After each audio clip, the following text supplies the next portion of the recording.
Back when the buttons, like the whole menu screen was in one place and everything. Yeah. Oh, alright, everyone. Welcome once more to a map that's still in the map pool. Because we are on Oxide LE, where we are oxidized. We are breathing in the southwest corner of the map. Our green Terran. No idea how to pronounce this name. It is DLSMIZEL.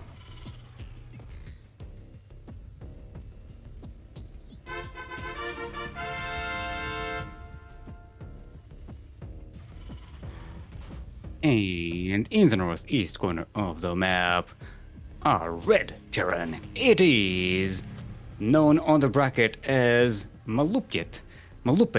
It is Daeun Kim.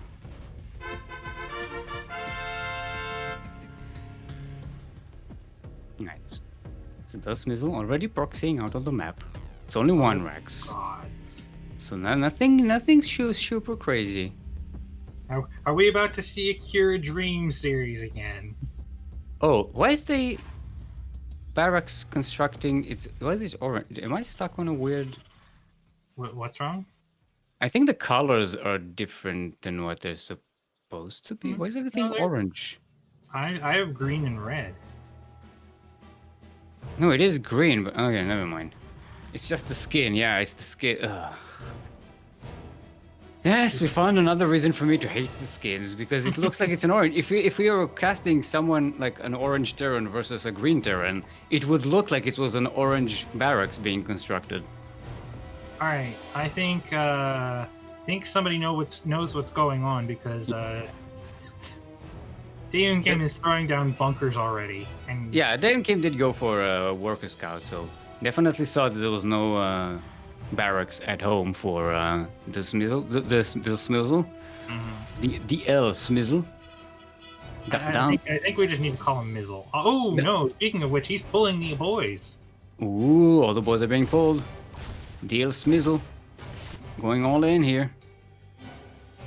Daeun Kim did find the proxy here, so at least there's that kind of knowledge. And he's gonna have the factory done so he can start making Hellions, which will help a lot against both the SCVs and the Reapers. These bunkers, they're not in range of the ramp, I think, so the SCVs of the DLSMIZEL might be able to actually get some damage on these supply depots.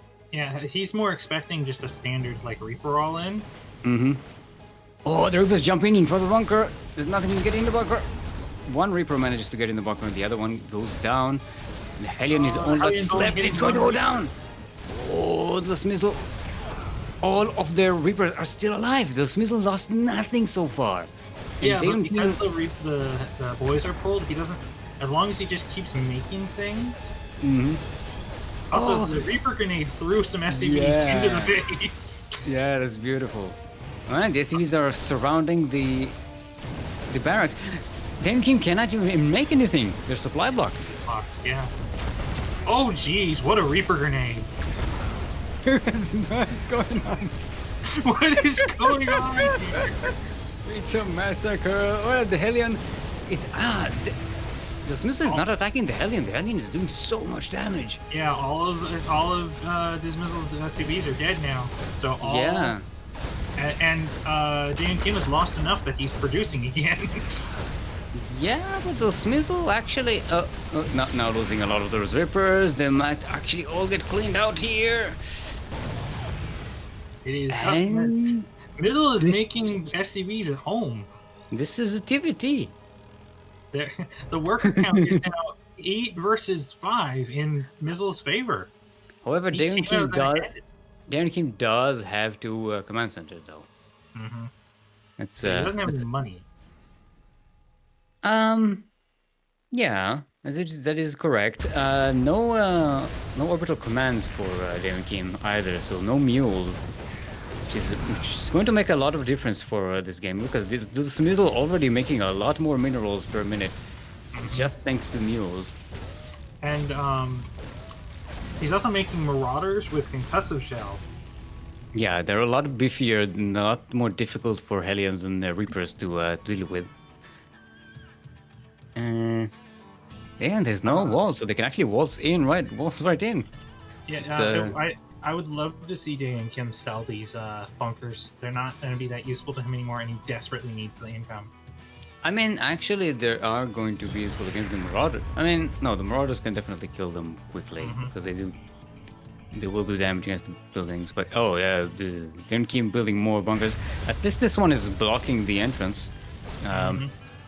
They came counterattacking on the other side of the map. There's literally nothing to defend here other than SCVs and mules. Everything gets pulled away, and between the Reapers and the Hellion, everything will get massacred. This is gonna be close. Yeah. You see now the bunker is actually doing okay. This could easily be a draw, ironically. I mean, yeah, it is a TVT.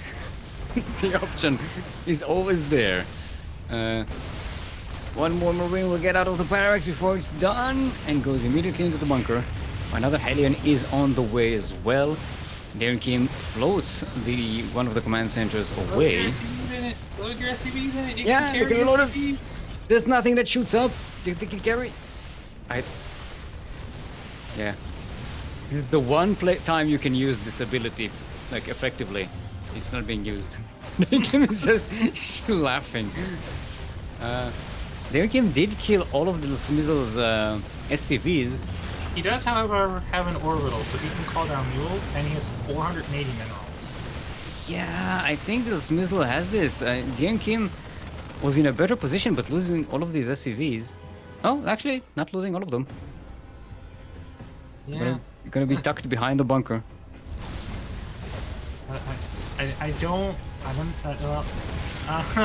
Yeah. No. Much better. You are as articulate as you should be right now. Mizzle is also getting combat shields, so his singular marine will be more tanky.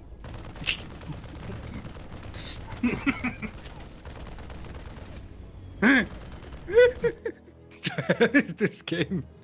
They're chasing each other's command centers. Alright, I already love these two players. This is StarCraft. Yep. Sell your bunker, you need the money. Darren Kim suggesting a draw. DLSMIZEL. I don't think this is a deal DLSMIZEL should be taking. I don't think so either. He's way ahead both in military and economic position.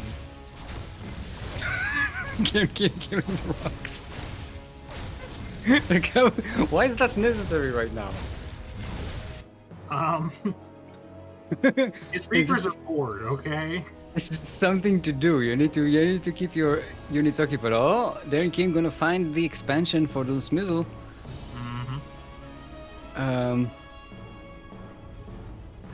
Yeah. The fact that this Mizzle can just keep making military right now, whereas Darren Kim cannot, is the biggest issue.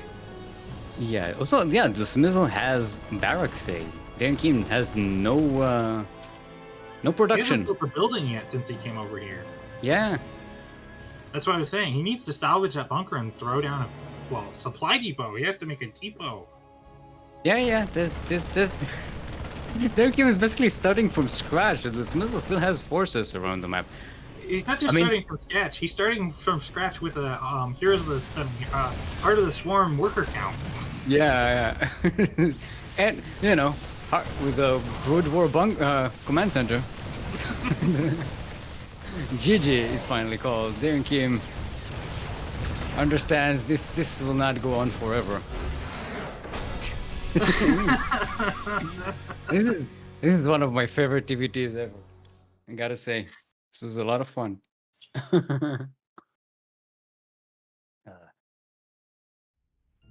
We didn't even get to check the Observer Plus thing. No, we didn't. I hope Kuro checked it. Oh, Kuro checked it on stream. Okay, so at least the people on stream got to see it. That was weird. Alright, so it's going to be the DLSMIZEL? No, the other one. What's the other thing? Sorry, all these humans look the same to me.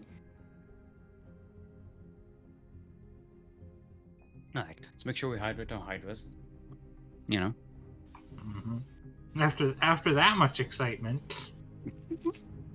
Lightshade is going to be the next map.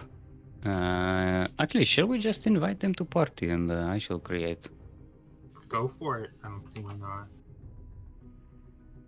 It's good. Yeah.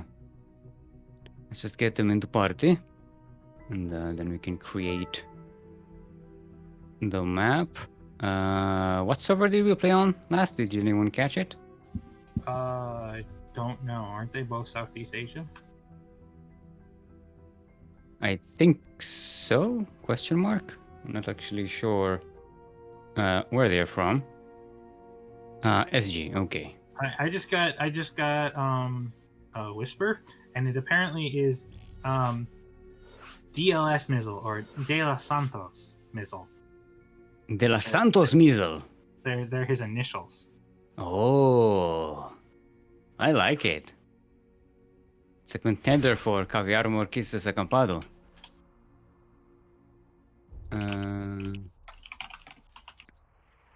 Or otherwise known in his full name, Caviar Napoleon Marquises Acampado. All right. See if everyone's ready. Lightshade is, of course, our next map, as it was Dayon Kim's choice. They're both from the Philippines. So they are, the countrymen of Ender, otherwise known as Caviar Napoleon Marquises Acampado. This is the greatest given name in esports so far that I've seen. I think it trumps Max Angel. I gotta say. But Papa Panda is the best name in esports. No. Papa Panda is the greatest nickname. But there's a given name and there's a nickname. There are two categories. Jaime Arturo Duran Silencio is really good, but it's not Caviar Napoleon Marquises Acampado. I'm sorry. It doesn't roll off the tongue. The guy's name is Napoleon, man. All right. Enough about that. We are not in the Philippines. Actually, these two are. But we are on Lightshade, LE. We're in the northwest corner of the map. Currently up 1 in this best of 3 series. Our green Terran from the Philippines. DLSMIZEL.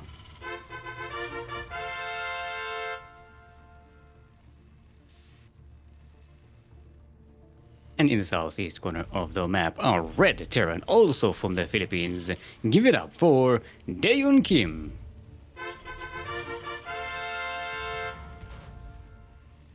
Dayon Kim sounds like a more Korean name, doesn't it?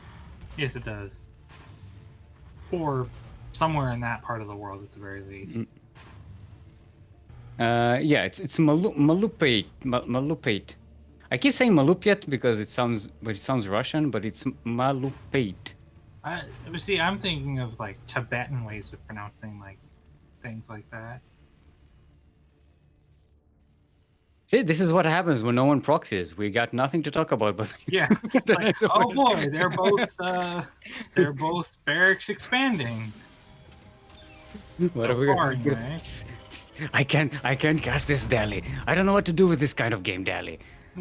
Well, I don't know what to do when I'm faced with the.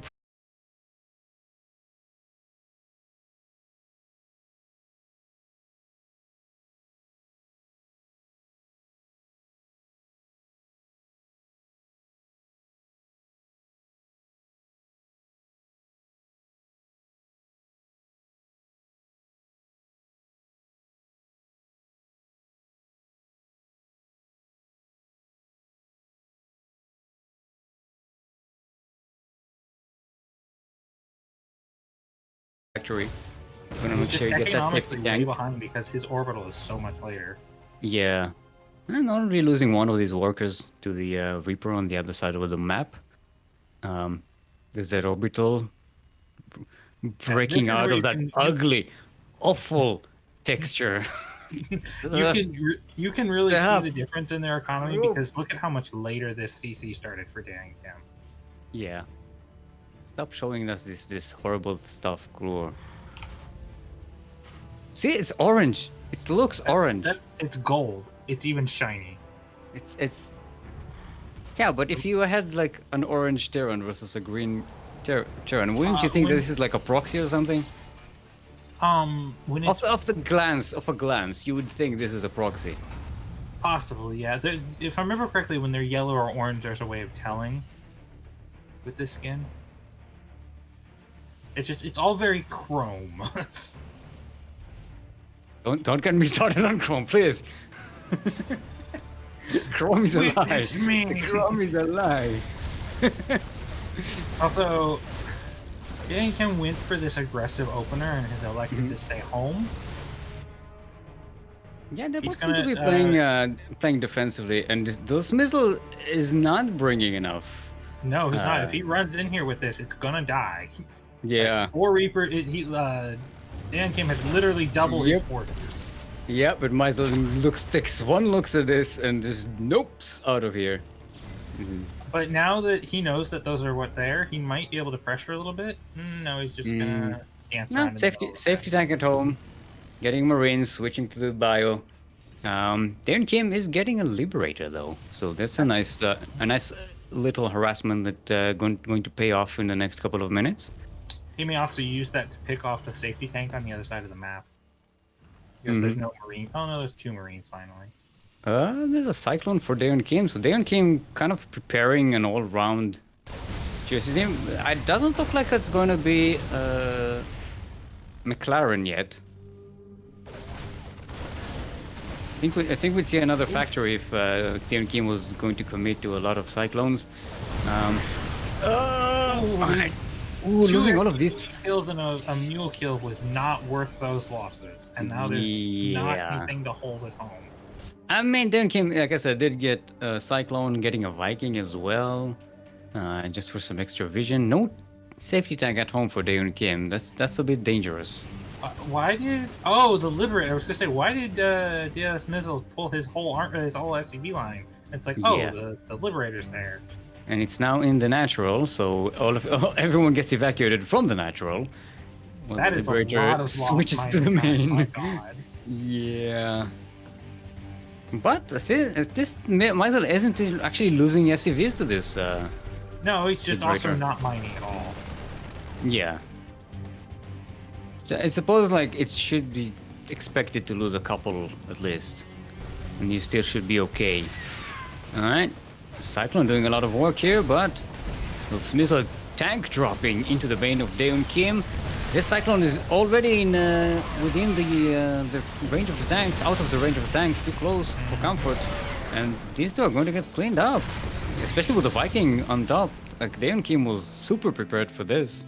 Yeah, 2 tanks and a medevac go down for DLSMIZEL. That's pretty painful. That's a lot of resources this early. And Darren Kim only lost 1 SCV to this. And a Cyclone. And a Cyclone. Nah, it's just fine. For 2 tanks and a medevac. Any day. Is that the same Liberator? Yes, it's the same Liberator. It has no kills, but it was a huge annoyance. Did it go all the way back home and not get repaired? Correct. Alright, there's a Raven here now, so we can definitely take it down. Turret it. Yeah. So we get 3 SCV kills and a Marine? It's 2 SCVs and 1 Marine. It's alright. It did some. I mean, it did the job. It distracted MIZEL, De La Santos MIZEL. And Dan Kim's way ahead now in economic position. He's got his 3rd CC on location, whereas DLSMIZEL is still building his. Yeah.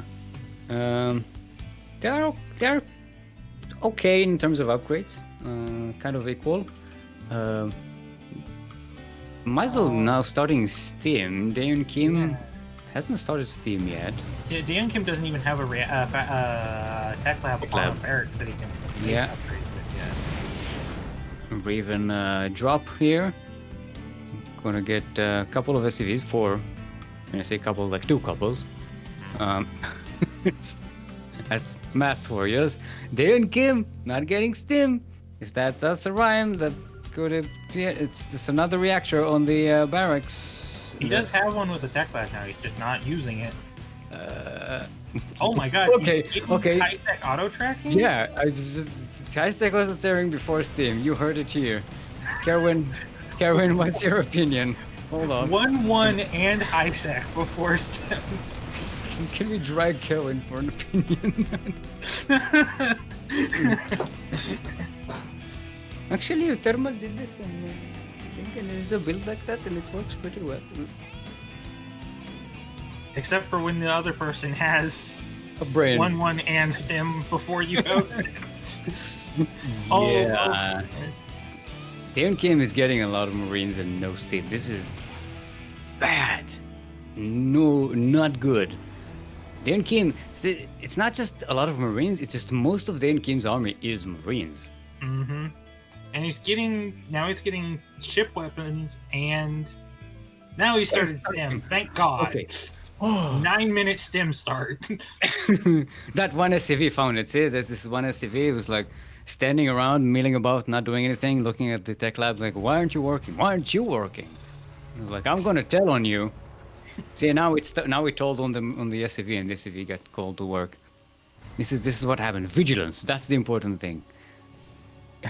Every now and again you have to check. Wait, did I get all my upgrades? Right. Dayon Kim is down 10 SCVs at the moment, which is surprising. Well, they're making a lot of Marines. He does not want to get attacked right now, however. That would be very, very bad. Yeah, well, Dayon Kim does have the air advantage. No, actually, they both have the similar amounts of Vikings. Mm-hmm. Yeah, the SMIZEL is about to take on Dayon Kim's third, and there's nothing to defend it. He's also down 2 tanks. And medevacs. Yeah. This is a great siege position for this SMIZEL here. And auto turrets going down. Nope, No, they're actually not.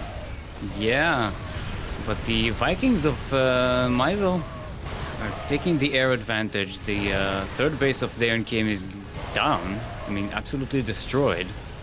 Dayon Kim has to take the other third as compensation. The MIZEL has enough here to deny this base for a little while longer. I don't think MIZEL should be pushing with everything across the map right now, though. Well, actually, he has a small 10-second window that he would take a really good fight with this weapon upgrade advantage. But that's going to go away here in a second. Yeah. Dayon Kim starting combat shields. That's also really nice to have. Oh, yeah, that's the other thing. Not only did he not have stim on his Marines in that fight, he has no combat shield, so tanks absolutely wreck him. Especially when 3 tanks are shooting all at once. Because you went into the bowl of death. I think we're going to see a tap out here in a moment. Yeah. MIZEL has done a lot of good damage here, and Dayon Kim did not get the retaliation. Also, Dayon Kim, no medivacs. I haven't noticed it. Going full antivax here. Mm-hmm. That means all these stims, all these hits from the tanks on the Marines, they're not being healed. And MIZEL taking a 4th and 5th base, actually, right now. I don't blame him. He's floating a lot of money. He's got to spend it somehow. Yeah, because that's what happens when you don't lose your entire army as a Terran. You're left with leftover cash. It's like, wait a second, I have units still? What am I supposed to use my money on? You mean I took down the other person's 3rd base and I didn't lose everything? Cha! I'm made of money. Where's my country club card? Ooh, might get a free tank here. Nope. That's a nice siege position, wedging the army from the main natural. But yeah, then came stims up the ramp. MIZEL gonna lose quite a bit here, but there is more at home. Dayon Kim, and a lot of money in the bank. Yeah. This is a good trade for MIZEL, especially since they kept some medivacs alive and the Vikings. So The air advantage continues for MiZeL. Don't need to rebuild all of these. Just make more Marines, and making more Marines is easy. Just A to make them, A to move them. It's the only button. Oh, that you is a need. lucky scan. Yeah. It's the one Viking gonna chase the Medivac. Don't let go! This is one Marine. They have a bet on who is going to kill it first. And the turret finishes just in time. Oh, that. But one Marine manages to survive. How many SCVs is it going to kill before he dies? One. Marines, let's go get back to work! Hello? SCV Union? This is a Union violation. Everyone is taking a long break. They're still there. They're not back to work, by the way. He's trying to win this fight right now. He does have a worker. And look at the income. Look at the income right now. MiZeL has one base just full of SCVs, just not doing anything, and still making way more cash. Yeah, landing the Vikings.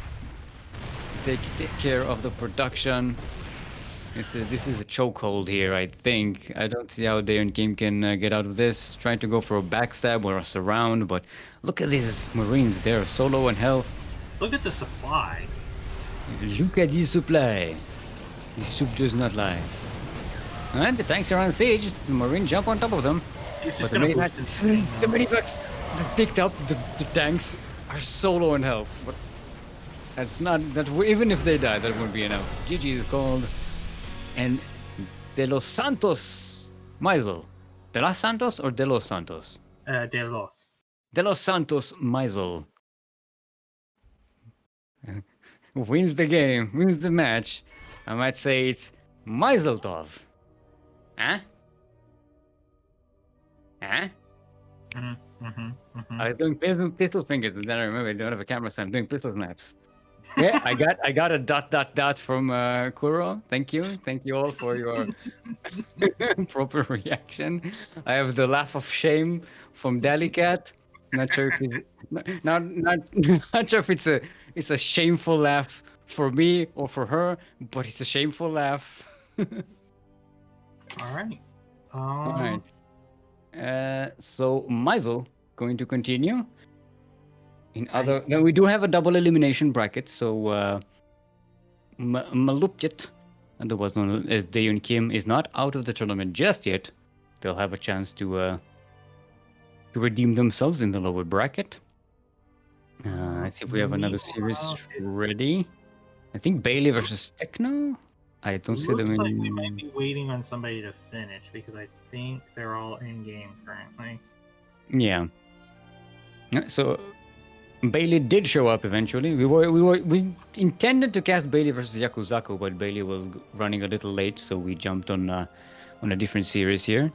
And Baillie taking Yakuzaku, our very own clansman Yakuzaku 2-0, and will face Techno.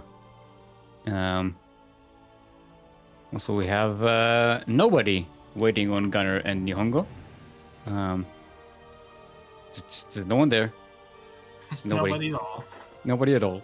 The Stig apparently did not show up, and looks like Alexandria, who is a brand new appearance in our tournament, going to wait on the third round. It's probably going to be a while. I'm assuming Gunner is a Terran. So Nihongo is gonna have a. Yeah, so it's a TVT. Yeah, so so it's gonna be a while. Wait, what race is nobody? They have a Protoss portrait in game. Since when is that? Does that mean anything? They are currently highest ranked with Terran, so. Look. What I'm getting at is, I think we're going to have a lot of TVTs here today. Oh no! Oh no! It's like I decided to come back and cast, and it's a Terran day. It's a Terran fest, a clown fest, if you will. A clown fiesta. A clown fiesta.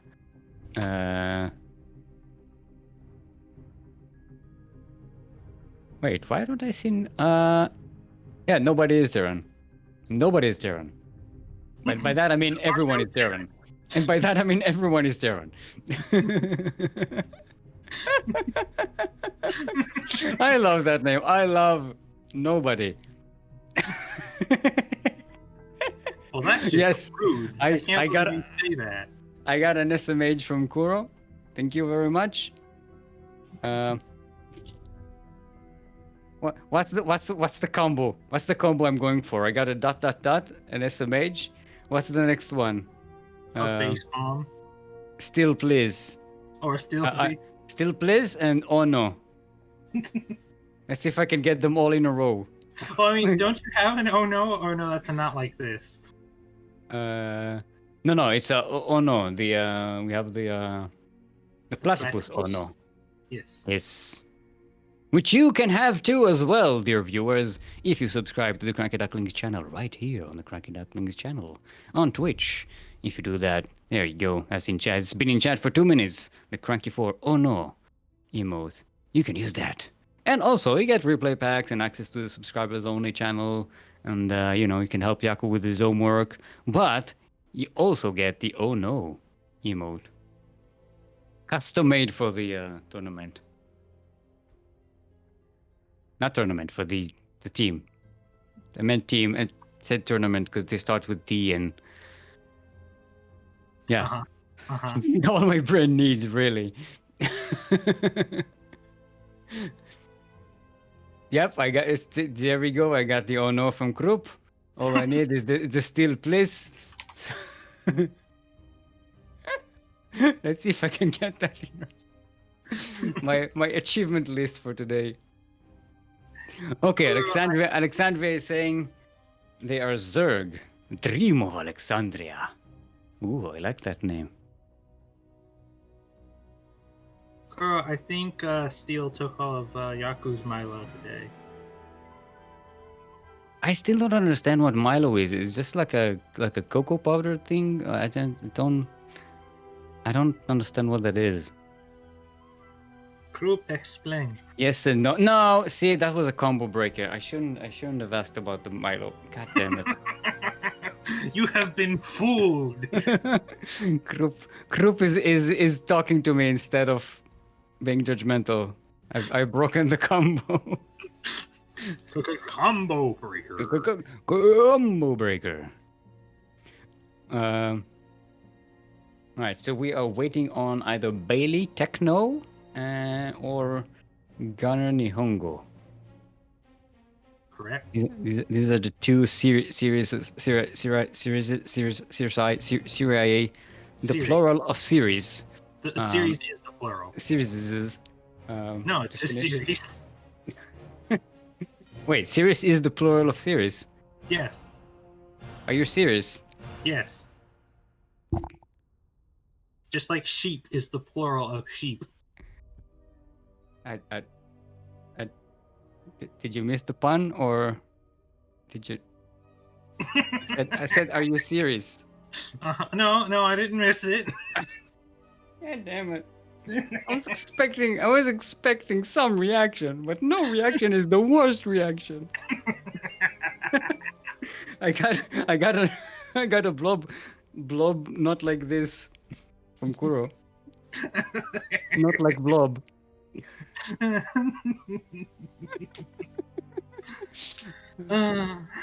I missed casting with you, Dally. We haven't casted in a long time together. It's been a good while, yeah. Menu log. Sorry, group types. Did somebody say in thing, and I had to respond.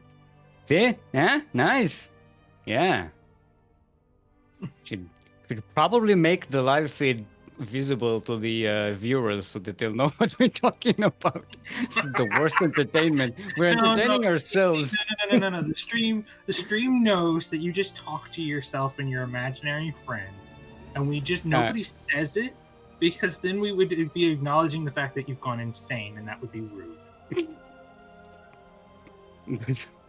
You know what? That's not the worst idea. Yeah.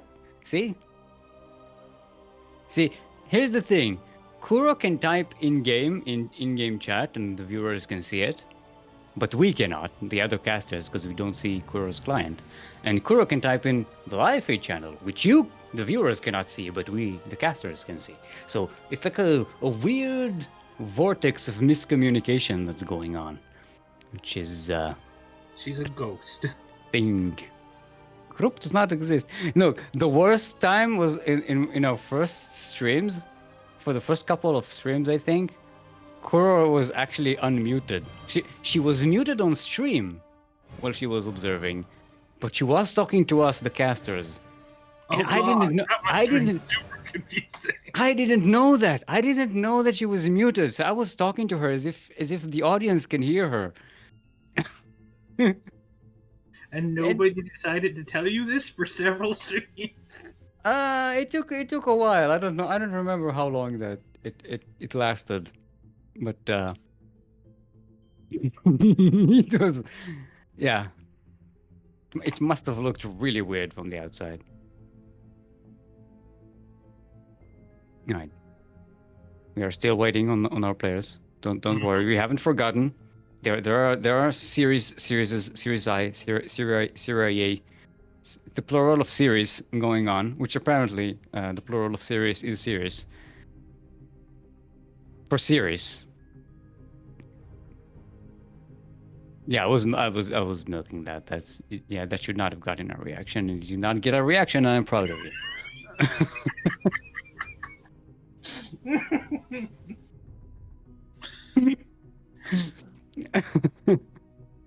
Mazel tov, saying in chat.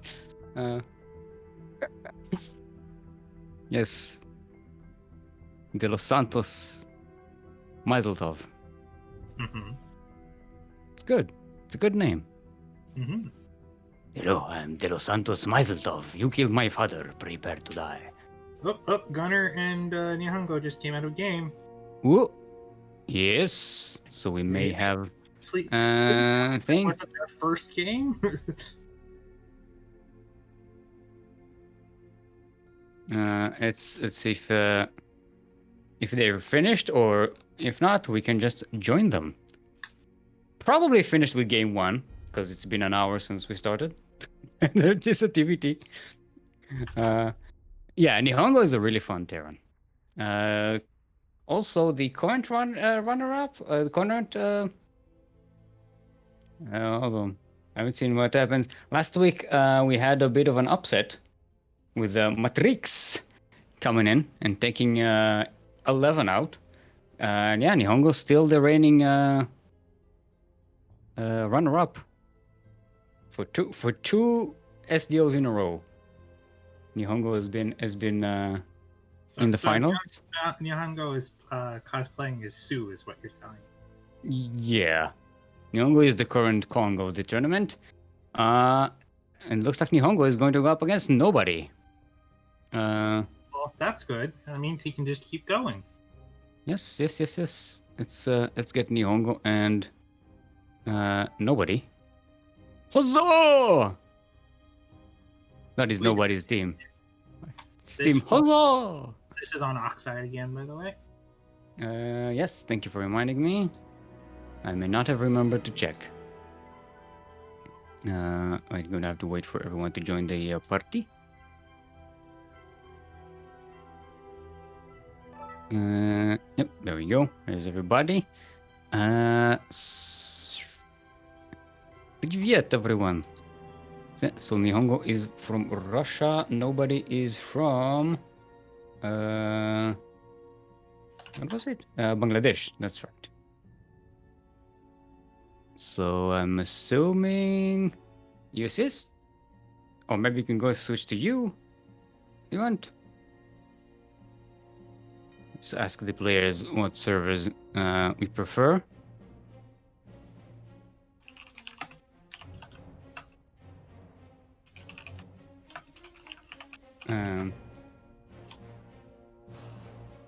What happened? What are we talking about? Stop beeping in my ears. No. Every time someone types in the live feed channel, it beeps in my ears because I made it automatic so that it drags my attention while I'm casting. That's why. Okay, we had a Hydrate Your Hydras redemption, Steve. Ah. Those don't mean anything. It's fine. You're supposed to hydrate, Steak. Yeah, but I'm the one who reminds everyone to hydrate your hydros. See, like this.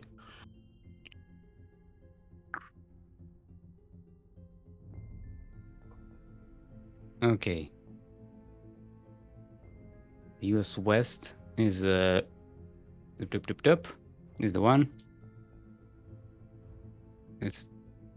Yes, we have Game Heart. Western United States. That's the server. Let's set it up. And we have ourselves another TVT here. Oh dear.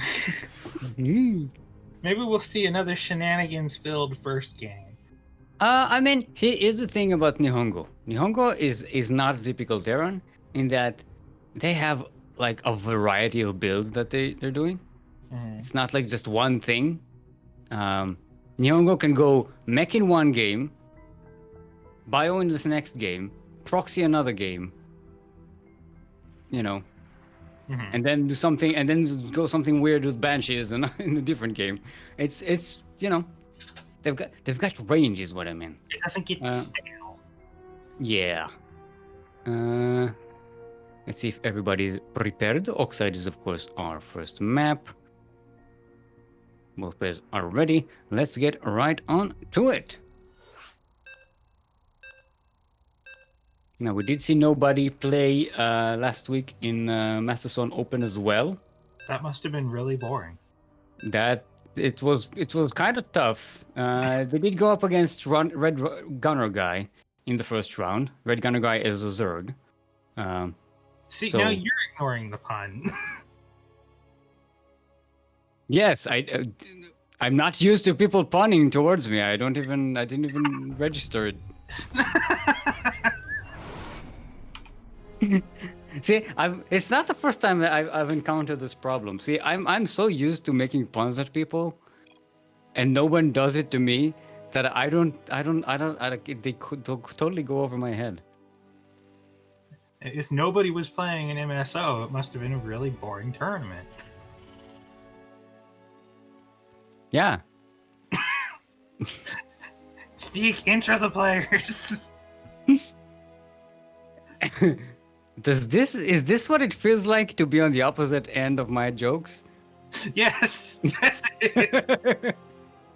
Anyway, we are on Oxide, where we are oxidized. We are breathing in the northeast corner of the map, all the way from the land of Bangladesh.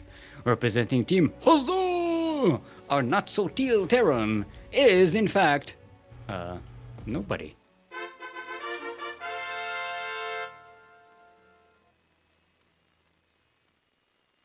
And in the southwest corner of the map, all the way from the land of Russia, the one-time SDO champion and current reigning runner-up 2 times in a row, our red Terran is in fact NihonGo, representing Star Community. See, now someone redeemed an III. And that it's also meaningless. You don't need to do anything with it. These are just scams to get people to not have points so that they don't redeem them for group plays. This is all the reason they are there. We have an NGB block on the natural. Nobody has built a natural much faster. It looks like NihonGo is going to go factory first. That NG block is going to be real annoying because he's going to let it finish. He's not sending the Reaper to stop it. Yeah, maybe for the last second. Yep, pull that. How long do we have? Yeah, the last second. One more second, and that would have been finished. So there you have it. Nobody is going to have to deal with this. Nobody's got time for that. I just, in the middle of my sentence, I just came up with that, so I decided to veer off to a different sentence. Actually, nobody is building a command center on the high ground, so not going to be super behind, but it's going to be a while before that's actually landed. Sitting there forever, that's 600, 800 health he has to get rid of, and he still doesn't know it's there. Yeah, hasn't started working on it yet. And now nobody knows. Personally, what I would do is I would land it off center and start making it into your orbital. Yeah. The command center that's not landing is one of the saddest things. It's also not fighting it with all of his units. Right, Yeah. there we go. There we go.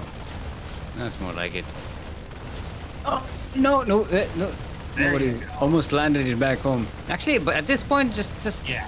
wait for it to land it on spot. Why?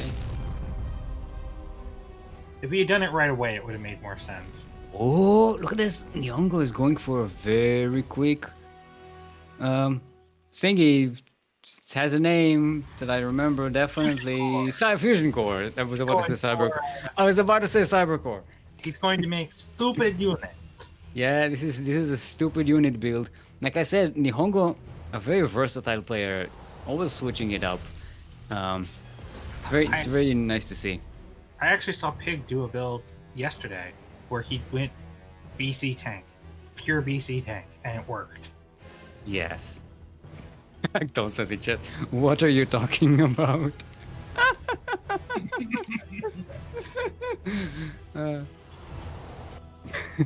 The punniness is strong today.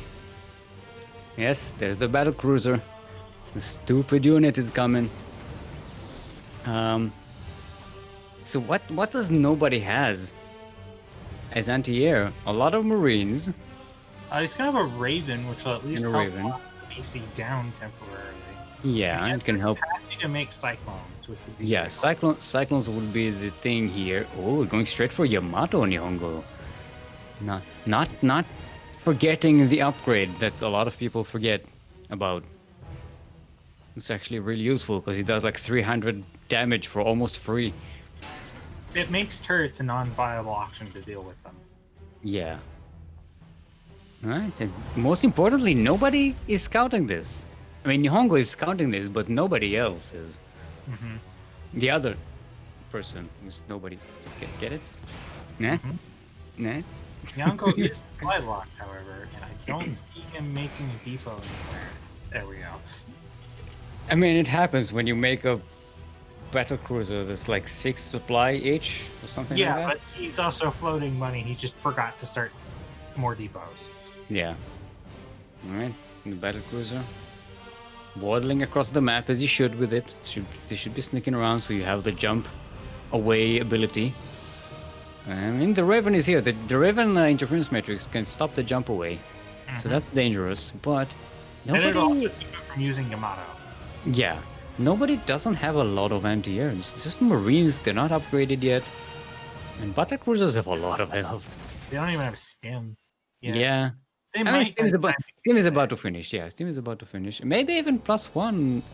No, will plus one's finish. still 20 or 30. Oh, it's 20 or 30 seconds out still. All right, here comes the battle cruiser. Now, if he's real quick, he can Yamato the Raven before it can interfere. And Very nicely done. NihonGo recognizes immediately the Raven as the danger here. Oh, there are Vikings out. should be able to just jump out if you're out. Yeah. Get a full Remember, go home. remember to do the timing. Get the timing right. Get the timing right. Don't wait up. There we go. Jump away. Ooh. Okay. Got a Raven. Got a Raven, got some damage. A whole bunch of 8 Marines and a Raven. And A Raven, 8 Marines and an SCV. And a Viking only has 5 HP. Yeah. So this is a pretty good not trade for a battle cruiser that's still alive. And there's another one out already. There's gonna be 3 total in the next push. 4 actually. There's a fourth one being made. This is NihonGo is committing to the whole battle cruisers thing, and nobody is letting this happen. Oh my god, no he's not. He's throwing down 3 factories and making double production on Widow Mines. So NihonGo is switching it up. I like it. Like I said, NihonGo is a very versatile player. This is some kind of interesting mech, which against Marine tank is gonna do something, I guess. I mean, especially if nobody is going to over defend against battle cruisers, which is going to be easy to do when you're facing yourself with 4 battle cruisers. Oh, no repair on the turret, so it survived. It doesn't survive. And the Vikings are here, though. You gotta get out. Get out. Ooh. Yeah, but there's 2 more PCs ready to go right now. Yeah. This is relentless by NihonGo. Yeah, which is good because nobody's army is actually fairly scary at the moment. Yeah. So bringing it back here constantly is a really big... Yeah, bringing everything back. Gotta have the Vikings, gotta have Marines around. This is a half-dead mineral line already. Yep. Now there are Vikings that they can really shoot. Nice. Yamatoing the Vikings and popping off. Ooh, that one BC had 2 HP health points. It has more kills than health points. Yeah, the NihonGo really needs to repair those. Some of those are really low. Yeah, it's no repair here. This is Russia. Don't repair. Telling diving gets a couple more SCV kills, and the ones from the natural are only just now going back to work. I thought those SCVs were coming in to repair the. There we go. Some of them are being diverted to actually do some repairs. It's a little late for that. Yeah, it's a little late. This is going to be one shot by these Vikings. The tanks aren't even sieged up. These battle cruisers are really important. Yamato is such a great ability to have here. 4 Yamatos against the tanks? It's going to be really powerful. Assuming these don't die to one shot by Vikings. They're repaired. They're all repaired up now. Alright, so NihonGo getting Blue Flame Halion, getting mech upgrades, vehicle upgrades. So getting another factory. He's going up to 5 factories now. This is a battle cruiser into mech build. Yeah, he's not made another battle cruiser since the 4th one finished. Yeah. Don't even need Yamato. And Yamato tanks. Yamato actually might be a little risky here because the Marines can stem under him. Yeah. They don't we don't mind. Oh, but there's a scan. Okay, so nobody did say this. Oh. The Widow Mine in the middle of the map hits something though. Yeah. Battle cruisers are just baiting the Marines out of position. This is such a no! Don't chase them. Oh I think 4 battle cruisers can take on 4 Vikings, but NihonGo doesn't take the bait. Well, NihonGo is really just trying to fight for map position right now because because he is economically really far behind, so he's just trying to keep everything on this side of the map. Yeah. Is getting a 4th base, but NihonGo is already floating and about to land this. Probably turned into a planetary. The problem is nobody's down almost 20 workers at the moment. Well, the Teal Terran is down 20 workers. Yes. Not nobody.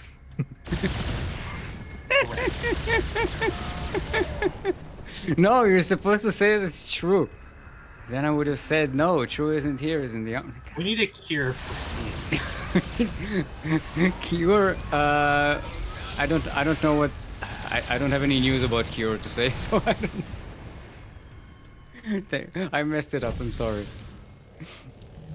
Cure is apparently very susceptible to Reapers. That's what the news is about Cure. Was that in the GSL? Then that's the latest GSL Yeah. broadcast. I missed that. That was not available. That's unfortunate. Oh, the command center isn't finishing. Oh, there we go. There's the SCV coming in. 13 more SCVs died in that though. Oof. Yeah. Nobody is in huge trouble right now. NihonGo. He's got a really big, nice army. It's just nothing to back it up. Yeah, and look at NihonGo has a similar sized army, but also a lot of income, and it's gonna be banking a lot more. Nice use of the Yamato there, whittling down the units of nobody. Is that new steel bunker thingy? What's the name of that? That's new steel armor. That's for general star structures. And the cargo space. Oh, it increases the cargo space of bunkers. And I believe it also increases the carrying capacity of Command centers and planetary fortresses. Yeah. Which is pretty useless. By the time you get this upgrade, it's kind of like you don't use bunkers anymore. No, but it is good for keeping planetary fortresses alive. Yeah, it gives you a bit of extra armor there. Oh god, there are so many SCVs. Oh, the blue flame aliens. Nobody's bringing the entire army back and forth, but just hesitating in the middle of the map. He really needed to wall up at some point. There have been so many of these run-bys that just murder his SCVs. One of these battlecruisers has 19 kills, by the way. One of them has 12. Using the Raven's energy to deal with the Hellions. It's a bit unfortunate. Oh, the Vikings! The Vikings are missing the BCs. The BCs are sneaking around into the fourth base of nobody. It's like, oh wait, we don't need to be here. Oh no. Yeah, I think nobody thought, you know, maybe I can catch the battlecruisers out on the map.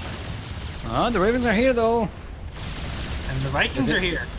No, there's an interference matrix on one. He should die. Yeah. Yeah, I think it can. Yeah, it's gonna run away long enough for it to break away. The Yamato does take care of the Ravens.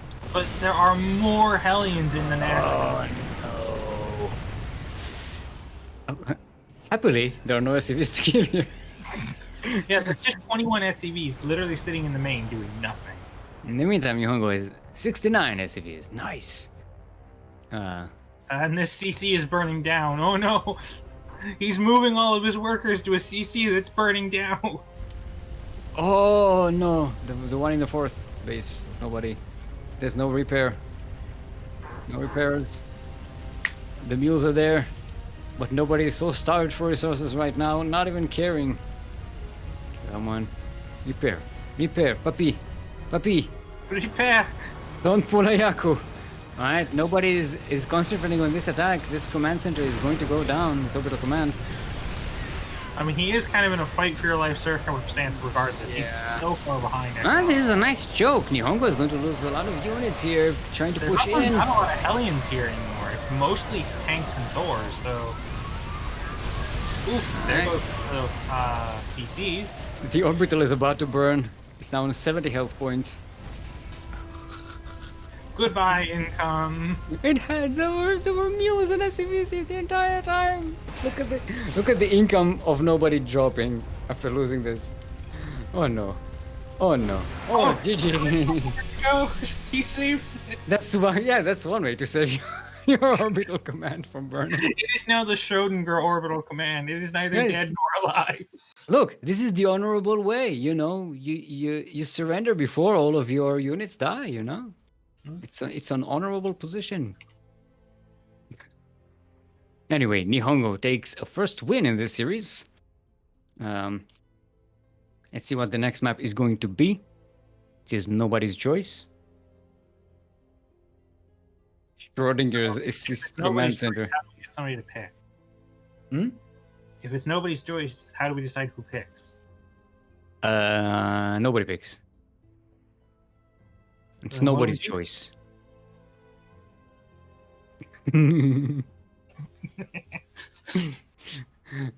Beckett. Ooh, we're gonna see a new map here. Beckett Industries, LE. Let's go. See how that's going to work. Now, I don't know why this map is called Beckett Industries. I don't know who Beckett is. Is that like a thing from the game, from like the campaign? It might be from the books. Alright. Are the books canon? Yes, they are.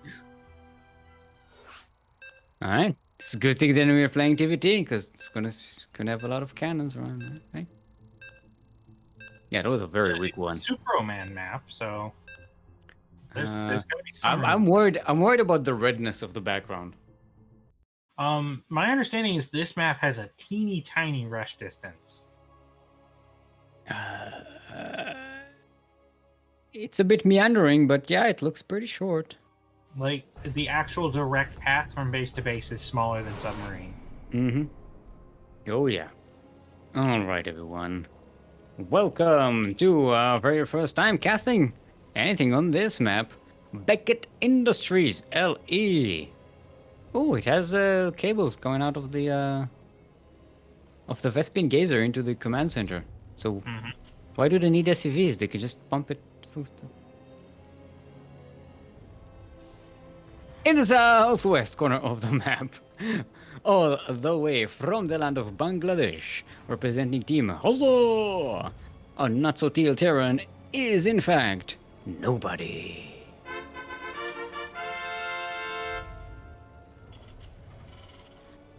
Yeah, in the northeast corner of the map, all the way from the land of Russia, currently up 1 in this best of 3 series, representing Team Star Community, our red Terran is in fact NihonGo.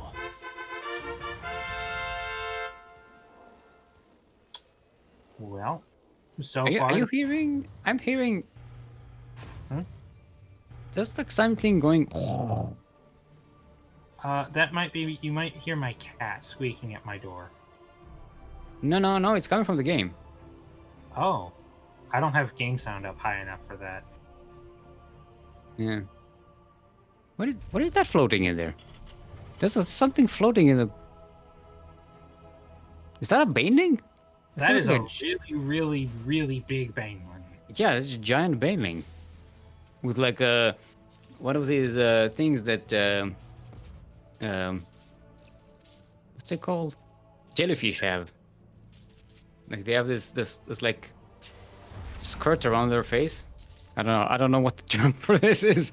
I have no idea. I have no idea what you're talking about, and I live where there are jellyfish.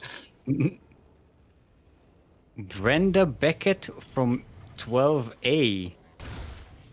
Yaku is saying. Okay, everybody who's watching, Yaku's talking nonsense. Don't trust what he said. Sam Beckett from Quantum Leap. Twitch Pleb is supplying. Don't know. Nah, it's a bucket. This map is on the bucket list.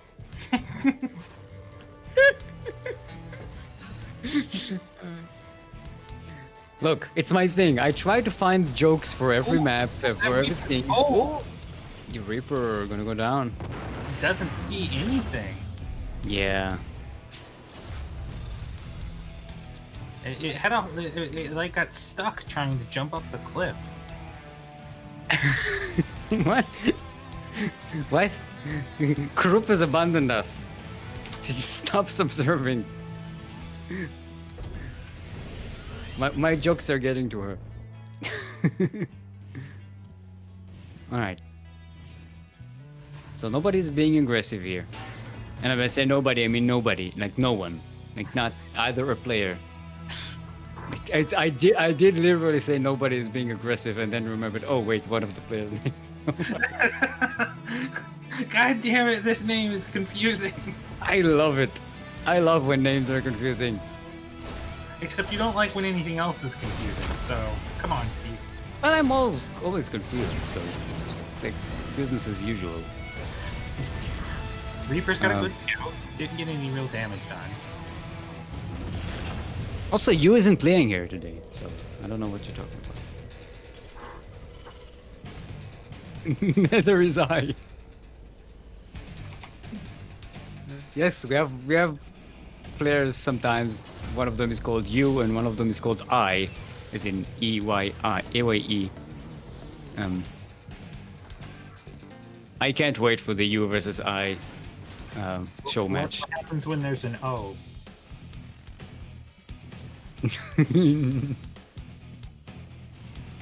We need an E as well. And sometimes Y. And a Y.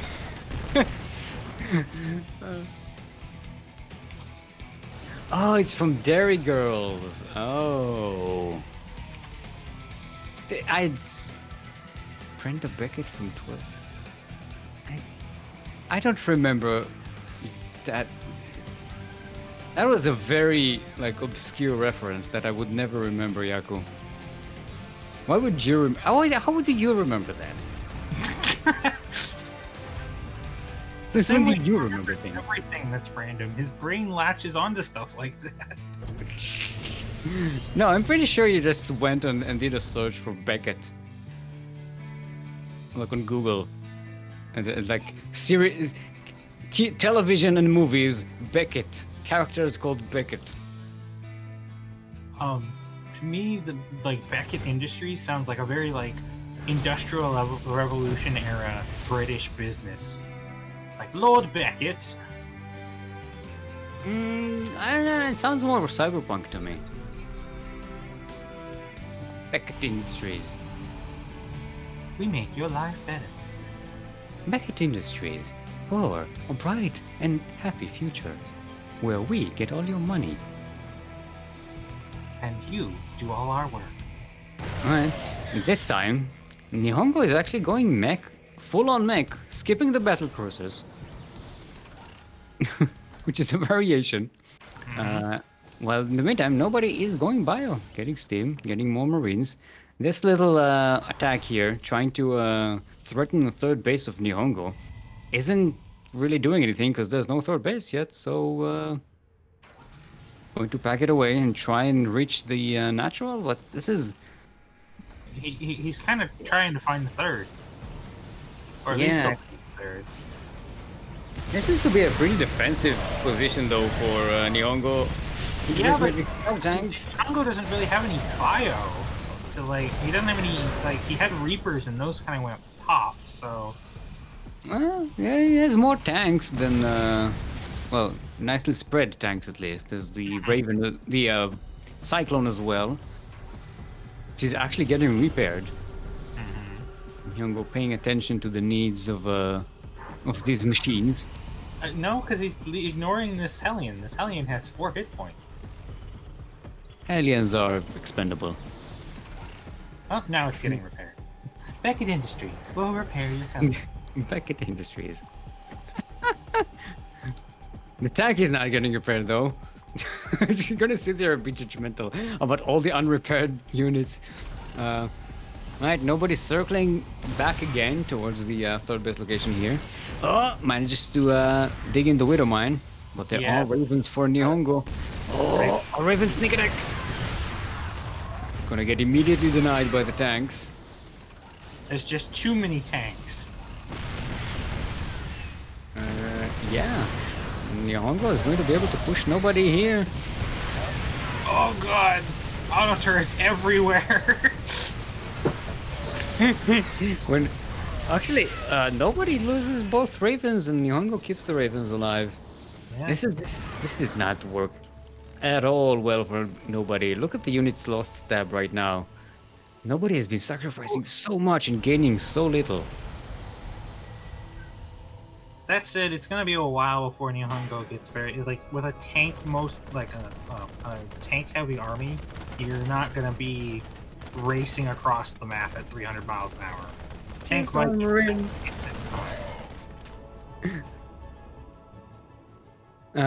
yeah. More factories coming up for NihonGo. Going to ramp up the mech production. It's going to be heavy mech. It's just tanks, Hellions, Vikings, and the one Cyclone that's still alive, I think. Is it? No, it's dead. Don't. No, it is dead. It had died. Nobody needs to burrow those Widow Mines. Yeah. That's the big surprise that nobody has for NihonGo here, because there are not enough tanks for nobody to defend. NihonGo has 9 tanks out on the map, and all the Vikings clump up and eat a Widow Mine shot, but it's not enough to actually take them down. But look at the clump of tanks. This base will have to be evacuated. The Vikings will be able to chase the orbital command in the air and probably take it down. Don't get baited into the Widow Mines. Okay. The Ravens, I think the Ravens can see them. Yes, they can. The Ravens actually have quite a long vision range.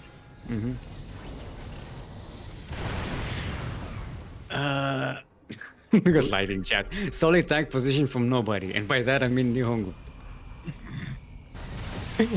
see, it's not just my old age. Well, one Raven goes down, but it takes down the Widow Mines, and the third base of nobody is deaded.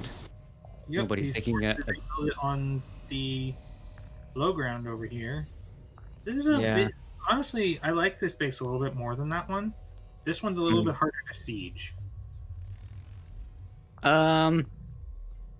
Yeah, but there's more paths to it. I think it looks like there's like Technically, no. There's only 2 ways into it, just like there's only 2 ways into the third. No, the third has only one entrance to it from the outside. Like, not then again, like your high ground covers the speed ramp, and you're not yeah, it is a little more tucked in towards the natural and the main base. It's not as far away, and it doesn't have these annoying walls there that you can, like you said, you can siege behind and just shell your enemy with safety. Actually, NihonGo has left a tank there. I just noticed. It's not it's hard to spot on the minimap because of the red color, but it's stuck there. All right. Cat, please. I'm sorry if my cat makes noise. It is very insistent that it gets pet at the moment. Cat, please make noises for all the people. Are you kidding me? Cats are great. They're great money makers. Yeah, there's a larva. Just floating, a giant larva floating in that vat. Oh god. Oh, that's one tank. Oh god, that tank's gonna get some. That got a lot of damage done. It's like a self-charging Widow Mine. Again. It's like a Widow Mine, but a tank. And yeah, nobody. Once more, no medivacs. Which, I mean, yeah, there's a lot of Vikings, so they're kind of hard to protect, but at the same time, you're playing bio into mech, into like into tanks, you've got to be able to resupply your forces some way, somehow. Especially since you're not making much out of the starport anyway.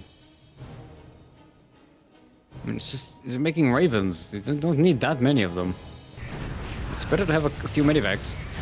Also, medivacs allow you to move your bio around and be mobile, which is the enemy of mech.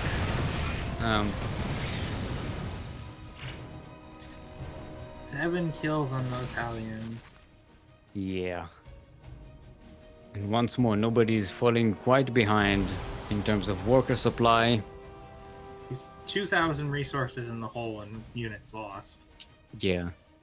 But it is a better position than nobody was in the previous game. So much better. Alright, they're both to sneak on top of one another. 20 tanks versus 5. And the 20 tanks get to seed before the 5. Yeah. Nobody's out of position going. Nobody's coming back home. I like that NihonGo doesn't even siege up all the tanks, just sieges some at the back and then just uses the rest of the tanks as light mech. Oh, some of the Widow Mines don't go get in there. The Ravens do see them. Bye. A lot of things are gonna die. Okay, now everything is sieged up and the kill zone is everywhere. Range everything. Range all of it. It's just look at this. They're just going in and attacking. Those poor Marines. This time, nobody does not tap out before all of their units dies. Who cares about saving these Marines? I'm going to GG anyway. Let them die. They did not serve their master well. Okay, calm down there. Oh, please. Oh god, I lost the name. Mengsk? No. The Stalin? Tal'Darim leader. What's his name? It's The what? the Tal'Darim leader. Alarak. Alarak. There we go. It's like Alarak. Alex. It's like, come on, brain. You're better than this. You're not old enough for these shenanigans. Welcome to my world. All right, so we're going to have NihonGo versus Alexandria Indeed. next. Meanwhile, in the bottom of the bracket, Gunner has beat Malupeyt, so he's fighting Techno next. Mm-hmm. And Nobody and Yakuzaku. Yeah, so it's a more DVD. Oh, they're both EU, so we can switch to EU.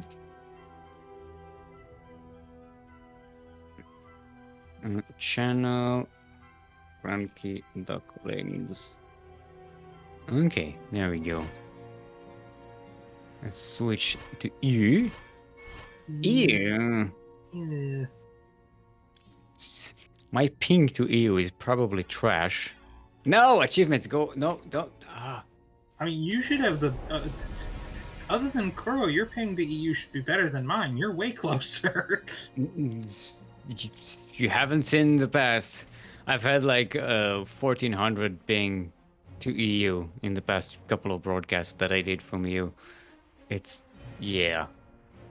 My best ping is Singapore apparently for some weird reason. Wait, what? It's just the list of ping that just it's weird.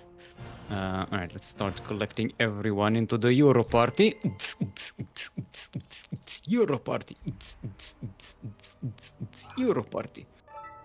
There's no disco blood back here. That doesn't work anymore. Okay, I already like Alexandria because I said channel CranKy Ducklings and they went straight to channel CranKy Ducklings. Now that is a person who understands organization. I mean, they have been sitting around with nothing to do for a bit. All right. Like in fact, they haven't had to play a game yet. Yeah, the first one was a walkover against the Stig. I'm not sure if it's the original Sting from that show, but the Stig from the Stig.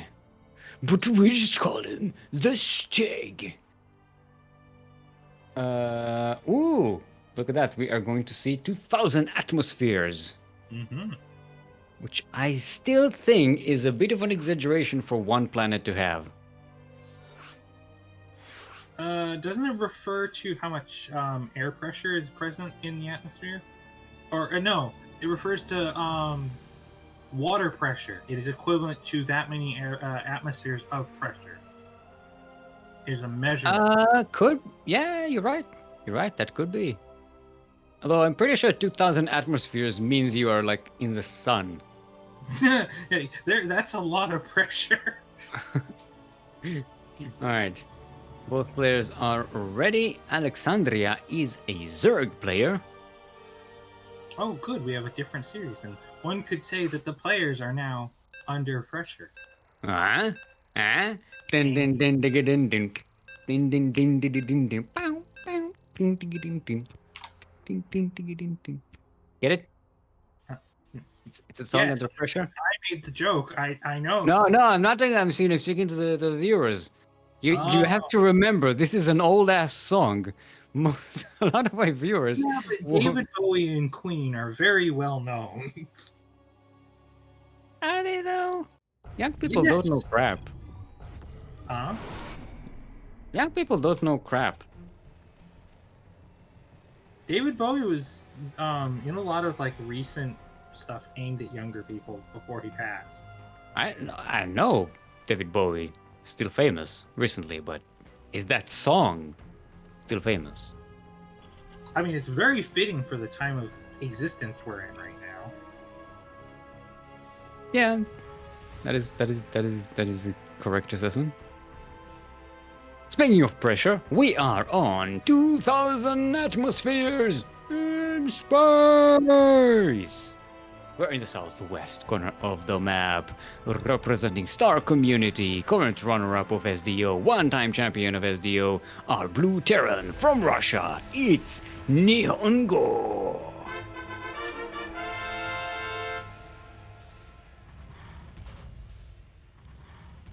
And in the northeast corner of the map, making their very first debut in our tournaments, give it up for our Purple Protoss.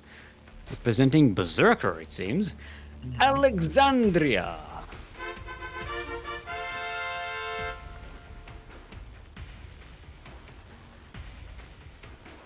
Ooh. We have someone in chat called Fuifo. Okay. That may be a Star Control 2 reference. If it is, then Steve. Then, what? Oh, it's a proxy hatch.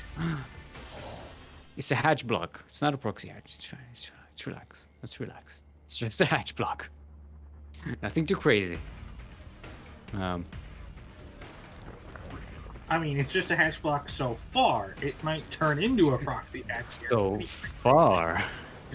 Actually, is this underwater?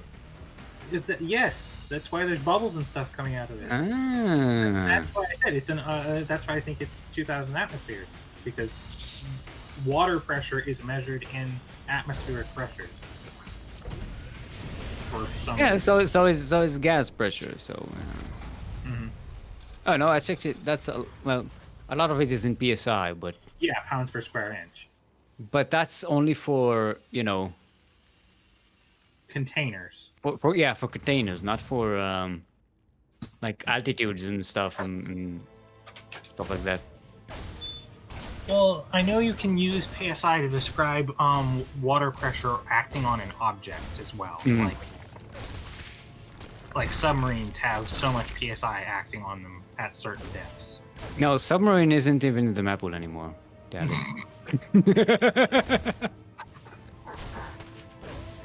I'm so happy with myself for catching that. There's a queen being produced at the proxy hatch, so it is officially a proxy hatch. Yep. This is a full-on proxy hatch. No spine rush or anything. This is just... I mean, that might come later, and they are kind of dealing with the Reaper at the moment, but NihonGo doesn't have a factory. He's just going mass bio to deal with this, so if spines do go down, he's gonna have a real hard time clearing them up. Actually, NihonGo isn't even dealing with it. Okay, there we go. The Marines are actually attacking, but now the Queen is out. The Marines really can't handle that. Kieran, can you find my proxy hatch? Get out of here, Marines. Man.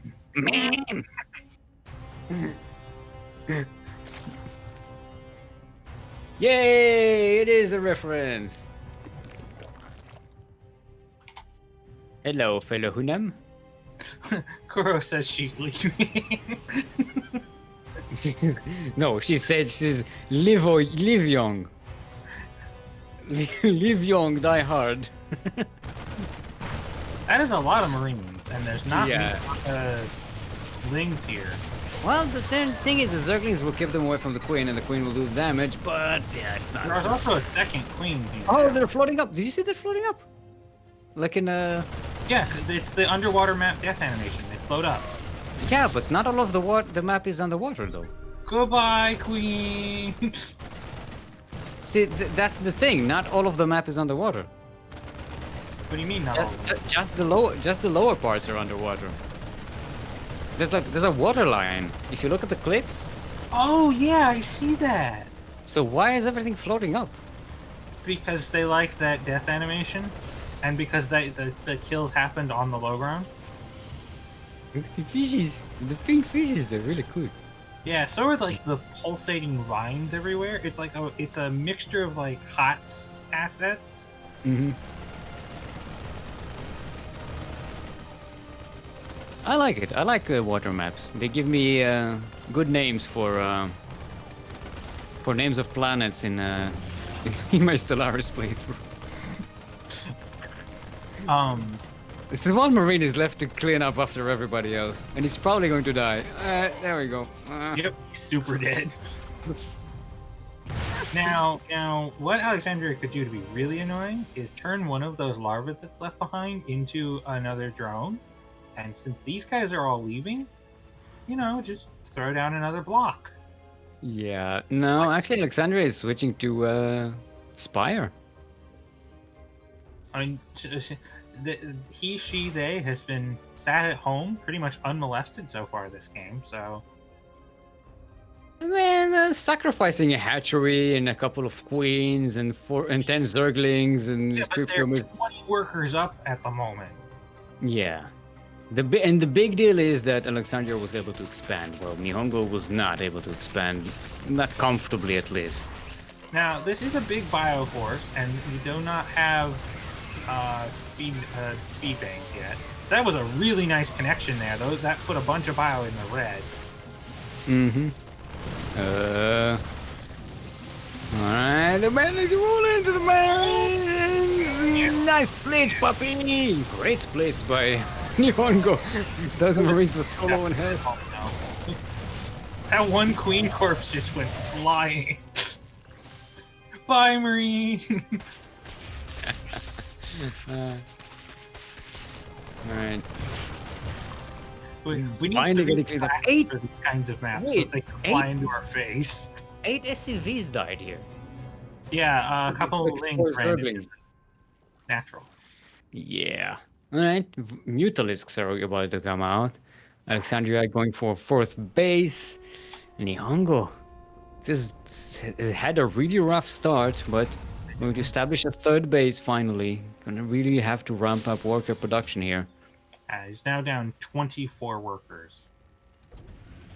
Yeah. And this means that the Zerg is going to have all the initiative in the game from now on.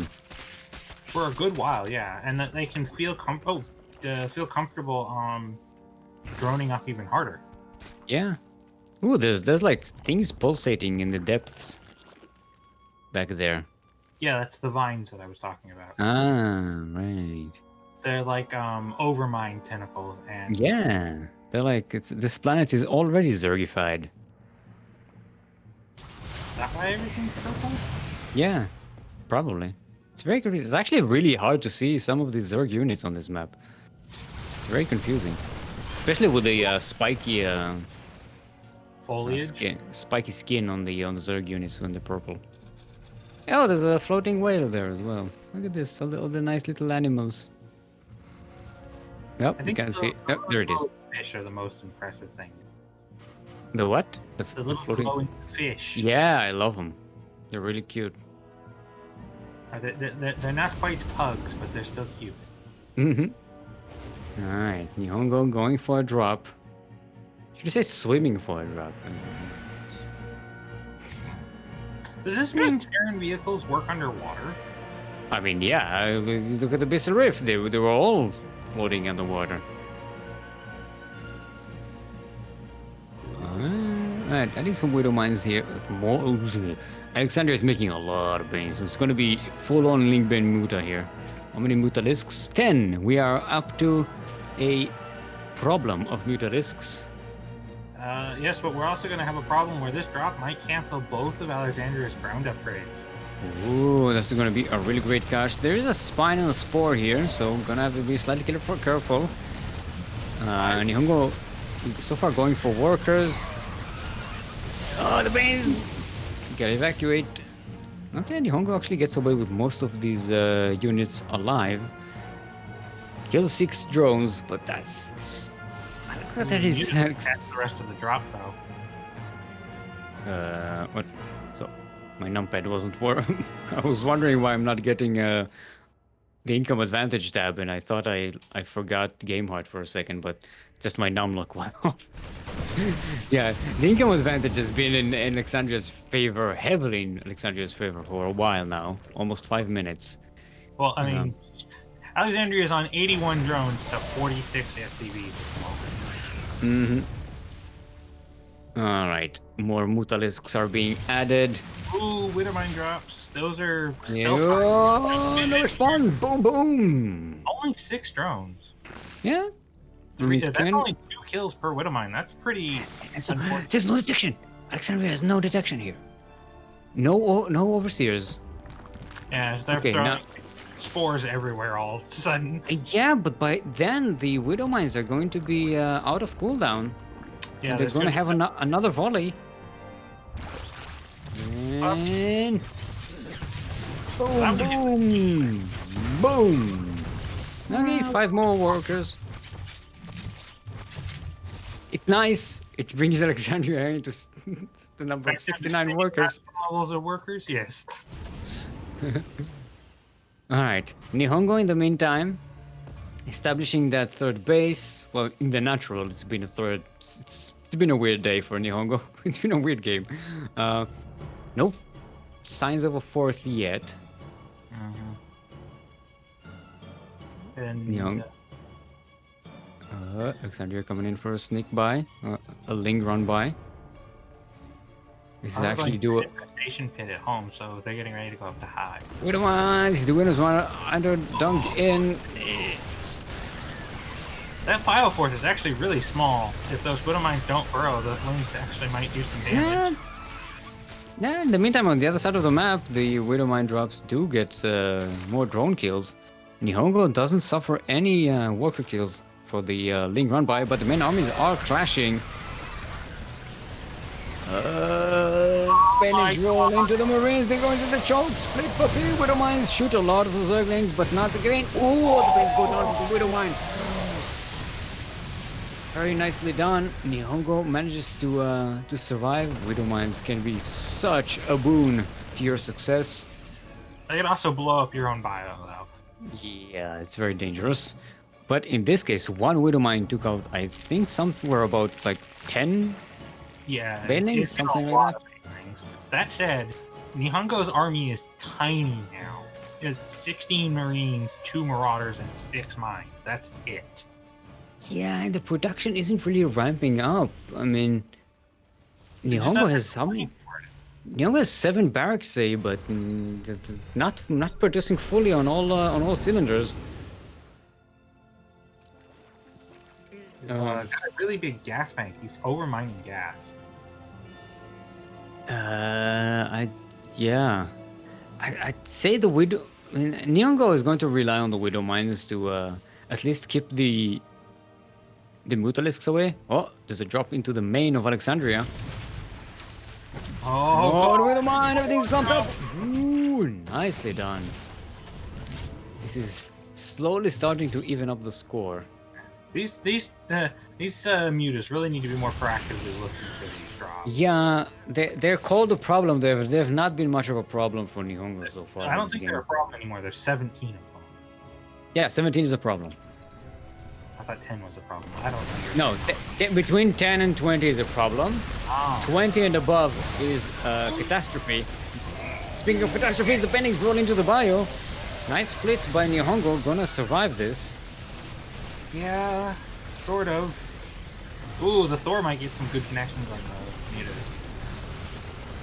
Yeah, I think NihonGo has enough to actually continue, not pushing, but at least threatening one of Alexandria's bases. Yeah. Oh, gonna catch some of these overlords. This is a great catch if NihonGo can kill them. They've got speed, so they're okay.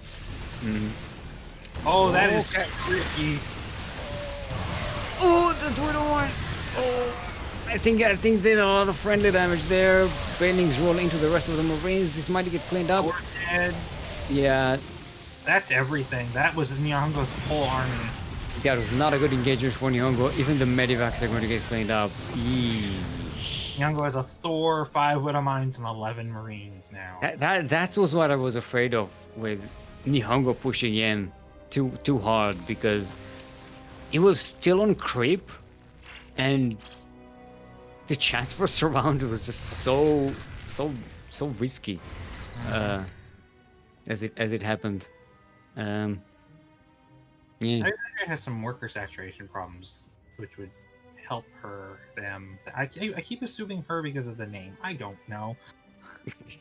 It's very difficult to cast people with without slipping into he, she, they. Mm-hmm. Yeah. Alright. I, of all people, know that. Mutalisks coming in, finally getting some harassment done. They actually might actually take care of this command center. Widow mines are borrowed. Ooh! That may have been. That was so close. A couple of volleys from these Thors might have killed all of these Mutalisks at once. Oh, they also had like 4 Widow Mines targeting them at the same time. Yeah. Alexandria was just very close. Ultralisk Cavern. I like the Ultralisk Cavern. It's pretty you good. already have the melee and the armor. You might as well. Yeah, and it's really good against Bioterran. Especially one that's not super Marauder heavy. Oh yeah, and like NihonGo really doesn't have the money to like switch into heavy Marauder. Like he's making a few, and the Thors will help a bit. Also, is that Marauder up there stuck in the main? I don't think so. No, we can get it. No, I think no, he's just chilling. He's chilling in the corner. All right, 6 more SCVs die here. I'm assuming that was a Ling run by. Yeah, they're gonna hit this planetary fortress, but I think the Lings are Oh, gonna. there were the mines. Mine. Alexandria needs to be more careful with the mines. Actually, like yeah, that was some Ling deaths, but this base is toast. Yeah. Toasted. Ooh. There are even. The Widow Mines just hit the entire Terran army. Oh no. Oh no. Yeah, this is not NihonGo's game so far, and I don't think it's going to recover from here. Unless Alexandria really throws everything at NihonGo and gains nothing. Which I think with the Ultralisks, 3-3 Ultralisks with chitinous plating, should not be a problem. And the ability to make as many banglings as they ever want. They've got 4,000 gas in the bank. The one thing that worries me for the Zerg here is the lack of a bank right now, but that's going to get better as soon as Alexandria is maxed out, because the income on the Zerg side is stupendously better than that of NihonGo. They also haven't expanded in a while. Like they've been sitting on these 5 factories for a good while now. Yeah, they don't need to expand. NihonGo doesn't have a 4th base. You still don't want to like run out of money. Yeah, but you also don't want to spend your time, defending a base that you don't really need at the moment. 8 more drone kills to Widow Mines. Alexandria is going for a run around here. Gonna catch this Thor. Get it surrounded. Oh, nice pickup by NihonGo. I'd love to. Bio's gonna die. Most of it to the Widow Mine shot. It seems like NihonGo has sniffed out the Ultralisk transition. I don't know if it was a scan or something, but I think NihonGo is getting a lot of Marauders in response to that. Actually, did not see the Ultralisk Cavern that I checked. Oh. Oh look, it's the kumquat looking Ultralisks. Mm-hmm. The what's it? Dragon fruit? What's the name of that thing? Keep forgetting. I think Dragon Fruit. It's just every time I go to like the supermarket, I see it on the shelf. I'm just like, that's an Ultralisk. Alright, Bendings roll in. The Terran army disappears in a vat of acid, and GG is called, and Alexandria will be taking the runner-up. Well, not taking them out, just taking 1 point in the match. So this is still game 1. This was still just game 1, so relax. In other news, Baillie winning 2-1 against Techno, going up against De Los Santos MIZEL in the 3rd round. So that's happening in parallel to what we are casting right here. And we have Techno and Yakuzaku waiting in the lower bracket. Yakuzaku apparently winning the TVT against nobody.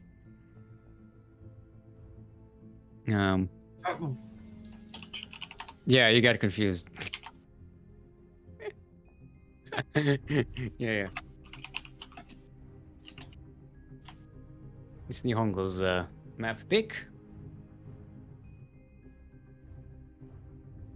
I'm out of practice. Oh god, This is Oxide again. Oxide.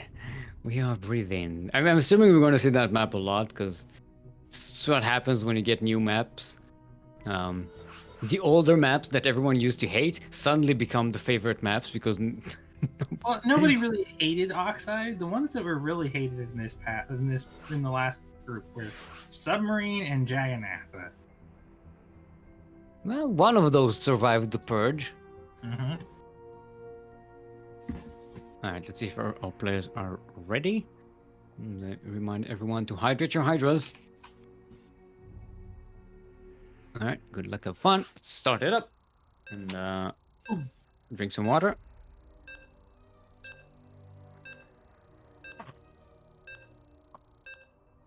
Remember, kids, hydrate your hydras.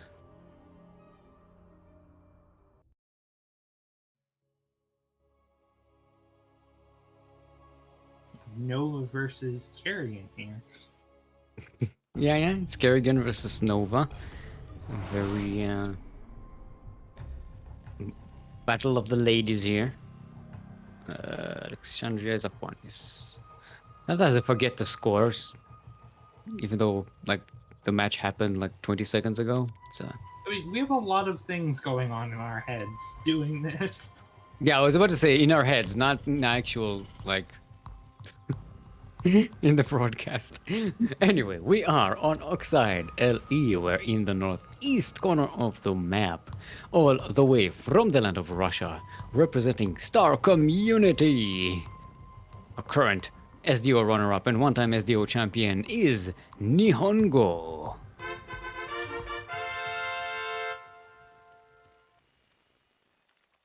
And in the southwest corner of the map, playing for Berserker, are not Protoss, the other one, Zerg. Currently up one in this best of the series, it is Alexandria. This is gonna get janky. Yeah, NihonGo is going for a proxy. And Alexandria went hash first. Yeah. So the Marines are going to be out before the pool is done. Maybe Reapers? It's only 2 Rexes so far. It looks like Reapers by the position, so there's not going to be reactors there, or tech labs or anything. So there's the 4 Rex Reaper all in. 4 Rex Marine. God damn it. The SCV is locked down behind the. The SCV Union. Meme! Meme! Meme! You put the barracks in again! Meme! You're the one who built it there, son. How did you... And that's a problem because this one is supposed to be building a bunker over there. And it's not building a bunker. Well, there is a bunker going up. Yeah, should be 2. Also needs to be a backup. You know, in case the first SCV dies.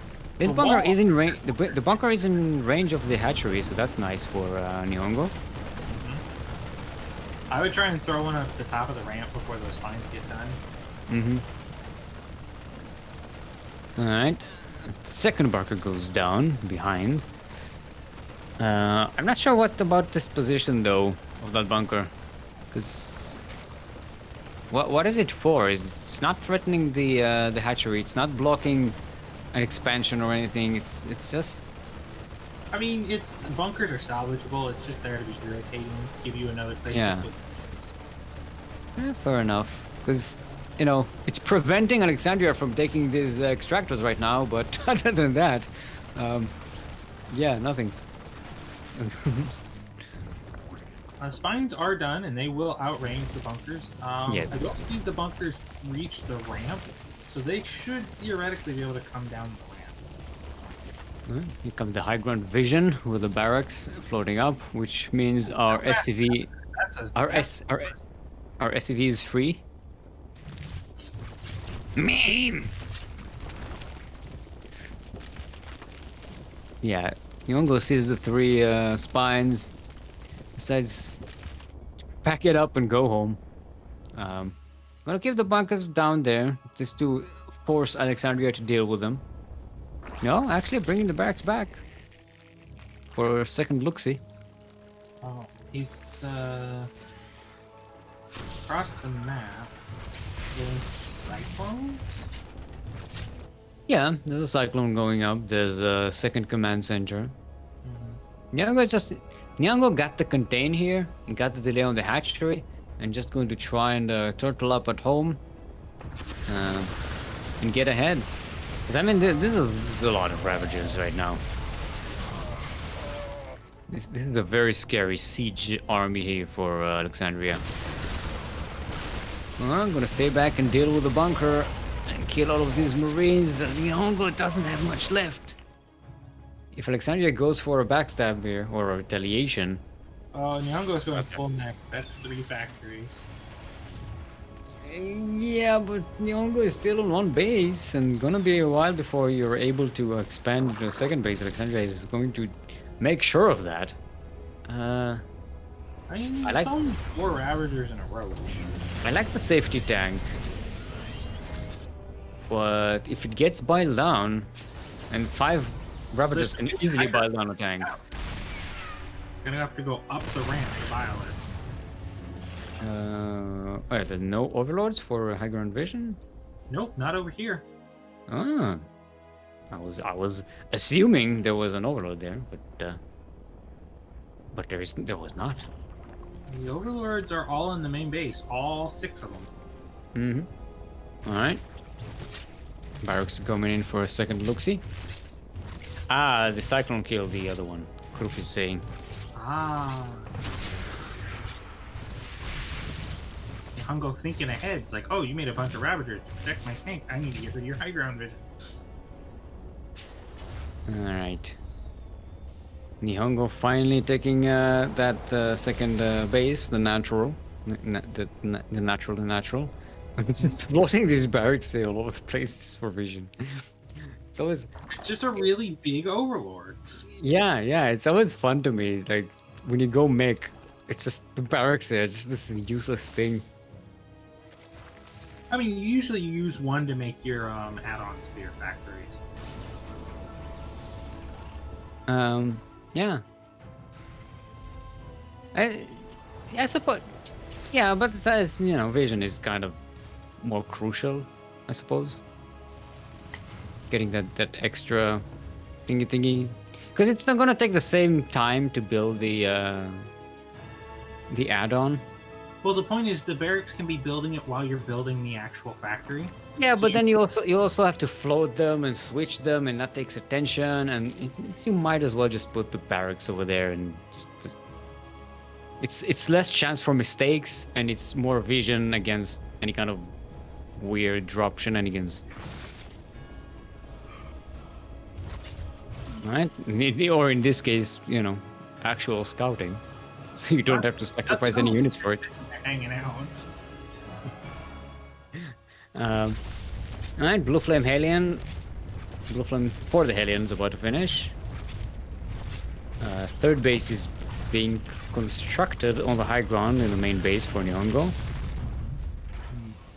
Alexandria is also taking their 3rd hatch. Mm-hmm. They've also caught up in worker count pretty well. Yeah, this time NihonGo is ahead in workers, which is, pretty good for a Terran. And now the Blue Flame Aliens might have a chance to go across the map and maybe burninate some peasants. Burninate! Trogdor! Trogdor! Burninating the peasants!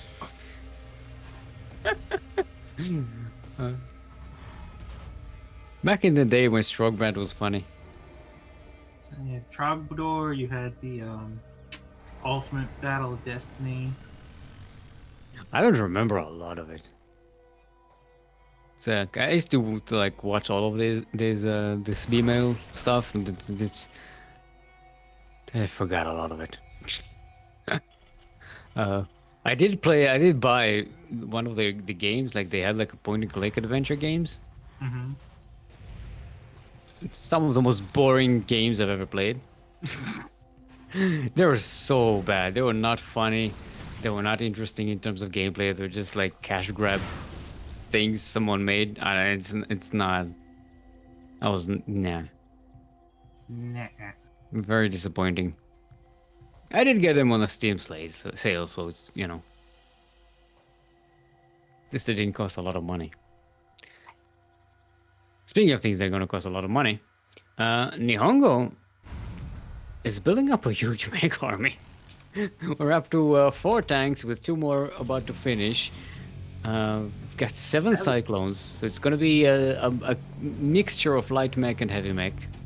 There's also just a bunch of widow mines mixed in there too. Yeah. Oh, look at the widow mine standing on another widow mine. It's pretending that there's no widow mine there. It's like, no, I'm not worried. Don't worry, don't mind about me. I'm not worried. The Italians have the potential to do some massive economic damage here. The All right. really in position for it. They are coming in right now, but the Hellions are in the mineral line. It's all going to be about the focus fire for NihonGo. Or not. 4 drones. Just picking. 4 drones for like 6 Hellions? What is it, 8 Hellions? Something like that.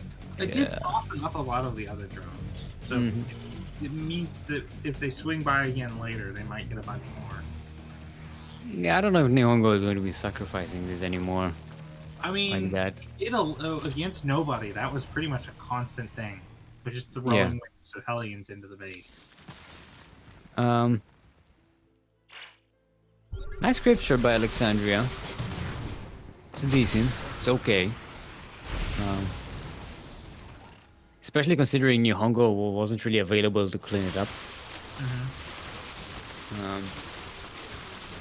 Alright, Alexandria splitting the forces. There is a widow mine here. The main army. Nice snipe on the tank. Yeah.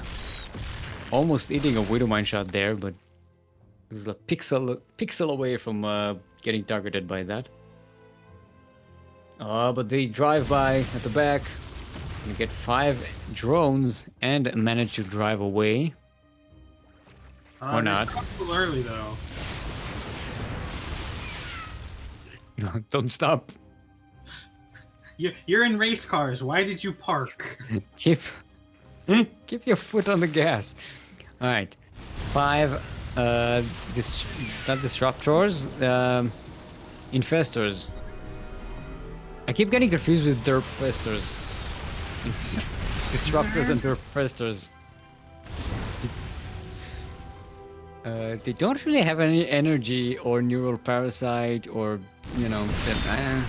other than fungal. You want to fungal the fast mech so that you can jump on it. Because the cycle tight the roach. What? Like so. But it is dragging the Zergami into the tank range. Yeah, there's enough here and enough vials. This should work out in Alexandria's favor. Especially if only 1 more tank with siege. Yeah. This is losses that NihonGo doesn't want to trade away, but Alexandria is happy to trade roaches for these heavy mech units. Oh no, those drones! Transitioning into a drive-by here, but there's no targeting on the drones. The Hellions targeted the roaches instead and saved the day. Only 2 drones died. That was almost a disaster. Yeah. Gotta target fire with those aliens, otherwise they'll just shoot whatever. Well, Alexandria stepping on their own biles and also in tank range, hitting one of the widow mine shots as well. There's gonna be a lot of SUVs here in a second, though. Already 7. Oh, can they though? I mean, there's a lot coming in to defend for NihonGo. 10 workers go down for NihonGo, but yeah, the rest of the workers here in the base are fine. Keep mining regularly like nothing happens.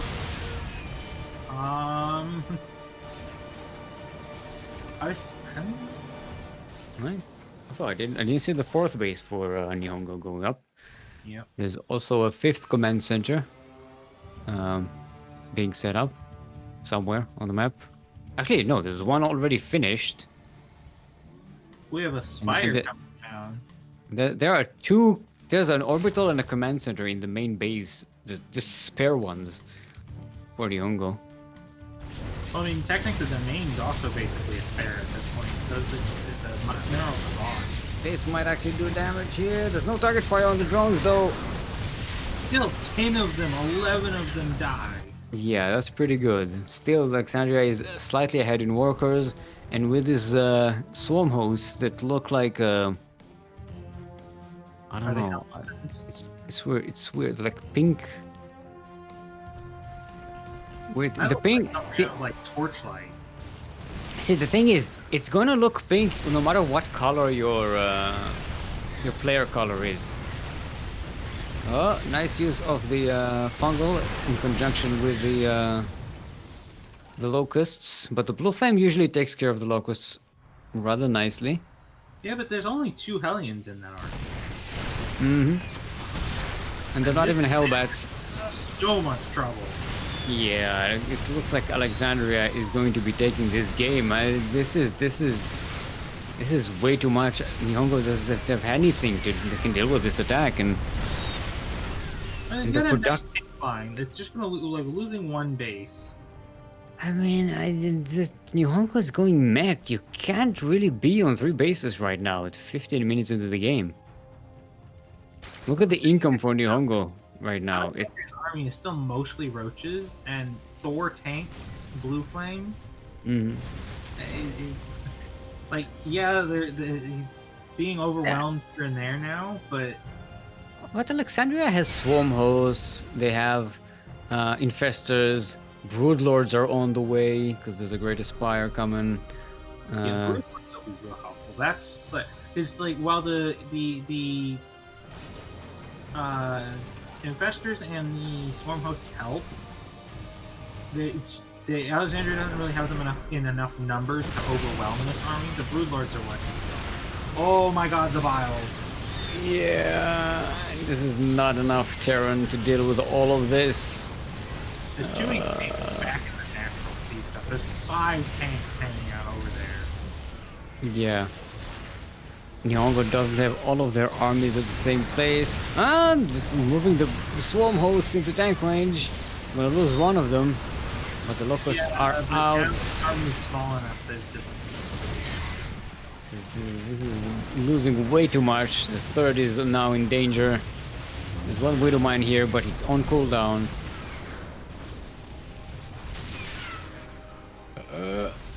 More bias on that orbital. The SCVs is hiding behind the vegetation. Okay, now they're gonna get.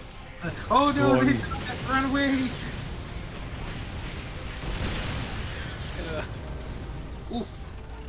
So NihonGo is down to 2 fairly mined out bases. Mm-hmm. Alexandria going up to a 5th base. That is a massive mule hammer. Mule hammers are good, but they're temporary. Alexandria just rushing on top of these tanks, and this should be GG here. There's NihonGo just lost all of their army. Yeah. GG. GG. Alright, Alexandria making their very first debut in our tournament. Taking out the runner-up from last week. Sending NihonGo to the lower bracket. Already in the semifinals. Yeah. And you have Baillie waiting there already, so we're going to have a PVZ. And Baillie's from the US, right? Question mark? Yes. Do we not go bottom bracket to get the other semifinals set up or no? What? Do we do the semifinals first and let the bottom bracket catch up? Yeah. We're going to continue with the semifinals. So let's go back to NA. The Americas.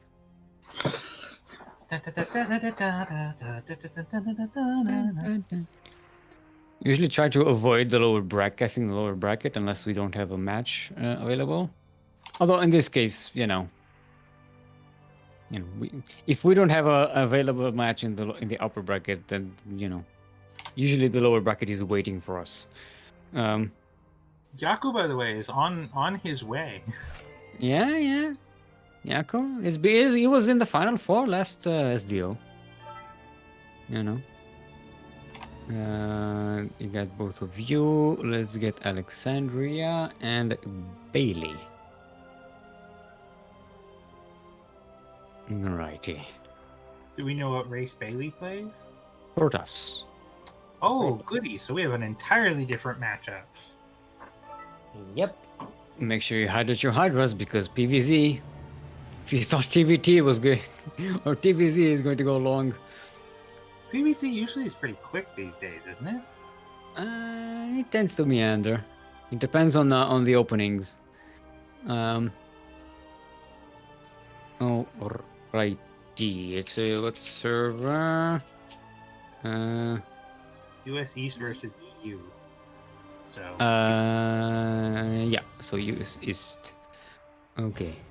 What map are we on? Lightshade. It's going to be the first map.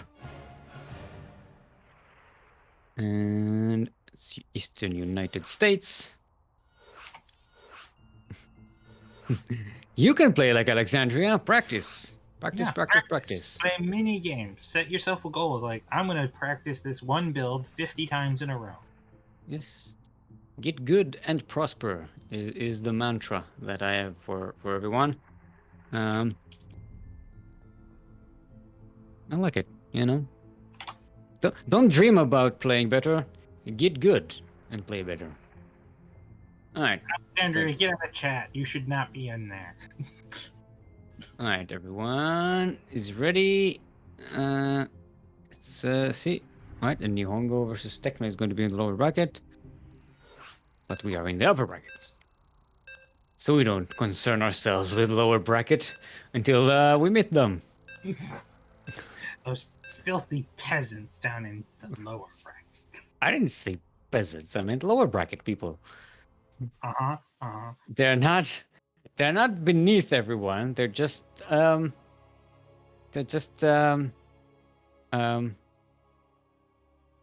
fundamentally challenged. I don't know.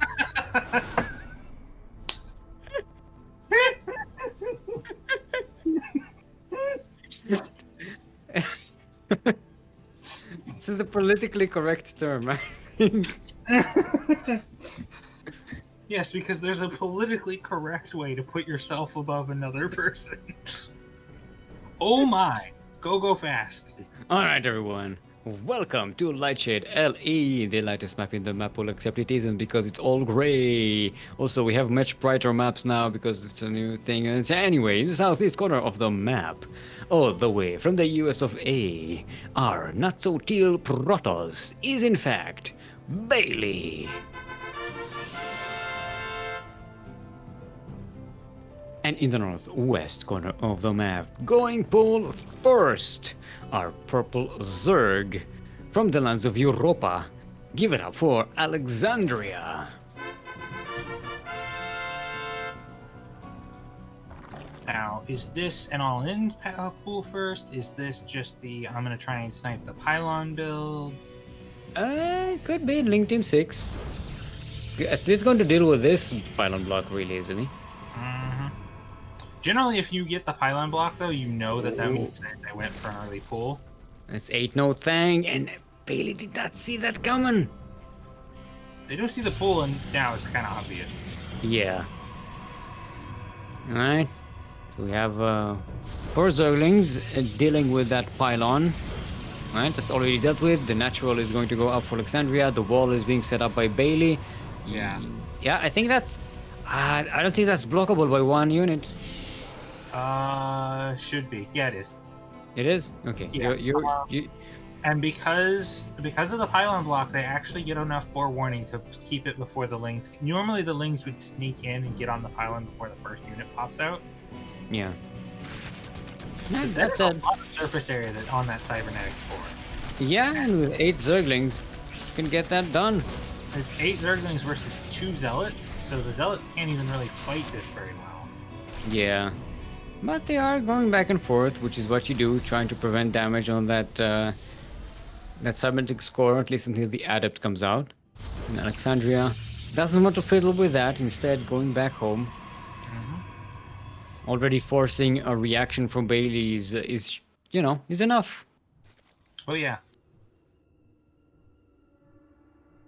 Like, ideally in PvZ, you don't want to get the Cyber or the Gateway that fast. Like, I think there's some Polish icons going on in chat right now. From Indie. What is Indie? What's the name of that emote? Krug help. Indie Wytrzyj.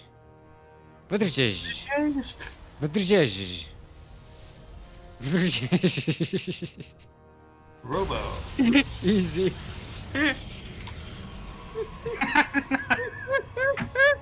Was it?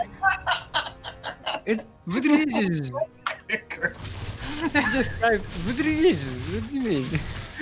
Oh, getting us round on one of the zealots and the other one as well. Nicely done. Baillie not going to get any kind of retaliation here. There is a probe in the southwest corner of the map for Baillie, so I'm assuming going to set up some kind of proxy. DT maybe? It should just be a proxy pylon in that position at this point in the game. Yeah. Hey. Wait, is that the stun? That's not the stun. That's Dastanor. It's a different Dastan. Unless Dastan changed his name in Twitch chat. Oh no, they're expanding group. We have Dastan clones. Hide.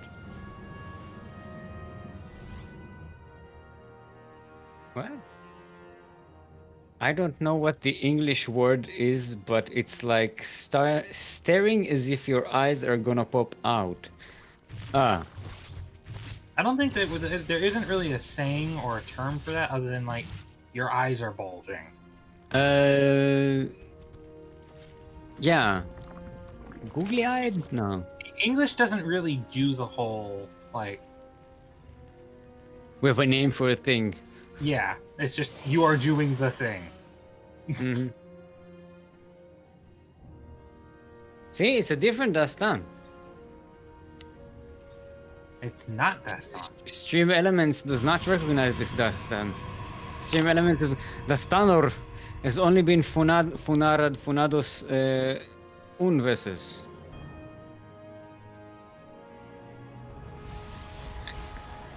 It's a different Dastan. I know, Stream Elements text is a plain text. Even completely, I know. It's Dastan.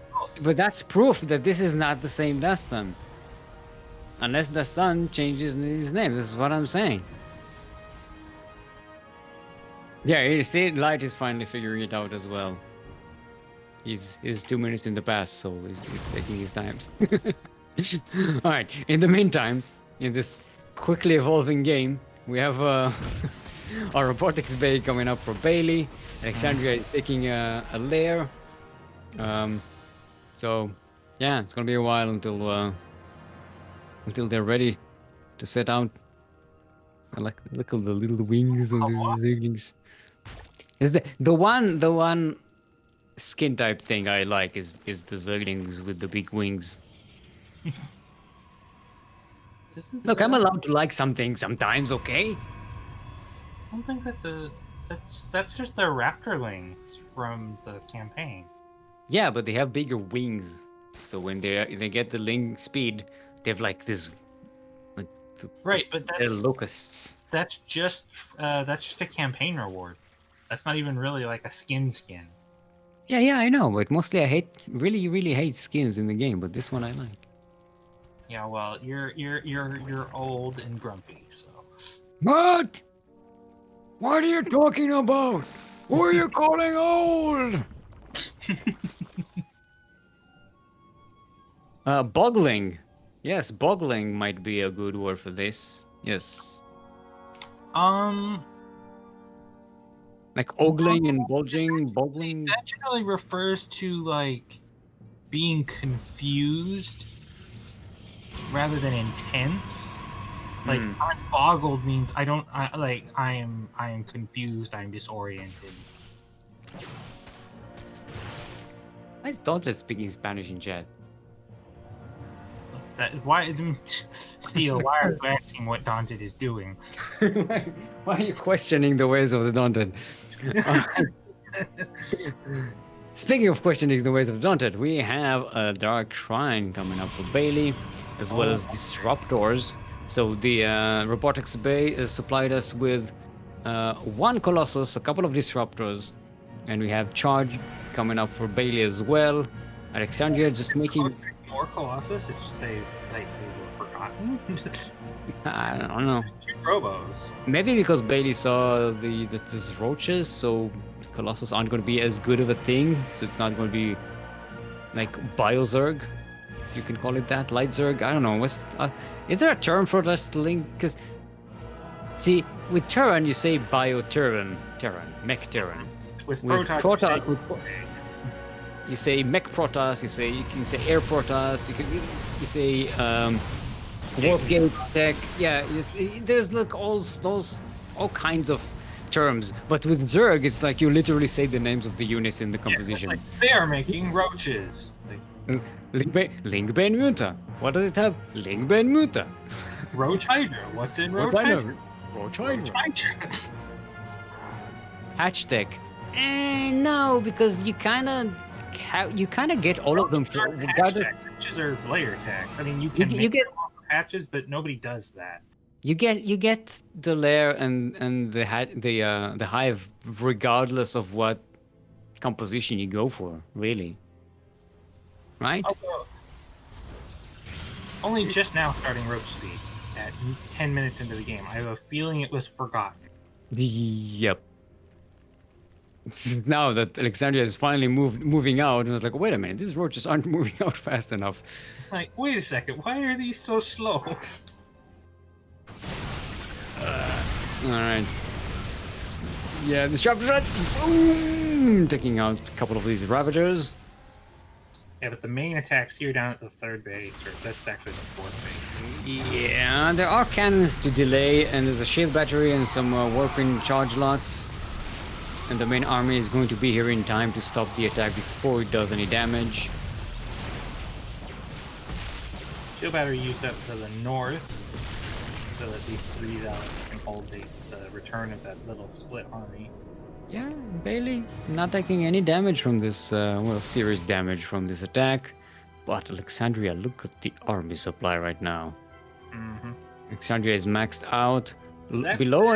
Low in workers, but you're maxed out. It's actually a good thing to have less workers. Yeah, but they're also maxed out on roaches against a Stalker Immortal Disruptor army. To be fair, it's 3 Immortals.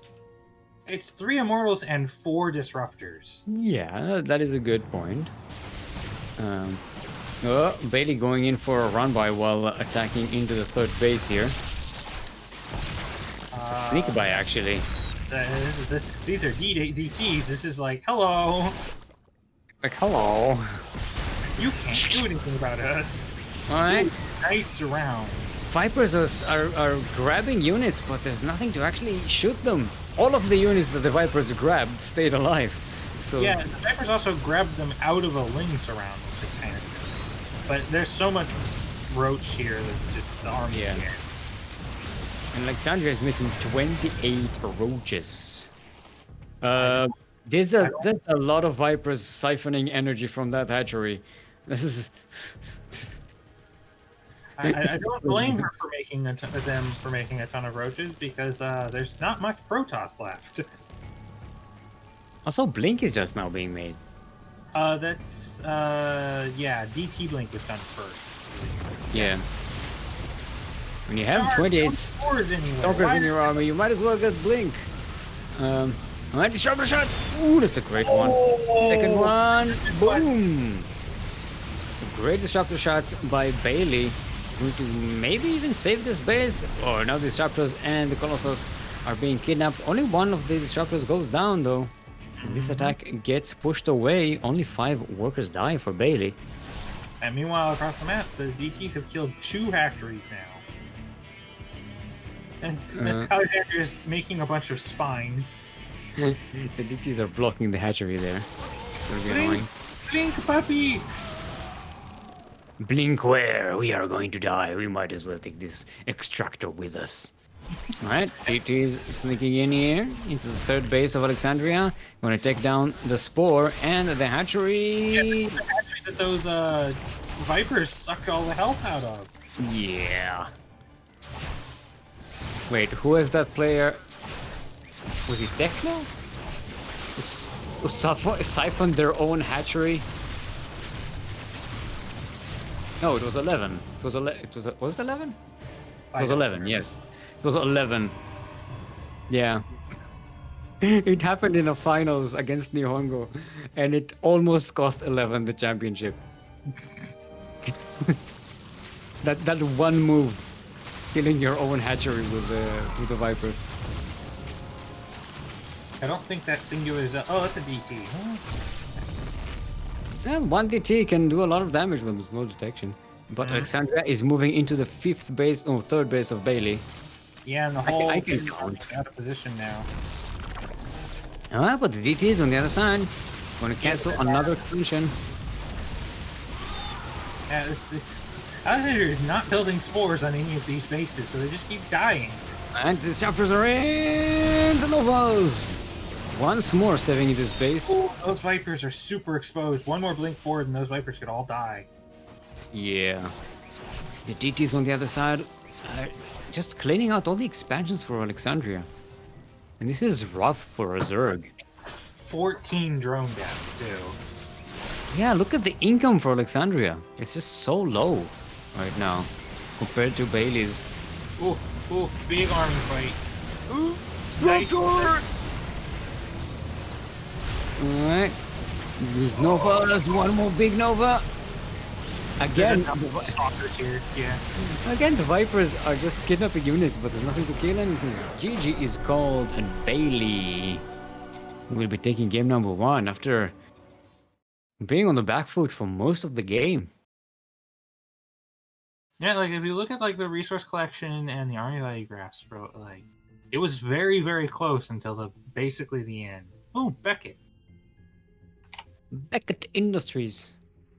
Hello. How can Beckett Industries help you today? We'd like to take all of your possessions and offer you nothing except our words. Payment in advance. Alright, in other news, NihonGo wins 1-0 versus Techno, and we'll go into another TBT with Yakuzaku. Actually, no, Techno is Zerg. I can't confuse. Techno sounds like the name of a Terran, but it's actually a Zerg. It is actually a Zerg player. Hence why I got confused between Techno and 11 when it came to siphoning hatcheries with Vipers. Alright, both players are ready. Let's get right on to it. Beep. Beep. This is our first 3-game series, isn't it? That we've casted anyway. Yeah, this is the first ace match. There was one other one in Techno versus Baillie, but we didn't see that match. Don't is saying sometimes I remember things from past lives. I don't think so. I barely remember anything from this life. Do you think I'd have enough room in my head for another life? Alright, everyone. Welcome once more to Beckett Industries. How can Beckett Industries help you today? Please give us all your money. I'm sorry, I did not mean to say please. In the southwest corner of the map, currently up 1 in this best of 3 series, are not so teal Protoss, all the way from the USA. It is Baillie.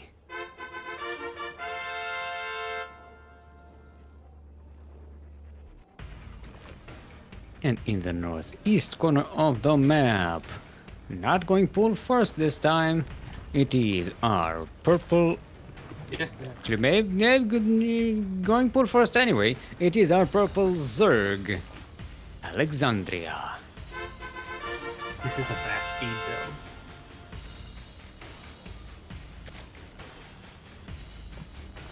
build. What is that stand saying about me in chat? Help, help, help. Escúchame.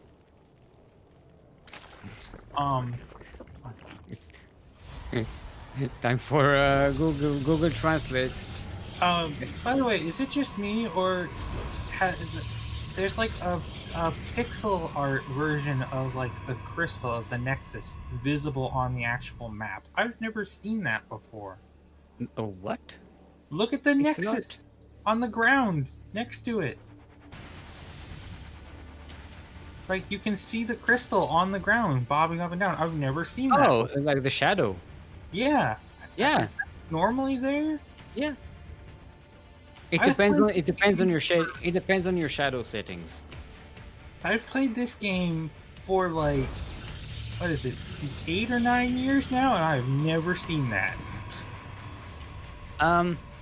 Yeah, it also depends on the map lighting as well, but it depends on your shadow. Also, if you look at the overlords have a shadow, and if I mean, really like, yes, but that actually that shadow actually has color.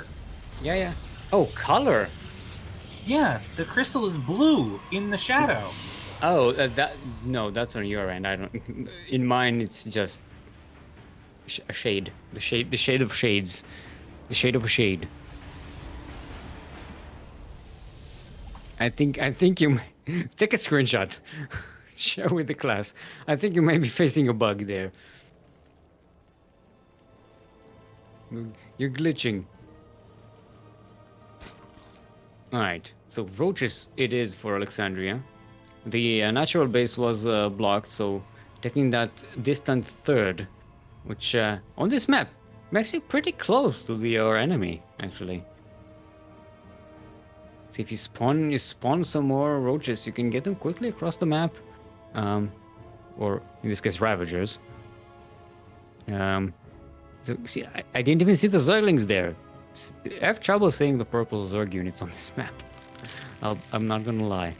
On this one and on the other, what's the on 2000 pressures? 2000 atmospheres. 2000 atmospheres, yeah. Baillie did choose to go for Stargate tech, and only now sees the attack coming, so gonna have a bit of a trouble buying time.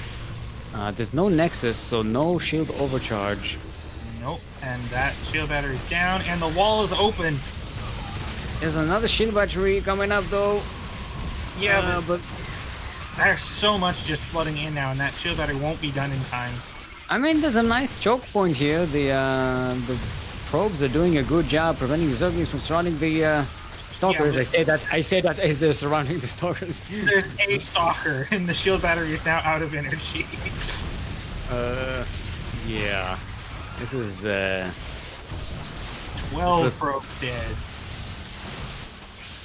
It does not look good for our protos here. Oh, eating the biles. It's a bit too much. More Zerglings coming in. GG is called, and a very quick cheese by Alexandria keeps them in the series. No, wait, that was an ace match, right? That was the ace match. They're a finalist. Yeah, I didn't even have time to put on the full score, so I thought it was 0-1. Oh no, this wasn't the ace match. Wasn't? Wait, what? See, this is what happens when I listen to you. I thought it was. No, Stop confusing me! I'm already confused enough. Confusing me. I'm already confused enough as it is.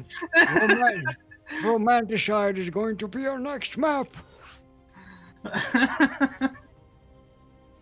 Stop confusing you, confusing me, confusing us. Guys, you were saying this is the first ace match we had, and I did the whole ace match because it was like, yeah. And I did not vet the information that came from you. I was too busy look at the blue crystal. I shared the screenshot you asked for. Yeah, I was about to look at it. Yeah, it does look shaded weirdly, and the rest of the shades aren't. It's just this one. Right, it's specifically the crystal. I've never seen that before. That is weird.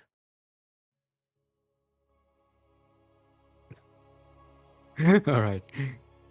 So that was not the ace match. This is the ace match. Yes, this is the ace match. This is the ace match. All right, everyone. Welcome to Romanticide. Romanticide LE, where love goes to die. We're in the northwest corner of the map, currently sideways 1-1 in this best of 3 semi-final of today's Sea Duckling Open, the number 98. Our not-so-teal Protoss, all the way from the USA, it's Baillie.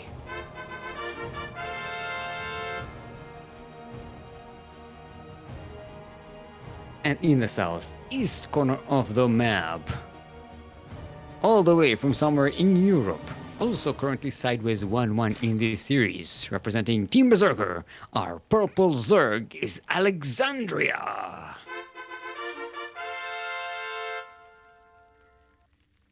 No pool first this time. Yeah, Satch first. Let's see what Baillie is going for. Something cheeky. So far everything looks normal. Yeah, the probe is scouting. It's not queued up to make anything. It's like, oh, I can't block the hatch this game. Gosh darn it. Yeah. Let's take this time to hydrate our hydras because we didn't have much time so far. It's been a wild ride.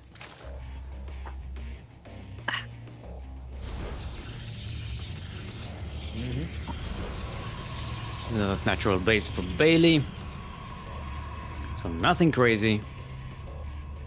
Alexandria. Will we see air toss this game?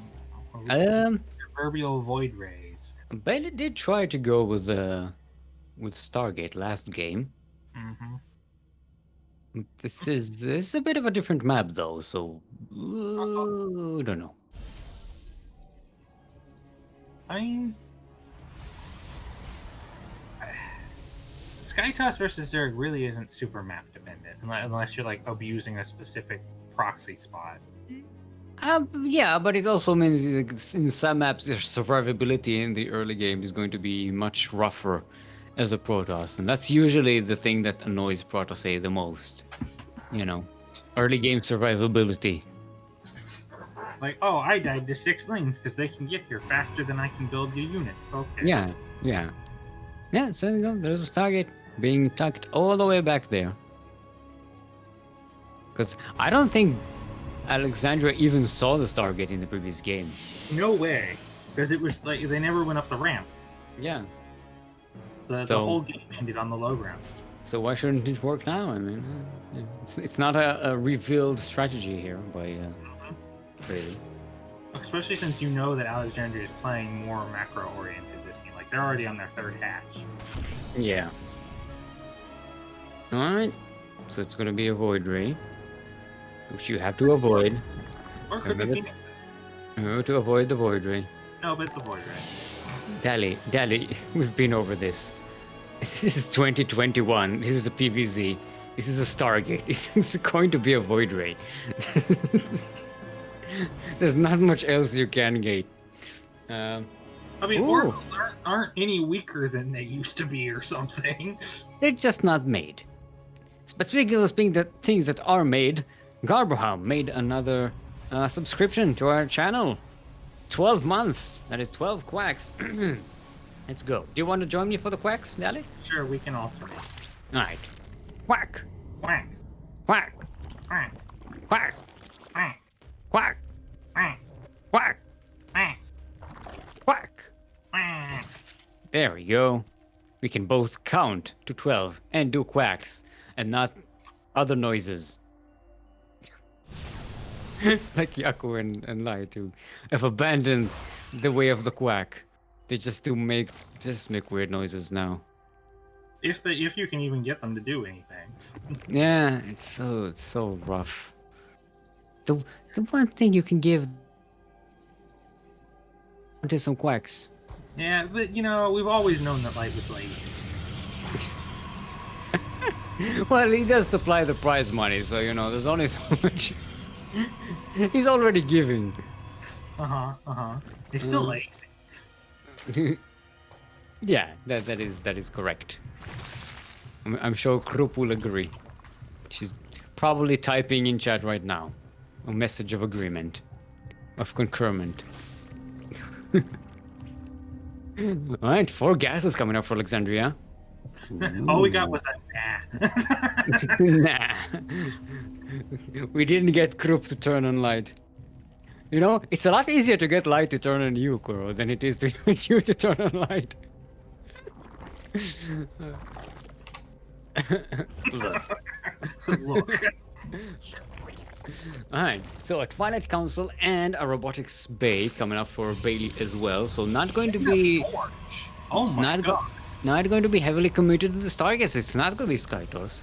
Just one Void Ray.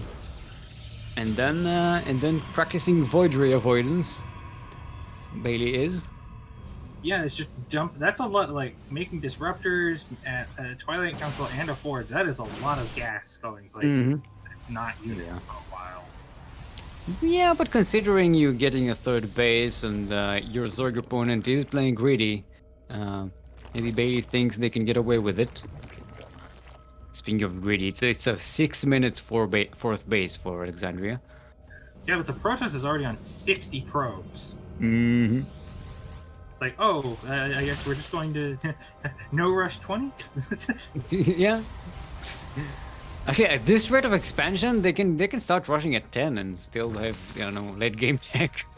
I mean, look at Alexandria's bank. Yeah.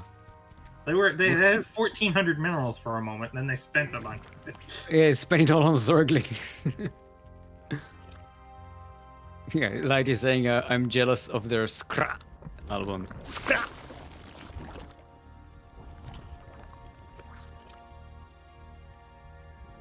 We work with idiots. Anyway, speaking of idiots, Dark Shrine is coming up. It's the only segue I could go for. Sorry. Wow, calling Dark Templar stupid. Wow. Nah, they're not stupid. Dark Templars are some of the most, like, deceptively effective units in the game. Oh my god, there are 74 probes versus 75. Like, nothing has happened in this game. Yeah, no, we've been talking about duck noises and Kuro and Light being lazy. Uh-huh. I don't know why I lumped Kuro into it as well, but I don't know. She does wake up late. The hero of the wasteland. Kuro is the opposite of lazy. Kuro is not the hero of the wasteland. Krupp is the hero of the wasteland. There are two different entities in the lore of the Ducklings. Don't tell anyone. Don't tell anyone that the real identity of Krupp is Kuro. It's like a Batman thing where you don't want to reveal your secret identity. That is a lot of stalkers to fight a mostly Ling force. Yeah. Zerglings are coming in, but the disruptors will push them away. Krupp is saying they need to drop more work on me. Well, Sunday is my last day on the job, and I'm going to be a lot more available. So, I'm resolved to take more responsibilities within the clan. Did you also just leave your job or something? Yeah, Sunday is my last day. Mm-hmm. Behind the weekend, beyond the weekend, after the weekend, this one. What are you gonna do from there? I don't know. Normally it'd be like, I don't know. yeah, that's a little personal, but at the same time, we're going up to our 6th and 7th hatch on this map, and no actual fighting Open, so we've got to fill the air somehow. Yeah. Well, the DT is doing work. Uh-huh. It's a nice plate of DTs here by Baillie, and there's very little detection for Alexandria. Oh, that was which a is kill on the hatch. Is that a cancel? Actually, there is zero detection. There are no overseers. Alexandria's had a problem with. Yeah, there are no overseers. Only 4 of them are being made right now. Spores are being made right now. These DTs no protection for the Widow Mines either. Against NihonGo. Yeah. Baillie is gonna get 3 hatcheries with these DTs? No, this one's 2 hatcheries. Okay. Oh, it was close. This hatch is gonna have no HP. Oh, yeah. That was smart. Yeah. Still, the fact that the one up to the north was a straight up kill is not good. Holy crap! You look at the units lost tab. Even 10 minutes into the game, there's like 1,000 minerals lost. Only 6 Protoss units have died, and it's 11 minutes. Alright, Alexandria now pushing forward here. This is gonna be a cancel. No? I don't think so. Man, Baillie actually... Baillie defended... Leave the Protoss alone for 11 minutes, and yeah. 5th base stays up. Lurkers, though. This is a very strong anti-Zerg army here right now. This is Stalker Colossus Disruptor. Yeah, but we're gonna have fully upgraded lurkers here real soon. What's the detection situation for Baillie? 3 observers, and there are cannons at home. So at least Baillie will have vision on the lurkers. There's a run by of or charge by of Zealot into the 4th base of Alexandria and the 5th. I think Alexandria got fed up with the DTs. Yeah. Alright, so this is gonna get cleaned up. That reveals both the lurkers and cleans up most of Alexandria's Baillie with just a few zealots. Alexandria is about to mine out of these bases. This is bad. Yeah, but they also have 4,000 minerals. I thought still meant he was quitting the Ducklings and I almost choked. Relax, Daunted. I'm not leaving you. Giving people separation anxiety in the clan. Chill, people. Admittedly, that's the same reaction they had at my work, so, you know. Like, what do you mean you're quitting? I'm quitting. Yeah, I'm done. Yeah, they did not like the fact that I'm leaving.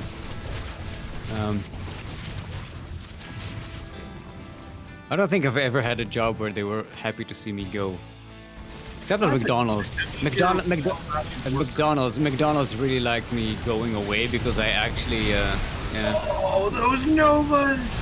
Oh, yeah, the Novas were really good, and they actually dealt a lot with a lot of the Hydralisks and the lurkers. This Protoss army is very low on health. Yeah, but this Protoss army is also transitioning to carriers. Yeah. And the fact that most of the Hydras just died, and several of them are probably going to be turned into more lurkers, Alexandria has no idea that this tech switch is coming. Yeah, it's 3 carriers at a time. No air upgrade. Oh, there is actually an air attack upgrade. Yeah, they've been already finished. Working on that slowly in the background. Probably going to try and sacrifice more of this ground army here pretty soon. Yeah, look, these zealots are going to catch this expansion going on. Oh, the bridges! Ugh! Whoa, wait, group, don't show those. What? The wooden bridges offend me. Well, the charges are facing the spines. The main armies are clashing. One of the carriers gets yoinked by the Vipers. But the Vipers are out of energy mostly. Yeah. I think Alexandria hit Baillie just in time between the transition. In a nice. I think Bailey's gonna give up this base and back off. Yeah. because they've got 4 carriers available now. They're not making anything right now. I mean, Baillie does have a huge bank. Well, had a huge bank before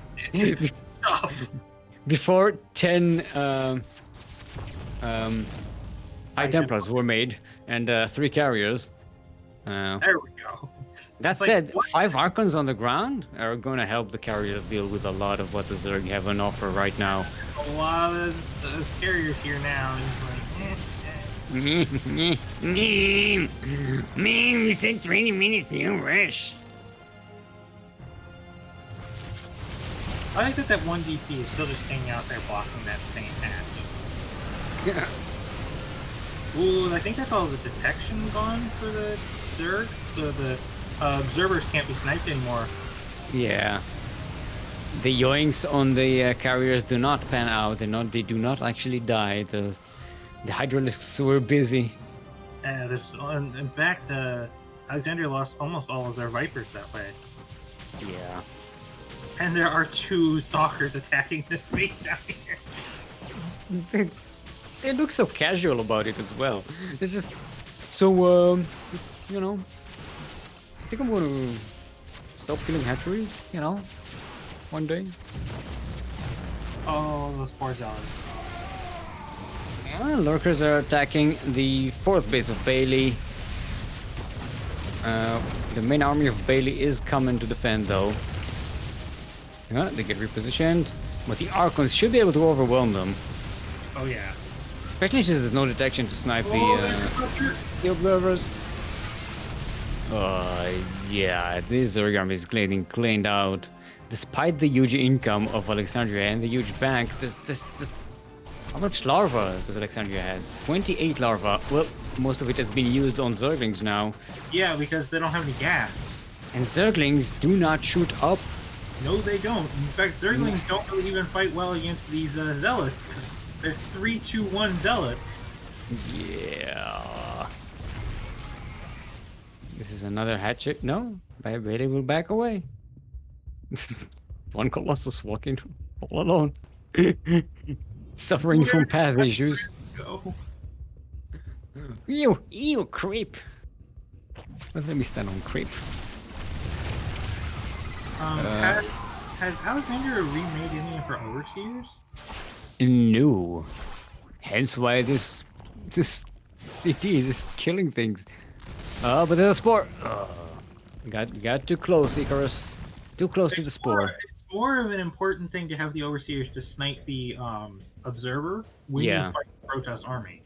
Yeah, when you have lurkers, you want to snipe the detection. It's an important thing. Although at this point, there's really not that much on the ground for the lurkers to fight anymore. Yeah. This is not a good position for the Zerg to be in. Getting 2 Spires right now. I'm assuming trying to get Corruptors and upgrades, but it's gonna be a while before these are able to actually... Yeah. It's gonna be a while before the Corruptors are take any part in the game. 8 spores going down. No overseers. No, there are 2 overseers in the main army now. Ah, okay. Yeah. So I missed those being made. Really, you want like 8. Just like overmake overlords and just throw them in. Oh, those Zerglings are gonna get in the base. The Zerglings are in the main base. Yeah, Colossi and Archons around should be too bad. They get into the main, but there are no workers here anymore. Only cannons. Some defensive DTs are warped in to save the line of pylons from being asymmetric. That hatch almost gets killed again down in the south too. Mm-hmm. It's unfortunate that the 1 o'clock base has not been discovered this whole time.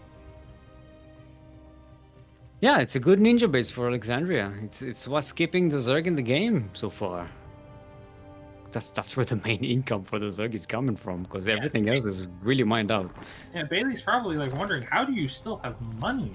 I have kept you from expanding for like 10 minutes now. Yeah, well, you haven't checked all of your bases. You haven't covered all the bases. And one DT Raptors are on the way. with upgrades. They are pretty behind the Baillie's air upgrades. Mama ship is on the way as though. Mama. There are 80 interceptors on the map. That's a lot. That's like Bioterran at some point in terms of DPS. 10 carriers is the point where you just start right-clicking on individual units and they just all gone. Yeah. I don't want you. I want you out of the fight. I want you out of the fight. I don't want to. I don't want to even see you. Alexandria.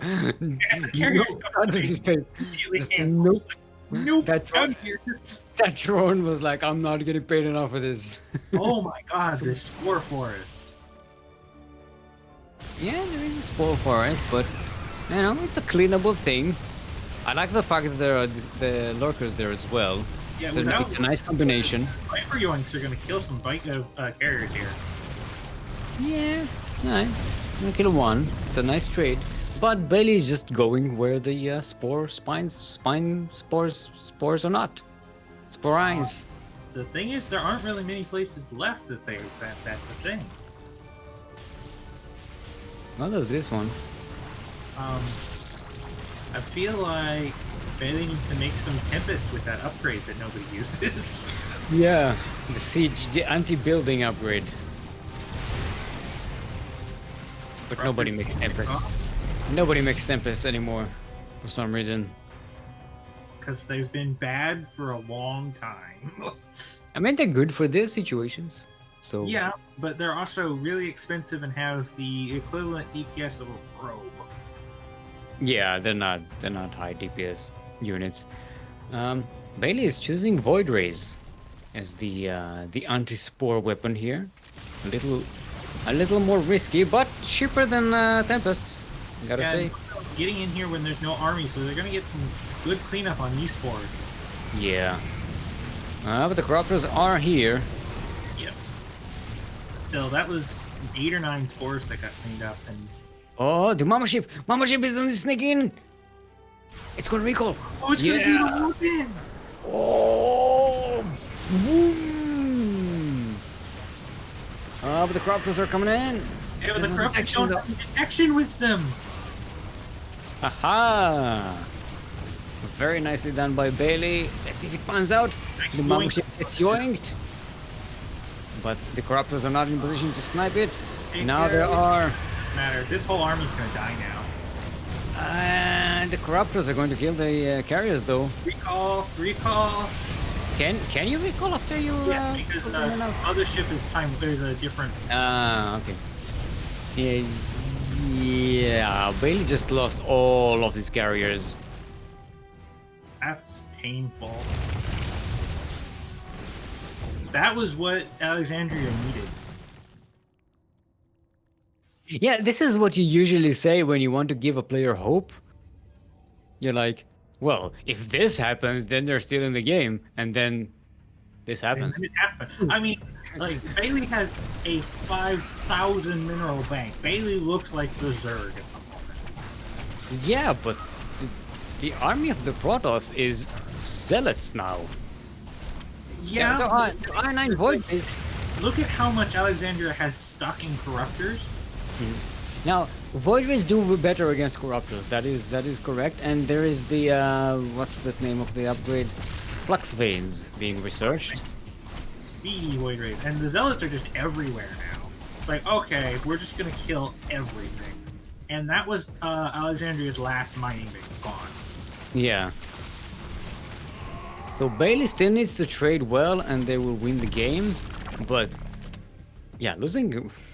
What was it, 10 carriers? Oh, the Lurker Den's gonna die. There's a DT in the main.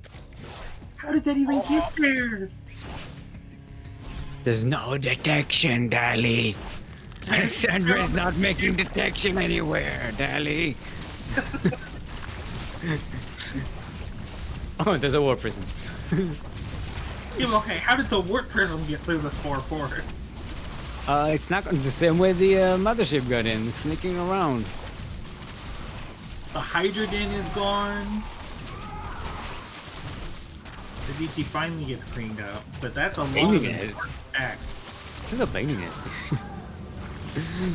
Oh, another huge warp in. Baillie has cash to do this all game from now on. Yeah, it's the thing. It's like oh well, their ground army is just zealots. Yeah, it's 3-3-2 zealots versus roaches. Just corruptors mostly. Yeah, but yeah, the lurkers even don't do that much against this mini upgrade. They're helpful, but and the actual Protoss army is now here. It's like, hello, there are what is that? 14 Void Rays. Yeah, it's buzz down over here.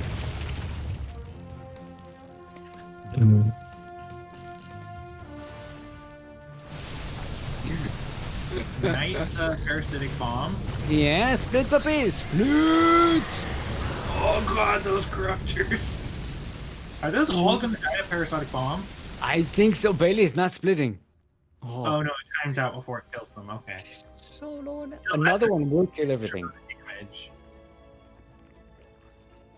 Another one will kill everything. Yeah. Very... is there any Viper energy left? There's one Viper left. Bomb. And it does... It's about to have enough energy for one parasitic bomb. It's 75, right? I think. No, I believe parasitic bombs. It's got enough to yoink. Ah, okay. So yeah. Parasitic bomb is 150, I think. 125. All right. Okay, so now it has enough energy. I actually used the spell myself. But more Vipers are being made as well. Still, look at the background. Baillie should just be making chargeloads and just sending them in wave after wave after wave. I'm surprised that there's 1,000 mineral income for the Zerg, considering they have one mining base. Yeah. Oh boy. And it's actually health was siphoned from it to make energy for the Vipers. So it's already low on health. Oh, look at that, Dally. We're getting the upgrade. We're getting the Tempest upgrade. Resonance Coil. Plus 40 damage to structures. Oh, this is a good catch for the Zerg. Yeah. But Baillie has other fish mining bases. Shouldn't be too bad. Also, already maxed out and has a huge bank, so... And Alexandria lost this base for that. Yeah, but this base is also mined out. Yeah. But if they rotate up north, they'll catch the important mining base. Or just send your probes to attack your enemy. They're just gonna long distance mine from your base. No, they were evacuated from the fourth base, I think. No. No, they were moved there. There's only one mining patch there. All right, the Voiders come in. They wipe out the Overlord's going to supply block Alexandria pretty soon. All right, Corruptors coming in. The Vipers are all gone. There's no parasitic bomb on this army. Yeah, GG's called. The Protoss lasers. I mean, that was a long fought game. Yeah. All right. So we have a lower bracket final already set up. It's going to be Alexandria versus NihonGo once more. NihonGo meaning 1-0 versus Yakuzaku, who does not get to be in the final four today. Came close. Yeah, did get close. Oh, no, actually, is in the final four. No, he's in the final 6. No, it's Baillie, Alexandria, Nihongo, and Yakuzaku. This is. Oh yeah, you're right. Good job. Yay! This is like his this is like his third Sea Duckling Open best of 4. Yeah, we're going to go into a short break. So you can get some more water, so to hydrate our hydras. Take this time to drain your disruptors, stretch your roaches, hydrate your hydras. We will, in the meantime, show you clips from times gone by, a duck tip, if you will, made for us by Vortex. Yeah, be back here in 5 minutes, or I will not forgive you.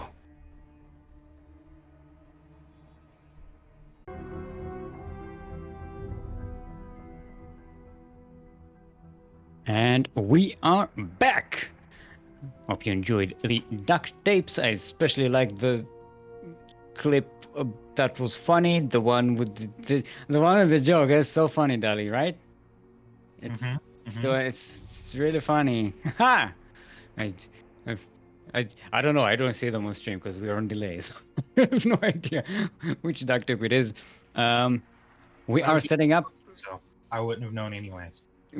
We are setting up the lower bracket finals, which will be a best of 3.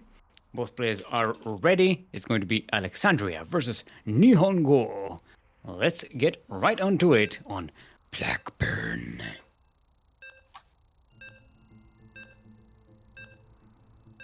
Oh, I forgot to fill my water because I'm smart like that. Never mind. I'll muddle through. Because it's going to be a while. I have some liquor here, some honey liquor I can use instead. That's not good. That's not good for your voice. It's good for your voice after you do casts and stuff because it's nice and soothing, disinfective. But yeah, no, don't do it while you're casting. Anyway, welcome everyone to the lower bracket finals of today's Sea Duckling Open, the number 98, as we are for the first time on a map called Blackburn LE. We're in the southwest corner of the map, all the way from Russia, representing Star Community. Our blue Terran is NihonGo.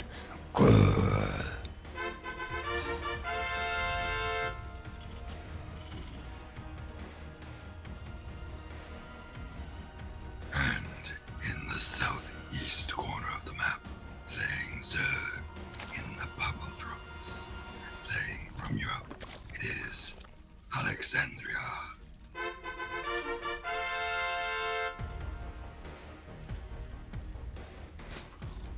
And we shall all burn.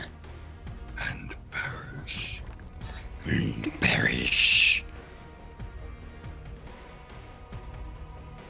Right, well, they're doing I'm out of words. I'm out of words. I'm also out of words. They're doing normal macro openings.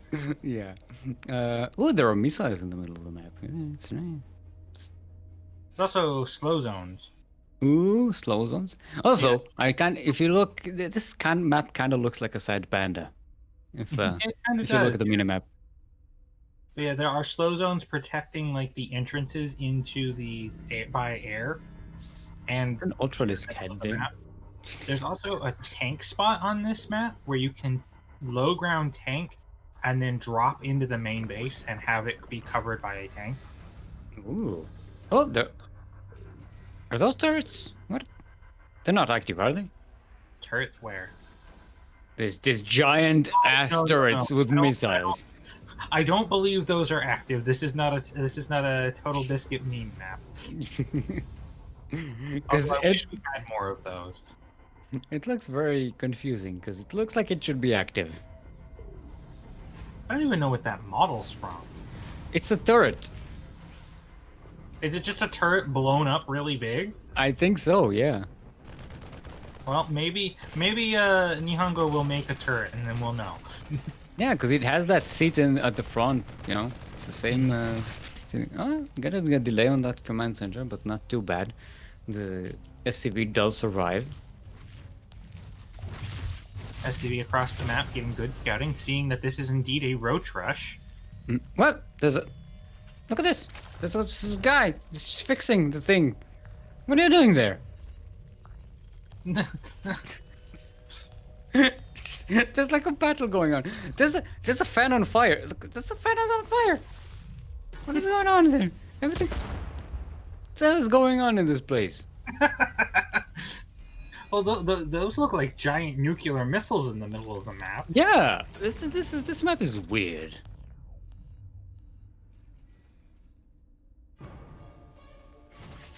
Alright, we're just coming in. They're not all turned into Ravagers. Some of them will be right now. NihonGo should be okay with this. This is not a lot of Ravagers. A Cyclone is coming out. Oh! Bye, Reaper. Reaper gets sniped. He's also going to come out to clean up the Overlord, which will be very helpful. Mm-hmm. Or we just kill it with Cyclone instead. Yeah, nice dodging of the bias there by NihonGo. NihonGo has pretty good micro. So usually doesn't get flustered by these kinds of situations. The Viking will take care of the high ground vision. That's nice. He can keep his lock-ons for much longer.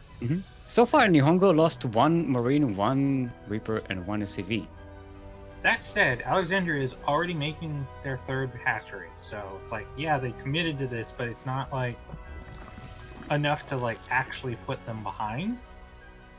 All right, Krupp, go to the southeast corner, below the main base of Alexandria. You see the fan down there? It's literally on fire. There's my god, it is. There's like a completely different set of crisis going on in this space platform, regardless of the fight that's going on the surface. This guy is trying to fix the entire station from blowing up. There's missiles all over the place. There's turrets that completely ignore the fight that's going up there. This is just there's an Ultralisk head just stuck in the middle. There's a craft BC being worked on by giant repair drones. Where? Around 3 o'clock, right above Alexandria's 3rd base. Oh, right. Look at that. Yeah, that's at the middle section of a battle cruiser. Oh, Viking landing. And back in the air. Yep. Oh no, this thing that can shoot me on the ground. I'd better be in the air. Yeah, this map, there's so much going on here. That's like, no wonder nobody on this platform cares about the fight between the Zerg and the Terrans. They're like not involved. It's like, oh yeah, they're fighting over control of the station. That's nice. We're trying to keep it from crashing into a planet. Yeah, thanks a lot. All right, this time NihonGo going bio. I think that's the first time we've seen him actually go bio against Zerg today. Yeah, we have. It was all mech so far for NihonGo versus Alexandria. Then again, like when you know your opponent's opened heavy roaches right away, it's kind of hard to get like the critical mass you need to deal with that right away. Also, this is a very drop-friendly map, it seems, despite the slow zones. So you know. Marine There's drops, also a lot of pretty space good. between things, like the way it's divided, other than that one middle base. Like there is a lot of dead room between the 2 halves of the map. Yeah. This is also on fire. Everything is on fire inside. There's also This gold is- pieces on this map, by the way. Huh? Yeah, Ooh. like right where the dropship is right now. That's a gold base. Yeah, they're like gold divider bases. With 2 gas geysers, which is unusual. Usually gold base only at 1. Alright, there's the drop coming in for NihonGo's, for Alexandria's 3rd base. There's evacuation of drones. A few of them will die. 4, and there's the evacuation. Only 1 Marine was lost. Pretty good. So, creep spread here for Alexandria. There's very little creep spread in this game. Yeah, it's kind of a weird map to spread creep on, though. Like, where do you go? I mean, anywhere but your own base. Just you have vision. Anywhere. Yeah, but usually you want your creep also spearheading the main attack path. Well, do you go through the slow zones?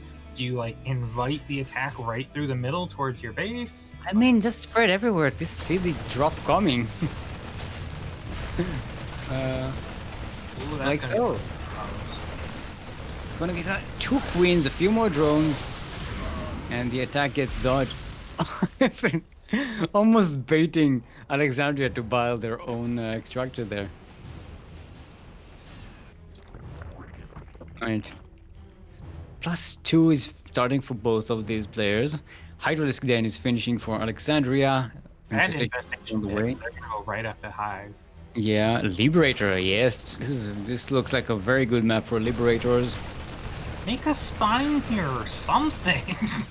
Spore. This is just one drop, one medivac, still mostly full of Marines. Yeah, it's gone in 3 times, lost 1 Marine each time, and has now killed, I believe, 15 drones? Something like that, yeah. For 3 Marines. Now that Marine's got 3 kills, that one's got 3, that one's got 3, that one's got 3, and that one's got 4. Yeah.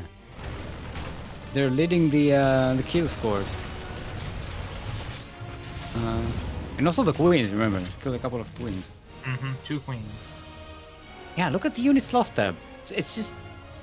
Oh my god! Really good trades for the early game. And here comes the Bio Army just right up the middle. Like, okay. Yeah. Gonna dodge the biles. Not all the tanks are sieged. Right. And the Rochers are getting a good surround, but I mean, NihonGo could draw them into tank range. Okay, there we go. That's another tank sieged up at the front. And this hatchery gone down. There's another drop in the 3rd base as well. Where this is going on. Forces here for NihonGo to just keep going. Like, there's just no army supply left for yeah, the push is going to continue. This is a great trade for NihonGo. Like the Liberator backup here, instead of using it as a harassment. Although, you know, at this point, Alexandria's attention would be distracted enough. With the Liberator in the main, could be doing tremendous amount of damage. Although it's not necessary anymore. GG is called. NihonGo takes the first game in this series.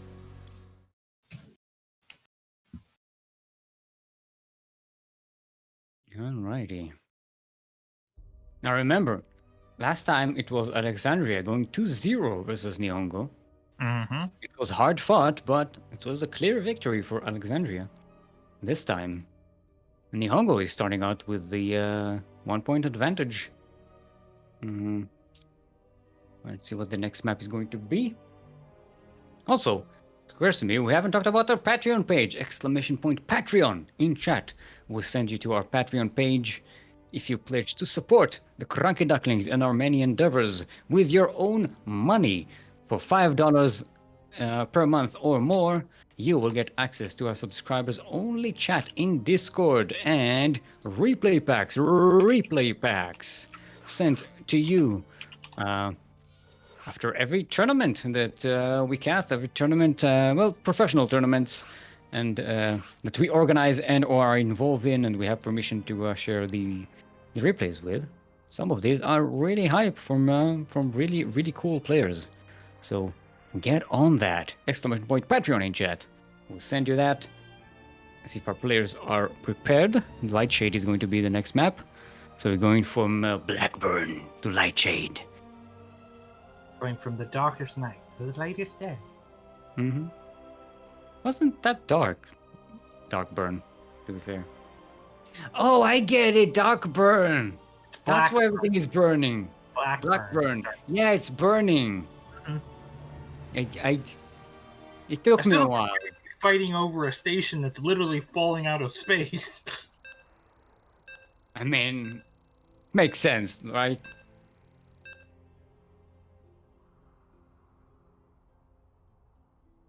Wait, what is Light talking about? Where is Light? He's mumbling in live feed. It's an old conversation that I'm trying to keep up with because I haven't seen it. Never mind.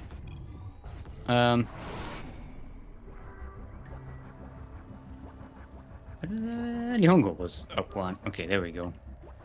Anyway, enough about that. We are on Lightshade.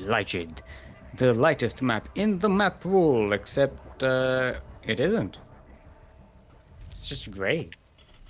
In the northwest corner of the map, all the way from the land of Russia, representing Star Community, the one-time SDO champion, it is NihonGo.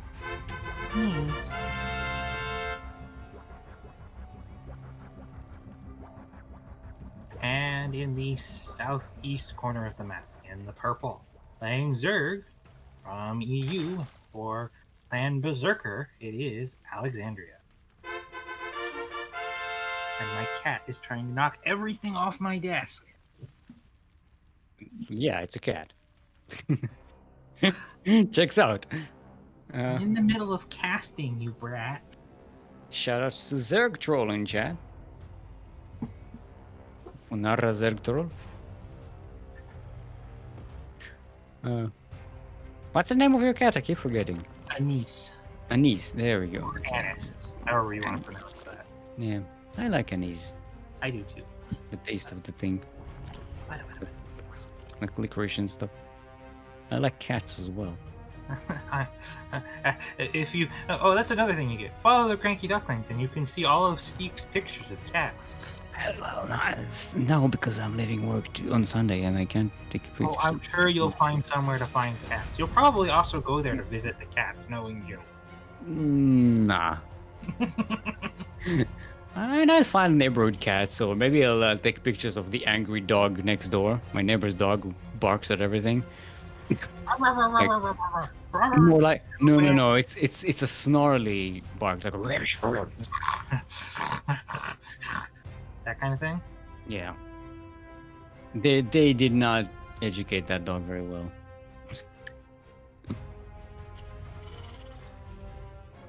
Alexandria really likes taking really fast third hatches.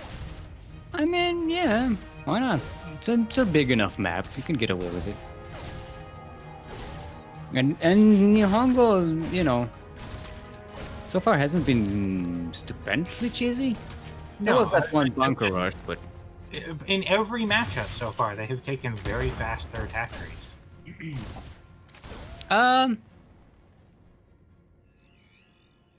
Except for the one game that they went super cheese. Yeah.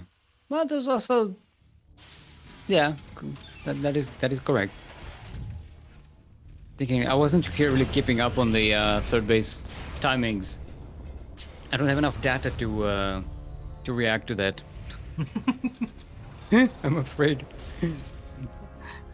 So EXE has run out of memory. Don't that he's saying technically we are fighting over a planet that is falling through space. Well, not no, falling. It's not falling through space. It's flying through space at a rapidly accelerating and constantly expanding rate. Also, it's orbiting a planet, a star in space. Well, yes, but our star is also orbiting something else, which means we're technically being flung. Yeah. Yeah, we are orbiting an orbiter that is orbiting an orbiter that's orbiting. The galaxy itself is orbiting probably something, right? Probably, yes. And then the universe may also be acting on other universes. We just don't have a way of really understanding that far. And it's a great big universe, and we're all really puny. Just tiny little specks about the size of Mickey Rooney. That is the Waco's universe? Or is Yako's universe? No, it's Wacko. So it's... Yako does the nations of the earth. Yes. Yako, Wako, and that. I love that show. I did too. I grew up. I should not have been watching it at my age when it was on air, but... Yeah. Yaku's universe, no. Yaku's universe is ill-explained. Yaku is banned from having a universe. Yep. Alright, Hellion coming in. They're gonna kill at least a lot of Zerglings. Oh, nice barbecue. Barbecue. Oh my god, barbecue! Oh my god, barbecue. Actually, not the best of trades because there's not a lot of drones that died there. And yeah. In fact, Alexandria is up almost 10 workers at the moment until they build some buildings.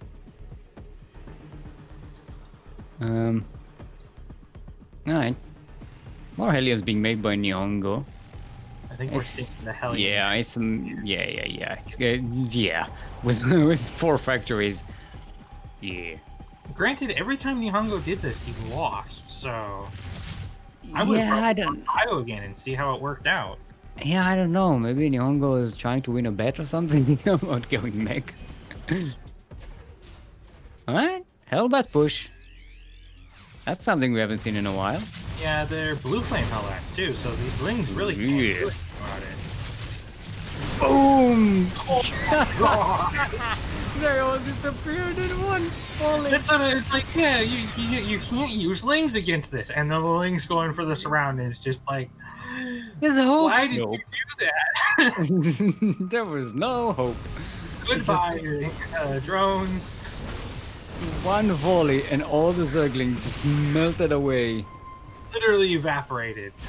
Now Look at that. now you're getting the worker kills in these. So. Yeah, look at this. And, oh, no target firing though. Okay, Yeah, this in could have fact- been a lot worse. Alexandria came out on even worker count from that. That could have been a lot worse. Proxy never loses. Yes, Proxy never loses. Alright, Widow Mines are being added for NihonGo and tanks, so it's gonna be not the heaviest of the mech compositions.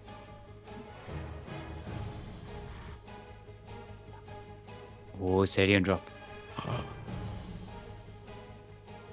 Smedevac is kind of low on health though. How many? Alexandria has 9 queens, so this might end up. Yeah, go ahead. The only thing that the medevac's really needed for is the Hellbats, because nothing else NihonGo has can be healed. Okay, the Hellions just drive in, I guess. Nice splits on the workers, except for those ones. Oh, another big up. Ah. This feels unfair. Yeah, Blue Flame Hellion, Blue Flame Hellbats, early on when you don't have a lot to like get rid of them, are just devastating, especially when you just send them over and over and over and over again. They're pretty much guaranteed to get a few kills every time. Mm-hmm. Actually, we did see Proxy Turax and it actually lost today, right? Yeah, it was, who did that? Yeah, NihonGo versus Alexandria. I thought it was a TBT we saw that in. No, it was definitely against the Zerg because we were mentioning about the creep and everything. It's when the SCV got caught behind. Yeah, that was NihonGo versus Alexandria. You're right. I think that was like game 2. And there was also a really weird TBT today. So Yeah, that TBT was something else. yeah, that's for those who are wondering and missed it. The very first game of today's cast. Go ahead and watch it. It's TBT. You will not regret watching that game. Oh god. Oh god. Add some more red dead drones, but look at the worker count right now.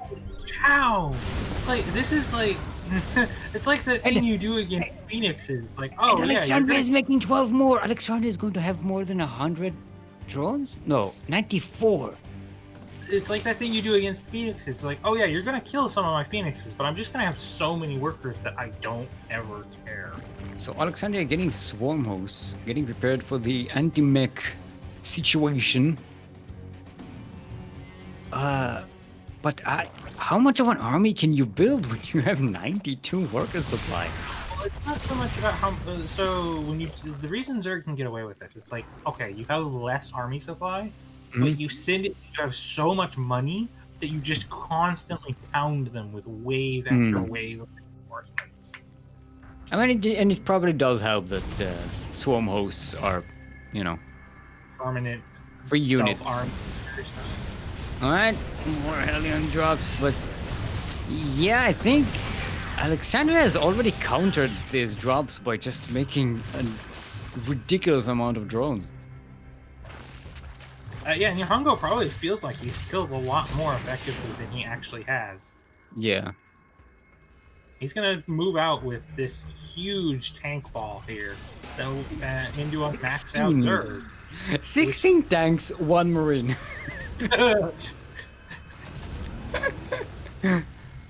There's 1 Viking, 1 Marine, 1 Medevac, 3 mines, and 16 tanks. Man with tank OP. It's literally 1 man with tank. Yeah. This the saying of the Israeli armored forces is the man in the tank shall be victorious.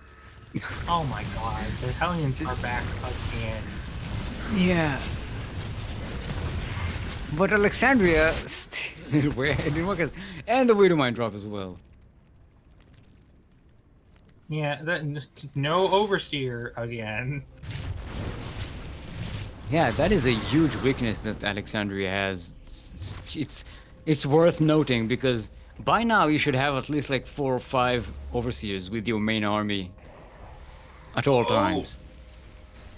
This could be either really good or really bad, depending on Hellbat, no, the Hellbats are ready. The Hellbats are ready. Gonna get a few tanks. So there's gonna be like blocked. 5 tank kills here for free.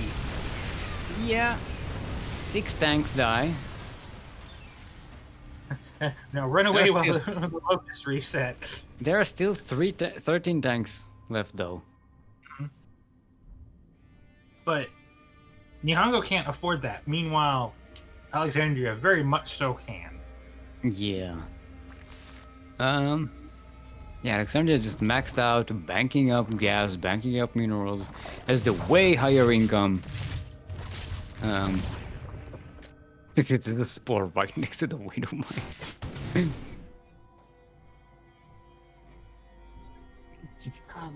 Karen, something bit me, Karen. I don't know what it is. I'm going to complain to the manager. You are the manager. I'm going to complain to the Overmind. Alright, The Overmind more, is dead.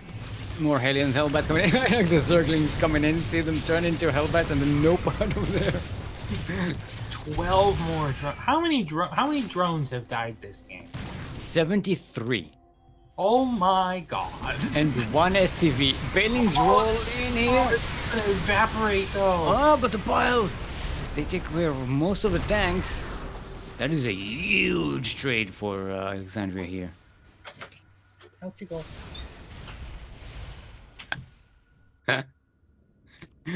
Alright. There's another drop coming in for NihonGo sneaking around and a Widow Mine waddling. Yeah, the Widow Line's just like, I'm gonna hang out. I'm gonna follow you. I don't have enough room for me in the medevac. The Queens are here this time. Yeah, Medivac might die real quick. It's very low on health. Yep. And Widow Mine does dig in and boom. And the other one waddles through. Oh, but he targets the 7 Queen. kills. Man. Bailings roll in. They're gonna kill another tank. Nope. No, they're not. That is also a ton of Thors. Another swarm host attack. Yeah. What the hell? NihonGo just killed one of his own Thors. You think? It It's not happens. supply capped. It happens. No, I think it's just A moving into his own army accidentally. Maybe he thought it was a changeling or something, or I don't know. I don't know. I It's feel a like big changeling. He thought it was. I feel like Alexandria needs a tech transition here because the Thors just really are buffeting this attack every time it comes in.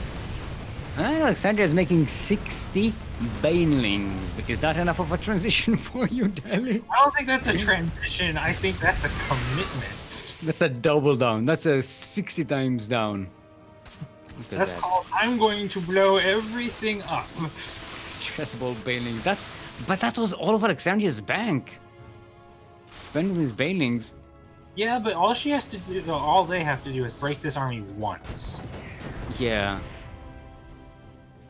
But I think it's enough that if NihonGo is sieged up well, all of these banelings just go down to tank fire.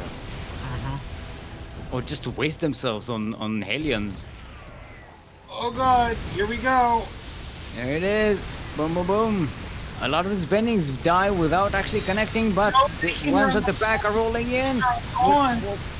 The locusts are cleaning up most of everything that's left, and the ravagers will clean up what's remaining. Actually, or will they? Everything died, but here's the thing: Alexandria replacing it with 68 Zerglings. Yeah. Ni- Meanwhile, ni- NihonGo's production is what, 5 units? I mean, 5 tanks at a time, so Yeah, but he can't. He doesn't have the money to do that again. yeah. Well, Thors are being made. This one tank's like, just shoot it. It has no health. But we're afraid. We've been told not to jump tanks when they're sieged. Another Hellion drive-by. 2 Hellbats. 16 dead workers. This is starting to be a trade that Alexandria cannot afford. Oh, they're focusing the hatchery. The main army is not coming in to defend. Alexandria is sacking this base. Yep. Instead, gonna just do a big Zergling blob again. Oh boy. Or does what the hell flew from the sky? There was like something that looked like biles dropping from the sky. Alright, buildings are rolling in the planetary fortress. They're gonna get into the mineral line, and the planetary fortress goes down. I don't know. I don't think that was worth it. Yeah, I don't know if that was a great trade. Alexandria is out of a bag. They cannot really. They cannot do this again. They cannot make 16 failings anymore. Yeah, and meanwhile, the tank count and the Thor count is completely replenished. Yeah. Alright, more swarm hosts being sent.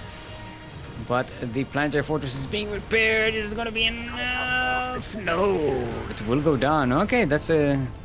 Oh, that wasn't the base though. No, that was The orbital. The orbital was the base.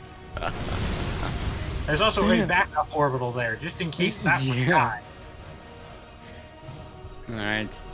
NihonGo has rebuilt a really scary Terran army, mech army here.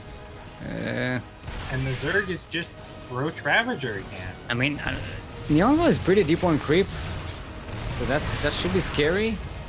Especially since all Alexandria has is Zerglings, so, you know, gonna need this creep to surround. And there's not a lot of Hellbats left for NihonGo. Distracted though. The locusts are sent in, but they get cleaned up pretty quickly. Oh, everything goes into the tank fire! I don't know, NihonGo looks really good here. The push is really strong. Alexandria is bringing more and more Zerglings. They are about to be +3 though. That might... The swarm hosts are all dying to a single Thor. Yeah, I mean, if the Zerglings can actually get to the tanks, that would make a difference, but... This one Thor just killing the swarm hosts. Cozy blue fire. Oh my god. So, cracklings do so much damage to Thors on the surround. And the tanks are all unsieged. Yeah. Now. I mean, maybe NihonGo thinks that they done enough damage. Oh, gonna get the aliens. Yeah, gonna save these 6 tanks. That's really important. I think it's more important than to continue a push after you've done the damage. So Alexandria can just make Zerglings. That's basically it. There's a ton of gas for Alexandria, but that's not...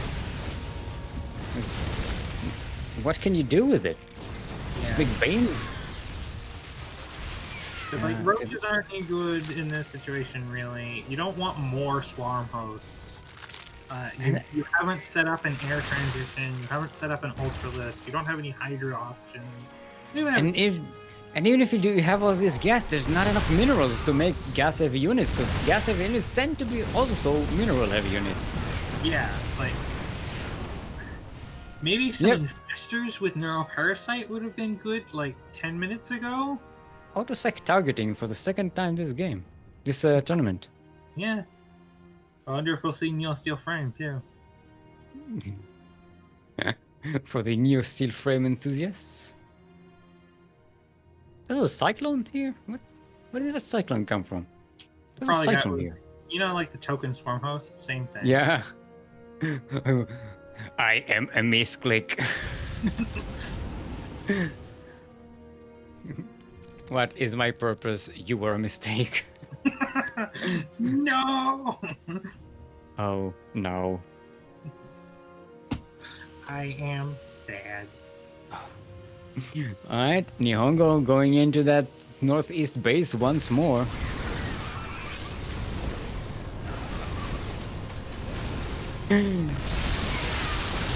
Alright, we are at 21 minutes. How many workers have died now?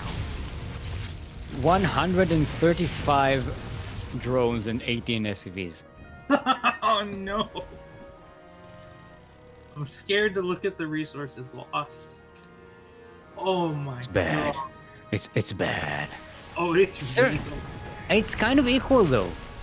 No, it's not. There's 10,000 resources difference.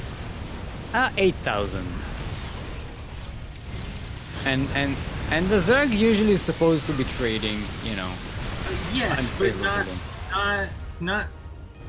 not 30% inefficient. Yeah, but it's not the worst. The gas trade is pretty equal. Remember, NihonGo is losing gas-heavy units every time. 37 tanks died this game. 53 Hellions. 32 Hellbats. So that's like 85 together. 11 Thors. You know, this is expensive stuff. Mm-hmm. Yeah, but the Terran has also had more supply than the Zerg for a while. Yeah. An army supply, which is the most damning statistic, I think. Those tanks are keeped up, but it doesn't matter. Oh, yeah, they dodged the biles at least. Alright, a couple of Thors go down, but the Hellions finally arrive. NihonGo has actually expanded all the way to this base, so it's just... It's not the Hellions finally arrived. NihonGo picked up 3 medevacs full of Hellions. Mm, I don't know where he's taking them in the main. the main base. Drones. I guess Still larva, I guess. There is a macro hatchery here. Well, I'm guessing if this is what you have, then this is what you drop. Oh, nice. Oh, NihonGo did get the smart servos. Yes. Very fast change. Your mistakes, story of my life. I'm sorry if I triggered anyone with performance anxiety or existential dread, Or both. or both. Usually come together. Alexandria's managed to start making a bank again. Yeah. Oh, these Hellbats are killing a lot of queens though at home. Mm-hmm. Those are full energy queens too. Yeah. Both had full energy. But they're not, yeah, but they did not transfuse while the Medivacs healed up the Hellbats. Yeah, Alexandria is setting up a big army though. I don't know if NihonGo can really handle this if NihonGo gets surrounded. But as long as NihonGo is playing defensive, like, Huge fleet of Hellions ready to flank it. yeah, the Bailings are being made by Alexandria, 38 of them. If NihonGo plays defensively and plays defensively well, I think they should be good. Alexandria can keep standing wave after wave, not with the kind of bank that they have right now. Bailings are rolling in with the Locusts. The tanks are not focusing the Banes. And this is going to roll right in here and clean up this mineral line. And kill the planetary. No, the Hellbats come in! The Hellion. The mistake survives. That mistake has 7 kills, Steel. Yeah, the mistake apparently not as big of a mistake as you might thought it was. Another Hellion Hellbat drive-by here. Into the northeast. This northeast base has seen so much death. Alright, we're at 149 dead drones. 1 from 150. 150. Gonna get 150. Yep, there it is. Yep, there we go. Ay, ay, ay. 26 minutes in. That's more drones than get made in a ZVZ usually. In an entire game. Now remember, NihonGo is up by 1. This is a best of 3 series.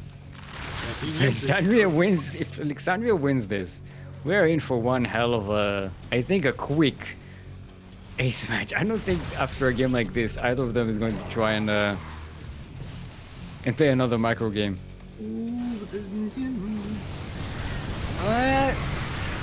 The Swarmos come in, the Locusts land. The Ducklings cleaned up, but the Bile puppy pretty badly there. And yet again, they are equal on supply. And now they're both looking real thin on money. The map is starting to look real thin on money. Yep. Still In fact, Alexandria's mining situation is a lot worse than NihonGo. Yep. I'm just looking at 51 tanks. We're at 66 Hellions, 61 Hellbats. Oh my god. So that's 120 something Hellions. 127, yeah. 163 Bailings died. That's not the ones that detonated. Bailings that detonate offensively do not show up as dead. It's 163 that were intercepted. 383 Zerglings. Did it show Locust for a chance or no? Only if they die. Well, I'm sure most of them have. If they kill. Oh no, actually, it doesn't show them if they're killed. It shows Cryptomers when they're killed, but not Locusts or Broodlings. These tanks are real exposed back here. Yeah, but the Hellions, the Hellbats do come back. It's not enough, bro. The Bailings rolling right into them. NihonGo might lose his entire army here. Well, not his entire army. There's 9 tanks on the high ground. There's one Thor just left behind. I am sad. I will stay here. Okay, I'm staying here. Yeah, that was an important base for Alexandria. Even though there's only 3 little mineral patches left, every mineral counts now. This map is getting close to being completely mined out. Yeah, there are 2 fresh bases left, and they're not all that fresh anymore. Borough is about to finish for Alexandria. That might be a critical game tech here. As we go into a low econ situation at the end of the game. As we reach the end game. Every time the Locusts kill a unit, it matters now. Yeah. Oh, the great surround here by Alexandria. Yep, this is everything. The 3 Thors are going to get picked up, and it's just going to be... There's 6 tanks left on the map somewhere. What do you think about transitioning into some air, Darren? But there's very little anti-air for the Protoss. Just some Liberators and, nothing crazy. I mean, not even, like, a couple Banshees would be really nice. Like, yeah. 3 or 4 Banshees, just to have something that shoots down.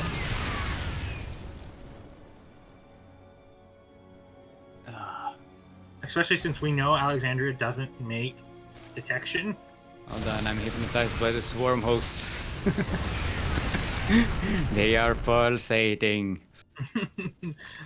Look at the supply, though. Yeah. Yeah, Alexandria has been winning fights, quote unquote, but that's scary. 174 dead drones, 500 dead Zerglings. Oh my god. Exactly 500 dead Zerglings. Ooh. Cleaning up this base is real important. Yep. There's 2,000 minerals there still. Oh, all these mules! Oh yeah, it's a great run by Alexandria. But it will get cleaned up. Main army is here. Yeah, there's no income for NihonGo at the moment. Yeah, because that was where all of his mining was. Yeah, NihonGo is getting ship upgrades and COVID reactor. Hey, that's COVID reactor, right? Yeah, COVID reactor for Ravens. New Ravens aren't a horrible idea. Free tower turret thingamajigers. You're getting to the point where it's like you need things that make things that don't cost them anything other than energy. There's not a lot of options for either of these. Like Zerg's real good at that. Terran not so much anymore. The thing is, NihonGo is getting ship upgrade level 2. It has no air units. One Raven. That's it. And it doesn't benefit from this upgrade. And he really doesn't have the money for that either. No, that's not ship upgrades level 2. Is it? Yeah, it is. Oh, I thought that was the Liberator upgrade or something. No. Alright, we have a bit of a base trade here. It's another game of who can afford it.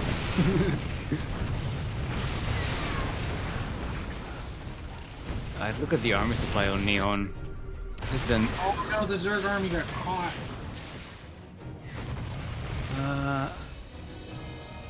As long as NihonGo doesn't lose big numbers here, NihonGo should be good. Oh, it's gonna get surrounded.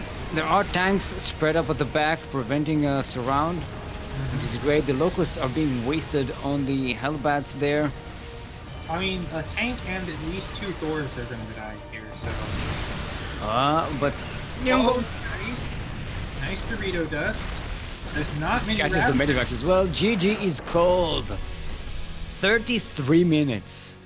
That game took.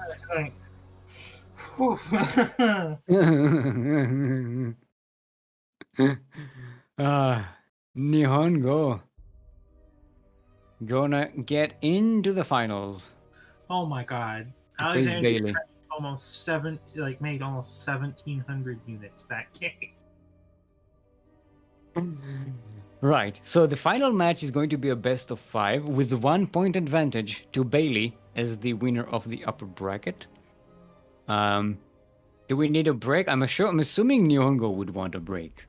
I'm sure NihonGo would love a break after. That wasn't just a 30-minute game. That was a 30-minute game after a 20-minute game. Yeah, so this is a pretty long and arduous series. So, let's take a 5-minute break. We'll show you another duct tape.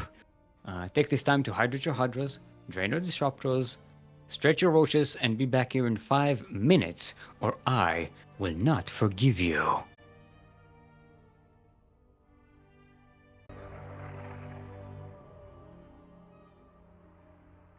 And we are back. Hope you enjoyed that duct tape. We are setting up the final match here between Baillie and NihonGo. Advantage to Baillie. There we go. Just reminding the players that this is a best of 5 with 1 point advantage for Baillie. Well, players are ready. Let's get right on to it. This is a TVP on Beckett Industries. What was the other? We saw TVP. We saw this little DLSMIZEL, right? Mm-hmm. This is Baillie. Mm-hmm. We also saw PVZ. We saw all the cross matchups, and we saw TVT. We haven't seen any of the other. No PvPs, no ZVZs. There haven't been enough Zergs or Protoss for that. Well, it's a thing. It happens often recently. Anyway, we are here for the final match of today's Sea Duckling Open, the number 98. As we are on Beckett Industries. Beckett Industries, for a better tomorrow that's better for us, not for you. In the northeast corner of the map, all the way from the land of Russia, are Orange Terran, representing Star Community, current reigning runner-up of SDO and one-time champion, NihonGo.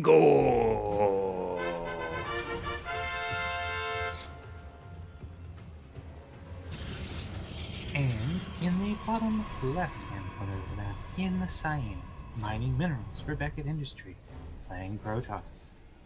It is Baillie in their first appearance in our finals.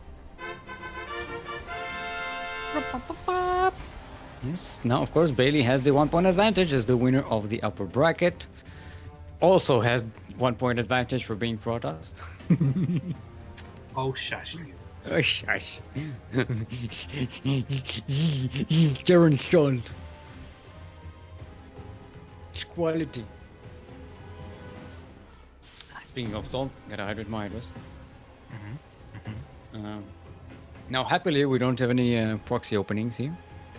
Yeah. See, the thing is, there are cables going out of the geysers into the main base location. So why do you need the SUVs to carry the gas back and forth? You already have the infrastructure set up to siphon the gas. It's the main base. It's every base is like that. Yeah, I know. Oh, no, not every base. Every base on the white tiles is like that. The ground bases don't have the cables. Yeah, okay. But I do like the idea that like the players are working for Beckett Industries on this map. It's like, you will mine your minerals for us, and we will give you things for them. And by things we mean things that don't have any tangible value. Like Beckett Industries dollars. Beckett bucks. Beckett bucks. Beckett coins. have you considered investing in Beckett coins? The value of the Beckett coin is tied to the amount of Bailings on the map. Sir, there are no banelings in this map. There are no zergs on this map. Exactly. Yes, exactly. Infinite value. Infinite of zero. Yes. Just give us the money. We'll worry about the details. Right. Speaking of details, it's gonna be Bio from NihonGo. Oh, wait a minute. I'm saying Bio. It's 3 racks. Hold up. I wasn't paying attention to the build, but this is full on apes together strong. Only Marine. Only make Marine. Only make Marine. Oh no. This is proper baboon Terran. NihonGo even remembers combat shields. I think Mizel is talking about group speaking Spanish in the duct tape. Yeah, that is quite possible. We don't see the duct tapes. We're too busy not dying. Oh, there's lava. Look at that. Nice. There's an observation post for the lava as well, or was it? I don't know. Oh, they're just destroying the hydraulics to the lava.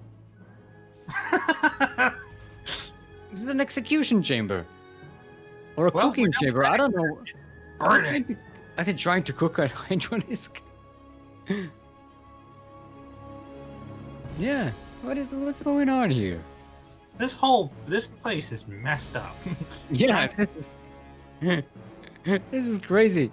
That and Blackburn, these space platforms are crazy. Alright. This is a pretty big army out of Nihongo, and Baillie really doesn't have much to defend. I mean, the shield overcharge. I mean, there was shield overcharge. Does nothing against him like that. Yeah, with concussive shell marauders, this is... Actually, they're not even concussive shells even, they're just marauders. Yeah, they're just there. It's just stim good units. Yeah. Winning without the stim, this is just everything that's dying here. Started stepping away from the charge lots, well, zealots, slow lots, if you will. GG's is called, and NihonGo. Evening up the score, it's a sideways 1-1. This is how you make a best of 5 series into a best of 3 series. Oh, Bailey's asking for Romanticide 2. I'm not sure if there's a second version. Maybe it's like a double romanticide with twice as many bases. Romanticide 2, Electric Boogaloo. Romantic Boogaloo. Welcome to your romantic getaway on Romanticide 2. All your needs will be taken care of. Sponsored by Beckett Industries. Welcome to the Beckett Industries Recreational Resort, where we make experimentations on hydralisks. May you offer you a hydralisk sandwich? Gross. Topped with special sauce, which is really just creep. Lightly grilled hydralisks, grilled lovingly over an opened lava pit.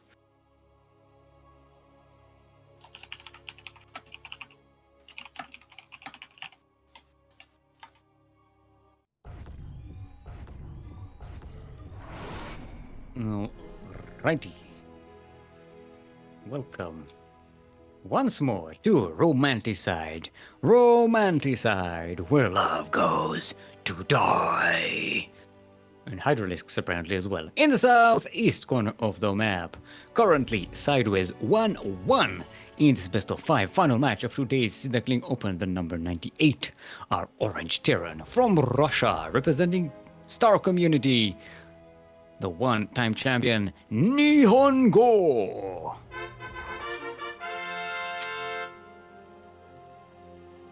And in the top left-hand corner of the map, also looking to become a one-time champion.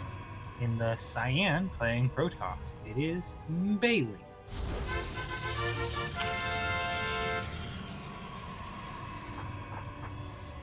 Alrighty. So NihonGo is making a barracks at home. So there's no proxy. Now, we still don't know if it's just one Rex. Because you all know the win rate of 2 racks. of 3 racks. It never see the strategy lose. I don't think this is what NihonGo will go for. I think NihonGo is known for variationing. Doing different things every game. Yeah, that's what I meant to say. It's gonna be a Reaper expand, it seems. Beckett Industries is a business incubator. Reaper expand. It just was a Reaper expand into 3 racks. Yeah.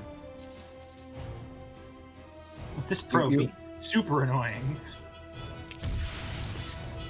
Beckett Industries is a business incubator. We cultivate ideas, people, and resource, then connect the dots to build enduring companies. I saw LinkedIn page in Google.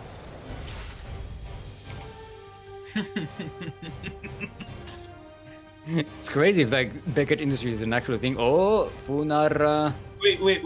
We cultivate people? Excuse me? Hydralisks are not people.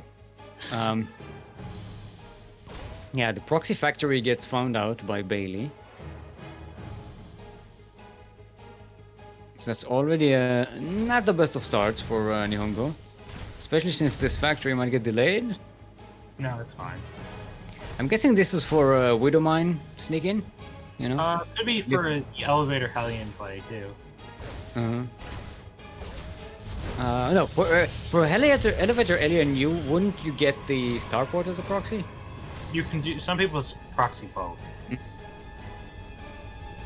It's gonna be starting back home. Oh, you found my proxy? I'll just move it over here. What proxy? It's not proxy. There's nothing there. Look. Oh, he's doing a loop around. Dally is doing a loop around. Like I said, what proxy? There's no proxy. Billy's gonna be checking here. If this adept doesn't stay, by the way, at home there's 3 racks again. Yeah. This is a 1-1 plus 2. So it's 3-1. No, it's 1-1 plus 2. What? So 3-1. No. Dally, no. They need to make an infographic to explain this, but this is 1-1 plus 2-1. Oh, no! Yeah. Well, it was going to be found out anyway, so. Yeah, it's just really funny that it's gonna go and try and land, and there's now a pylon there. Yeah. Like, oh, okay, well, I've just flown around for a minute. Now what do I do? Don't mind me, I'm just sightseeing. Does this actually really delay? Like, if you wanted to make tanks or anything, it's gonna be like 2 minutes before the thing's back at home. I don't think NihonGo wants to make tanks. Dally. Reminds maybe. Wants to make something. Yeah, there is no starport coming. Just that there was a starport on the map. There's a starport. The Oracle is going to come in. There's literally nothing to defend here. There are Marines in the natural, though. There are a lot of Marines, but there's no skims, so the Oracle should be able to just fly away from them. Yeah. That said, Oracles are particularly bad at killing SCVs compared to other workers. Oracle, please. There you go. Do work. Oh no, don't shoot that! Energy is precious. It's gonna be Halions from that factory.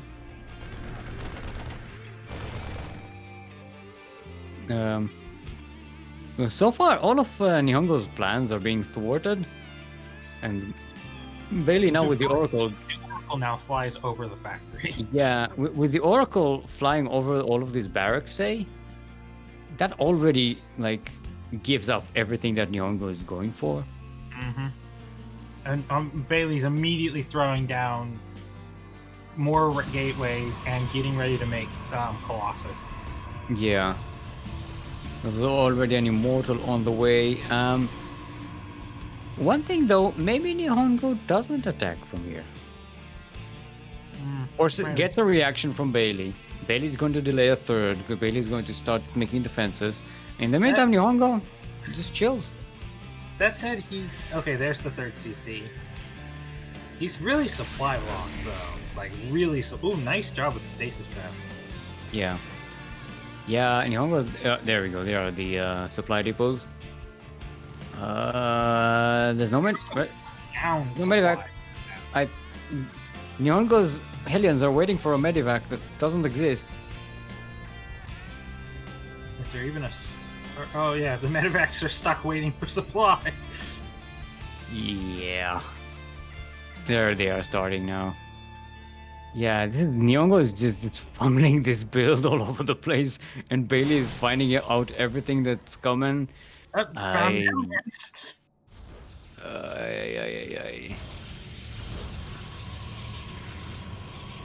Charge is on the way.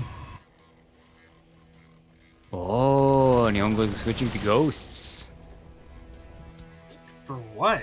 A quick ghost transition for EMP. Yeah, I mean, yeah, but like, getting on the Protoss army, you lower a lot of their health.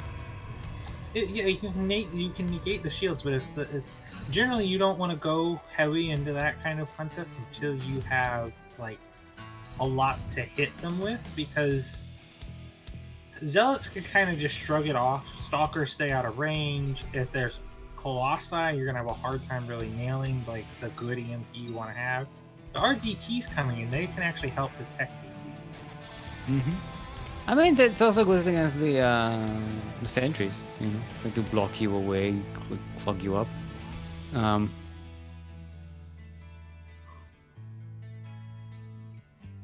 And maybe nukes? Question mark? Nukes in PvP? They're not really a thing, but NihonGo has been...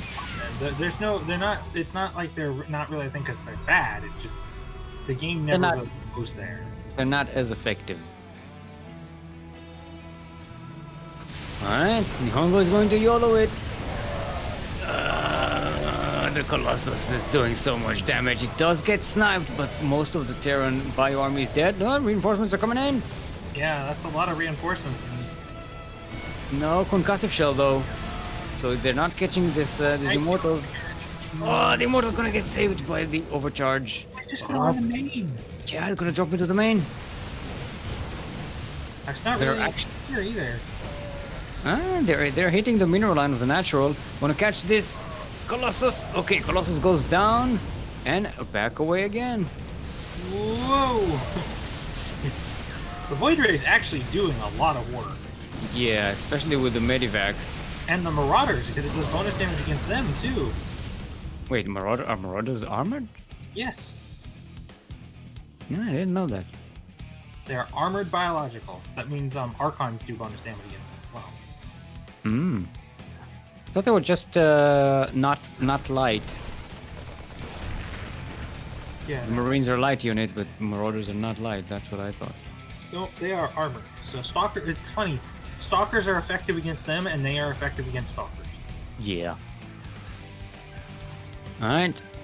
So Nihongo's attack did some damage, but not quite enough. Baillie gets away with a third base. Oh, the Oracle gonna get pushed away. It's a full energy Oracle. Do not lose that. Ooh, DT's gonna survive, at least so far. Nope, did. Walked into the turret.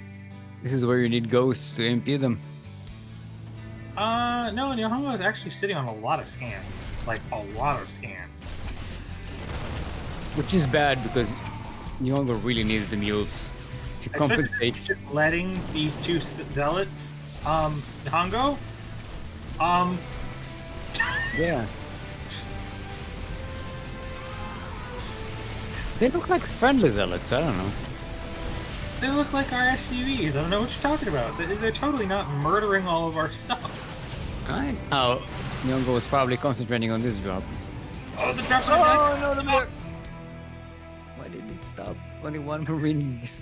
That's one Marine is like, no, I'm glad not to be picked up with that medevac. That's the second time his units have put the brakes on when all they needed was gas. Yeah. Alright, a Widowmine drop gets some damage. It's pretty cool. Finally starting to even up the worker count, or working towards that.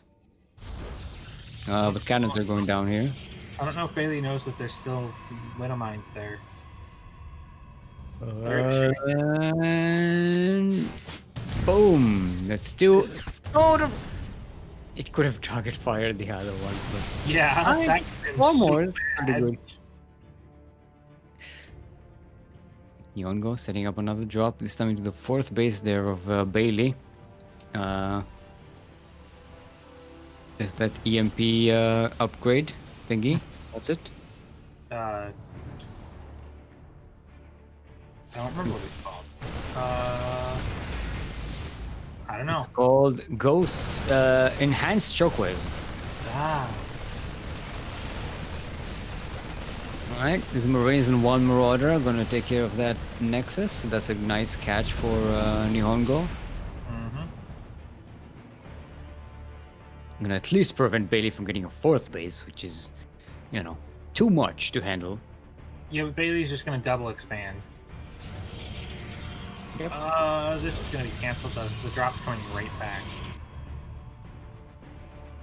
This is this is what Terrans call cancel culture. The Void Ray is well positioned. Oh, the Void Ray! There's a lot of stalkers there too that can just jump on those medevacs. Well, this base is super saturated. God. You need to kill a medevac. Alright. Now, concentrating on the workers there. Gonna catch as many as you can. The whole army came back for this too. Yeah, nice. And look at that, they're even in warrior count. It did cost NihonGo quite a bit, but you know, these are Marines and Medivacs. They're not the most expensive stuff. Look at this Marauder heavy army. Yeah, I was it's gonna another say, drop. that's a huge ball of marauders. And this is a Widowmine drop sitting out there. Sneaking away. Oh, it might get caught though. There are zealots running around the south side of the map. Passing in the night, as Yeah. Age of Empires 2 players call it, just passing. Mm-hmm. Oh, NihonGo is going for a multi-drop. It's gonna get caught. Funara. Alright. The Zealots are running into NihonGo's third. Starting to get some damage there. Widowmine drops into the natural base while the rest of the Terran army goes into the fourth base of Baillie. Going to destroy this, but this is the decoy. This is not the saturated fourth. It's the other one that's saturated. The other one also has defenses on it now. And NihonGo doesn't know about it, by the way. I'm looking at his vision. NihonGo did not see that base. How Does did he not manage know. to fly in and make that drop without seeing that base? Because flying from behind, you know, sneaking around. Hugging that the edge of the map. Oh, that is so bad. Yeah, if NihonGo does not suspect that there's a base there, oh no. I have to say, I love this unit spread out of Baillie. Look at all of the spotter units that are just everywhere. Yeah. I mean, this is the one huge advantage that NihonGo has with the bio armies, the mobility. Oh my and god, that is Nova!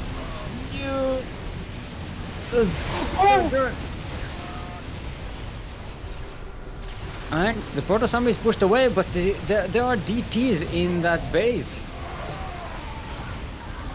And there's also Zealots in the third. 32 workers just died. Yeah. And the DTs are still around. The main army is going to have to come back to clean this up. The Ghost just wasted an EMP on 5 Zealots. Yeah, that was not a good trade there.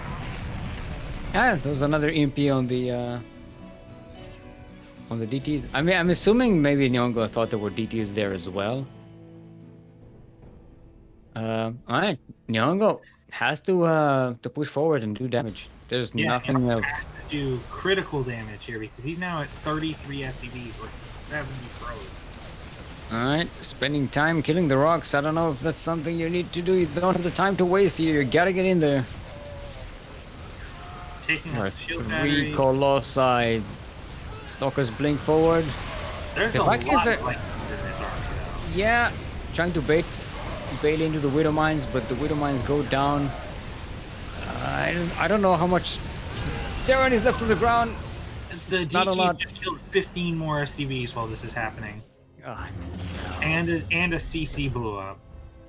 oh no. This is looking very bad for NihonGo. They are equal in army supply, but Baillie just has an economy, with NihonGo does not. Yeah, look at the income right now. That is disgusting. Yuck. Like, I can make 3 Marauders a minute. That's nice. I can make 22 Zealots. Hey, shout out to Lokin, Lord Lokin. And they're in chat. The Lordius of the Lokin. Lord Puppy. This is... Whoa! Lord Locking, chill. Gifting 17 tier 1 subs. Oh my god. Thank you very much. Yes. A lot of our regulars. Zeph now has a, has a subscription. Sushi, Siegfried, Nameless, RSG Revenant. Holy Line, Sated. There's just so many people. And Helium. Helium has been active in chat today. There you go. You get yourself a subscription. Enjoy the emotes. Alright, NihonGo in the meantime taking the third base of Baillie. But this was not a fresh mining base. Baillie, it's not the worst for Baillie to lose it, especially not when you have 2 fresh mining bases and another one being set up in the southwest. Alright, so that DT that just died, like, it might not seem like it did much, but it killed 2 mules and 8 a scam, so it just ate 150 energy by itself. Yeah. Alright, so we need 17 quacks. 1 quack for each of these subscribers. Ready? Mm-hmm. Quack, Quack, quack, quack, quack, quack, quack, quack, quack, quack, quack, quack, quack, quack, quack, quack, Okay. No, that was one too many. We don't want to overquack it. Why are the overquacks gonna come and get him? Overquacking is very dangerous for your hardware. But I have a clean bill of health.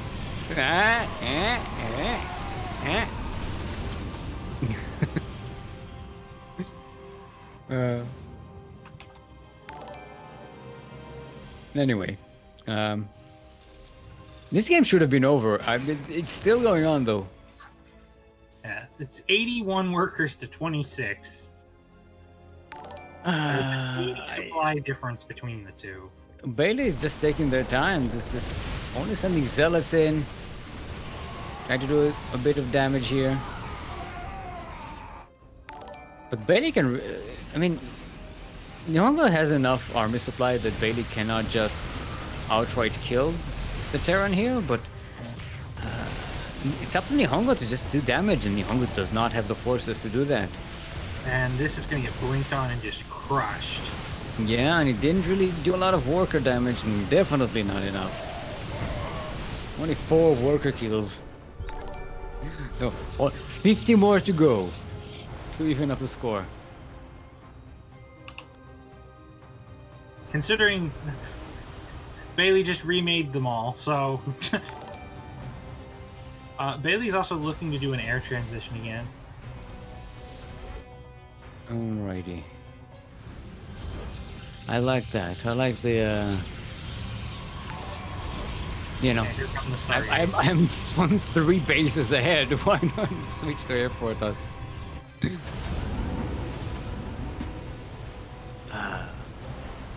Yes, for those who don't know, Lord Lokin is the #1 Duckling hype man. It's up to 220 gifted subs in this channel. Goodness gracious. Yep, that's a bunch. That like funds every SDO for a year. Almost, yeah. Alrighty. Oh, there's only what? 20 of them? One of the 26 SDOs in the year. I mean, less than that, because we also have like weeks when we don't cast and stuff. Because we have a break and there are show matches that we do instead of the casts. And sometimes we just outright can't do them because they collide with some other main event or something. So yeah. Alright. Carriers are on the way. NihonGo is going for a sneaky drum drop. Yeah, but it's gonna run right into... There have been stalkers here all game. Medevac is the one with no HP, so it's gonna die while it's full. It's not even all the stalkers that are shooting. Oh, they get blanked on. And even if they do damage here, there are no workers here. This is... Yeah. I mean, if NihonGo is paying attention, he can see that there's a carrier coming. What just blew up in his main base? I think the main base. Were there like zealots or something in NihonGo's main base? Yeah. There was zealots and entities. Oh, I was like, what?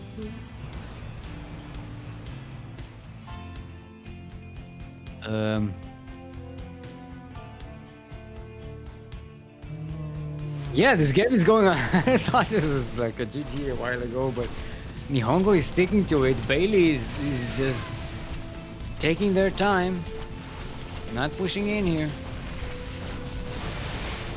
This may be the downfall of the Protoss. You know? I don't think so. I mean, NihonGo is actually making SCVs, recovering somewhat. Definitely a huge advantage for Baillie. I'm not denying that, but you know, there's such a point of diminishing returns about taking your time and getting ahead when you're already at late game tech. Well, the thing is, they're going into super late game. They're getting the carrier. Also, yeah. oh god, those SCVs. Yeah, these are recipes that NihonGo really can't afford to trade. Oh no! Running into that Nova. Alright, another sneak attack by Baillie. A Waddle buy. A Charge buy. And this is a 6 or 7 dead, more dead SUVs. Might even kill the orbital. Oh, no, the Minami gonna drops in. Unless it doesn't get lifted. Question mark. Is it possible that NihonGo might be just pushing it just... Because NihonGo is playing their hardest right now. Maybe, you know, save your energy for a different game.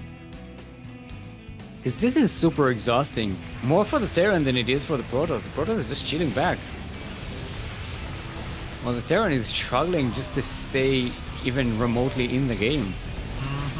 Also, I don't think NihonGo knows that there's a base right up this ramp that would have been way easier to attack into. Yeah. Alright. So the flank comes in and runs into the tanks, but the Novas are going to take care of them. Yeah, I think this is... Here come the carriers, too.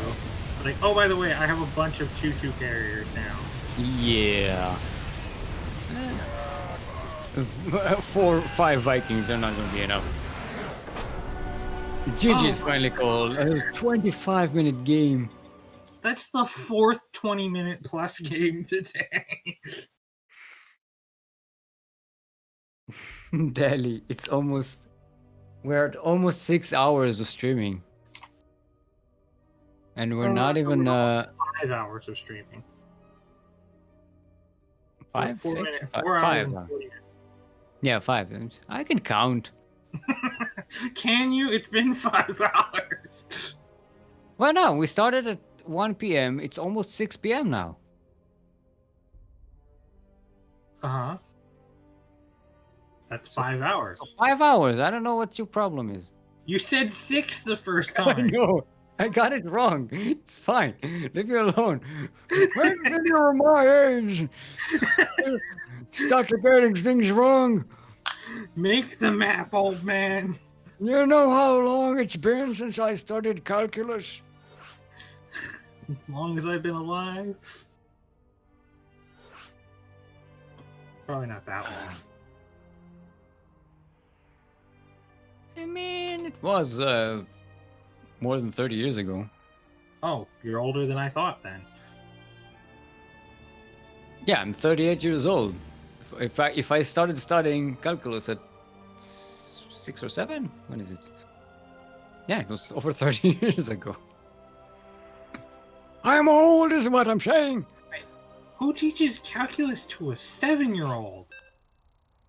Maybe I'm confusing the word calculus with the basic stuff like adding and adding additional. Calculus is a college level math course. It's sine, cosine. Yeah, no, I'm talking about like addition and subtraction. So What's that called in English? I don't think we have a. It's like the elementary maths or something. Because in Hebrew we have a word for that, which literally means calculus. Which makes sense because it's calculations. Yeah, exactly. That's what's confusing me here. Anyway, we are not studying calculus. We are on Lightshade LE.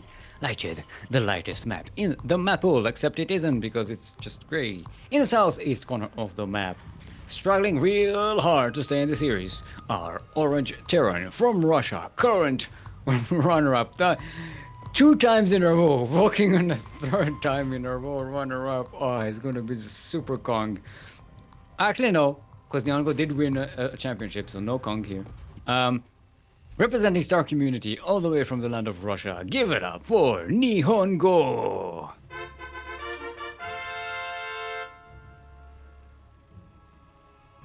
And in the top left-hand corner of the map, playing Protoss in the light blue. From the United States, it is Baillie. Oh, also on match point. Yep. Oh, now Baillie so far. Let me look at the starts. This is the first time in a final. Mm-hmm. Going up against the finalist regular. Mm-hmm. NihonGo has been in every SDO final this year almost, except one, the first one. So Holy this is NihonGo's 5th final in a row. And Baillie so far has only made it to the final 4 or semifinals. Never quite to the final match.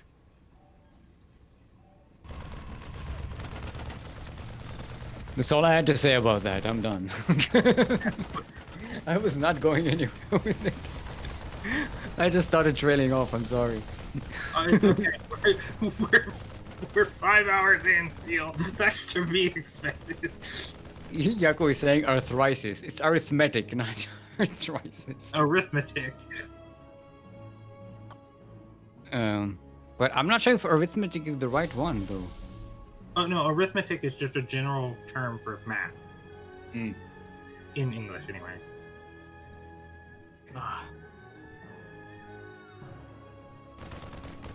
Yeah, I don't think we have a word for like low level like addition, subtraction, stuff like that. And ask my dad; he's a math teacher. He probably knows. I heard. I know. I think British people call it sums. Yeah, but I don't know what like American English calls it, if anything. Which is a general term for like, you know, your own addition, subtraction, multiplication, and division. Mm-hmm. Since they're all just derivatives of each other. Mm-hmm. Yeah, it's like that was why I was confused though. It's like if it's been 30 years since you took calculus, I'm like, Yeah, I know. old are you? I'm old. That's what I am. Speaking of who are you, That would make you in like your 60s or something. NihonGo is getting an armory for Yeah, he's doing some a fast Widowmine drop. clocked Widowmine drop. He's going with the classic. The classic. I'm not sure how much of a classic it is, because since that upgrade didn't exist like 2 years ago. I mean, yeah, but like the Widowmine drop opener is a classic. Oh yeah. Oh, it's gonna be a Waddleby as well. It's a multi-prong. No, that one's gonna hang out at the bottom of the ramp and catch move outs. Still a multi-prong. Or no, it's going up. It's going into the. It's gonna die, but nice paying attention out of Baillie. Yeah. And they Okay, also so went Robo first, which means they're going to be able to. Whoa! Oh, gonna catch the adept. Yep. You'll be able to get an observer out and deal with this pretty quickly. Yeah, they're gonna be a couple of Widow Mines off cooldown pretty soon. Oh, there's another drop being set up. On the ground. There's a Thor drop coming up. Yep. Excuse me? Yep, I'm excusing you. This is a Thor drop. I was like, is NihonGo bringing Helios or something? Nope, it's a damn Thor. I mean, there's 2 stalkers and an immortal. And Yeah, there's NihonGo's boys. It's just a straight all in. Yep, NihonGo has had enough. Make me play a 25-minute game, will you? Alright, here comes the Thor drop.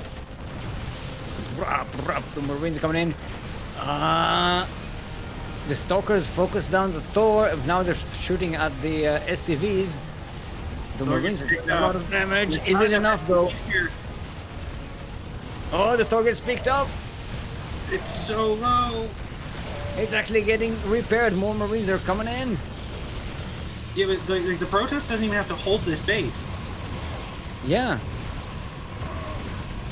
There's Baillie also has another so many Thor. more workers right now. Oh, the Zealot's getting the Thor. Pick up, pick up, pick up. Oh. Yeah, but there's so little left for the Terran on the ground now. Yeah. They're going to regroup with the second Thor, and they're going to heal that one up, which is great. But there's going to be 2 Immortals now. Oh boy. And, like, if this doesn't win right here, the game is over. Yeah. NihonGo barely has any income. is making a third Thor, which is difficult to say. There's also 2 shield batteries here now, and they can't be sieged down nearly as easily as that first one was. Yeah. NihonGo is running out of SCVs here. It's not gonna be able to repair these. Yeah, you need to just go. Why you have the super battery up? Oh, NihonGo gonna sneak in. That one's really low. Yeah, I don't know how survivable this is. Okay, the What, third 3 Thor. SCVs now? The third Thor is out on the map. It's so difficult to say for me. I'm having hard enough time with this language. There are TH now is one of five the songs. syllables that is the most difficult for me to pronounce. So 3 Thors is. Where is that medevac with that Thor going? It's gonna go for the main. It's just going real long way around. Yeah. There is a spotted for Baillie though. Oh, I'm gonna jump into the natural again. Nope. It's just trying to occupy Baillie on this side of the map. Mm-hmm. On this side of the bases. Thing Is is, it they gonna lose so many workers without really caring about it because of how far ahead they are. Yeah, exactly. Armin This is jumped on that. That medevac can't save this Thor this time, so this one is dead. yeah, and it's not even killing workers now. It's just trying to kill a stalker that's being healed. Oh, the stalker is killing his friend. I hate you, Bob. I really do. And this medevac doesn't always boost messing things up. the stalkers anymore. NihonGo is making barracks say no. Baillie is getting a to third. support this. Baillie, what are you doing? I hate that guy. DT Shrine? Oh my god. Ay, ay, ay. What's going on here? I mean, respect for NihonGo for sticking through with like not giving up easily on this match, but yeah, this is what are you gonna do with this? It's another Thor draw, but they don't do that much damage. I would love to see Baillie get Blink. Like, just start researching Blink. It would make dealing with these drops so much easier. Yeah. And it's already not super difficult. Well, I mean, it's really annoying because you can't actually kill the Thor because it just keeps getting picked up. Yeah, but it's not really doing the damage, not enough to end the game. Just let it do a bit of damage, bring in the army. Yeah, okay, it's a mosquito, it's going to be annoying, but it's not going to end the game. Stalkers here to kill this Liberator. And NihonGo needs game-ending damage right now, not harassment damage. Yeah, Liberator went into the main and killed one worker before it died. Stim is finished, but what about it? Can he go wait for combat shields? Yeah, he's gonna wait on combat shields. He's gonna do just one big. Oh, did you sneaking in? He saw Sorry. the DT. It was sticking in during a yawn. Here it is. But how many Doesn't matter. like that was the only scan, and there's no NG bay.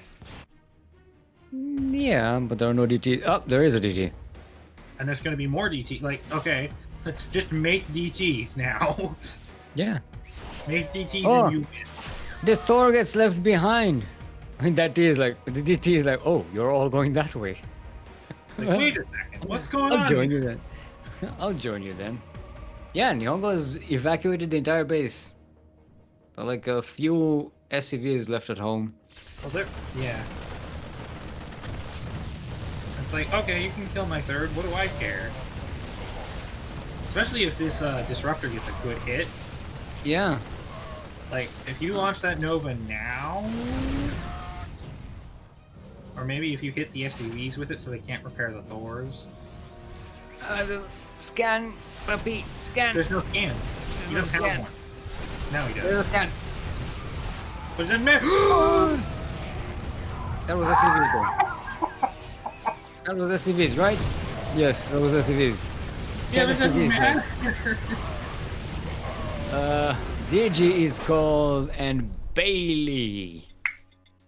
Their very first time in the finals. Gonna get the championships over Congratulations. NihonGo and NihonGo. Third time runner-up in a row. Now, NihonGo not a Kong, as I mentioned before, because NihonGo did get one championship over 11 this year. But, man, I love casting NihonGo. There's always something interesting going on. And Baillie, It's like, oh yeah, I'm on match point. Let me do a 4-drop bill. It's like, what? yeah. Yeah, this was great. And Baillie playing so fantastically well today. Definitely earned it. And a good showing by Alexandria. A brand new appearance in the tournaments. All the way to the Yeah. semis. Already the semis. As well as our very own CranKy Duckling Yakuzaku appearing there as well. So all in all, nice turnout today. 11 did not show up today for some reason. I was hoping for another derby between NihonGo and 11. It's kind of a rivalry now. But there you have it. We have another Province champion, Baillie this time. Yeah. Stick around after the intro because we are going to raid some other StarCraft 2 related channel once we are done babbling. In the meantime, Dally, you wonderful, beautiful person, tell the people at home where they can find more of you. I'm not a super active content creator, but I do stream at twitch.tv/DallyCat. Like, you can see my name in chat. Also, you can find my stream announcements on my Twitter, which is at Dally_May, and that's it. Thank you for joining me today. I always love casting with you. Yeah, it's been a long while. It was fun, even though it was long. Yep. I don't know, with you, the longer the better. The more time I get to cast with you, the better. And thank you, of course, to Krupp Huro, otherwise known as the 16th Squad Sanseki. She was your observer / streamer / actually, she didn't co-cast today, strangely enough. No Krupp pleases. Yeah, she did, however, put up with both of our nonsense for 5 hours.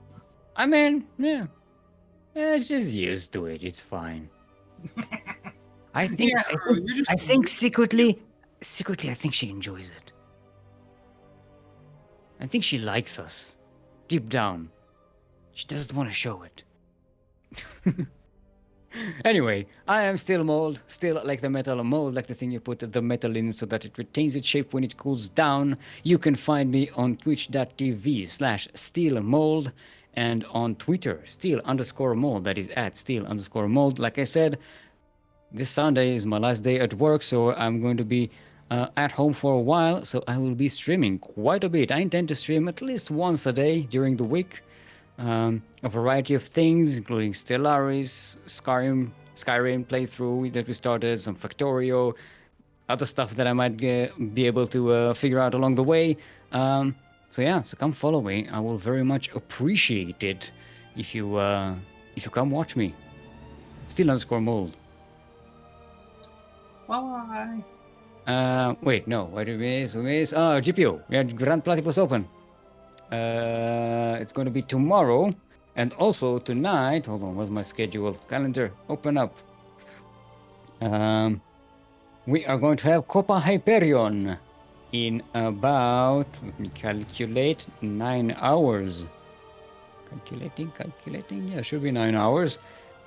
Casted by Light VIP and some other person? Question mark? I'm not sure which.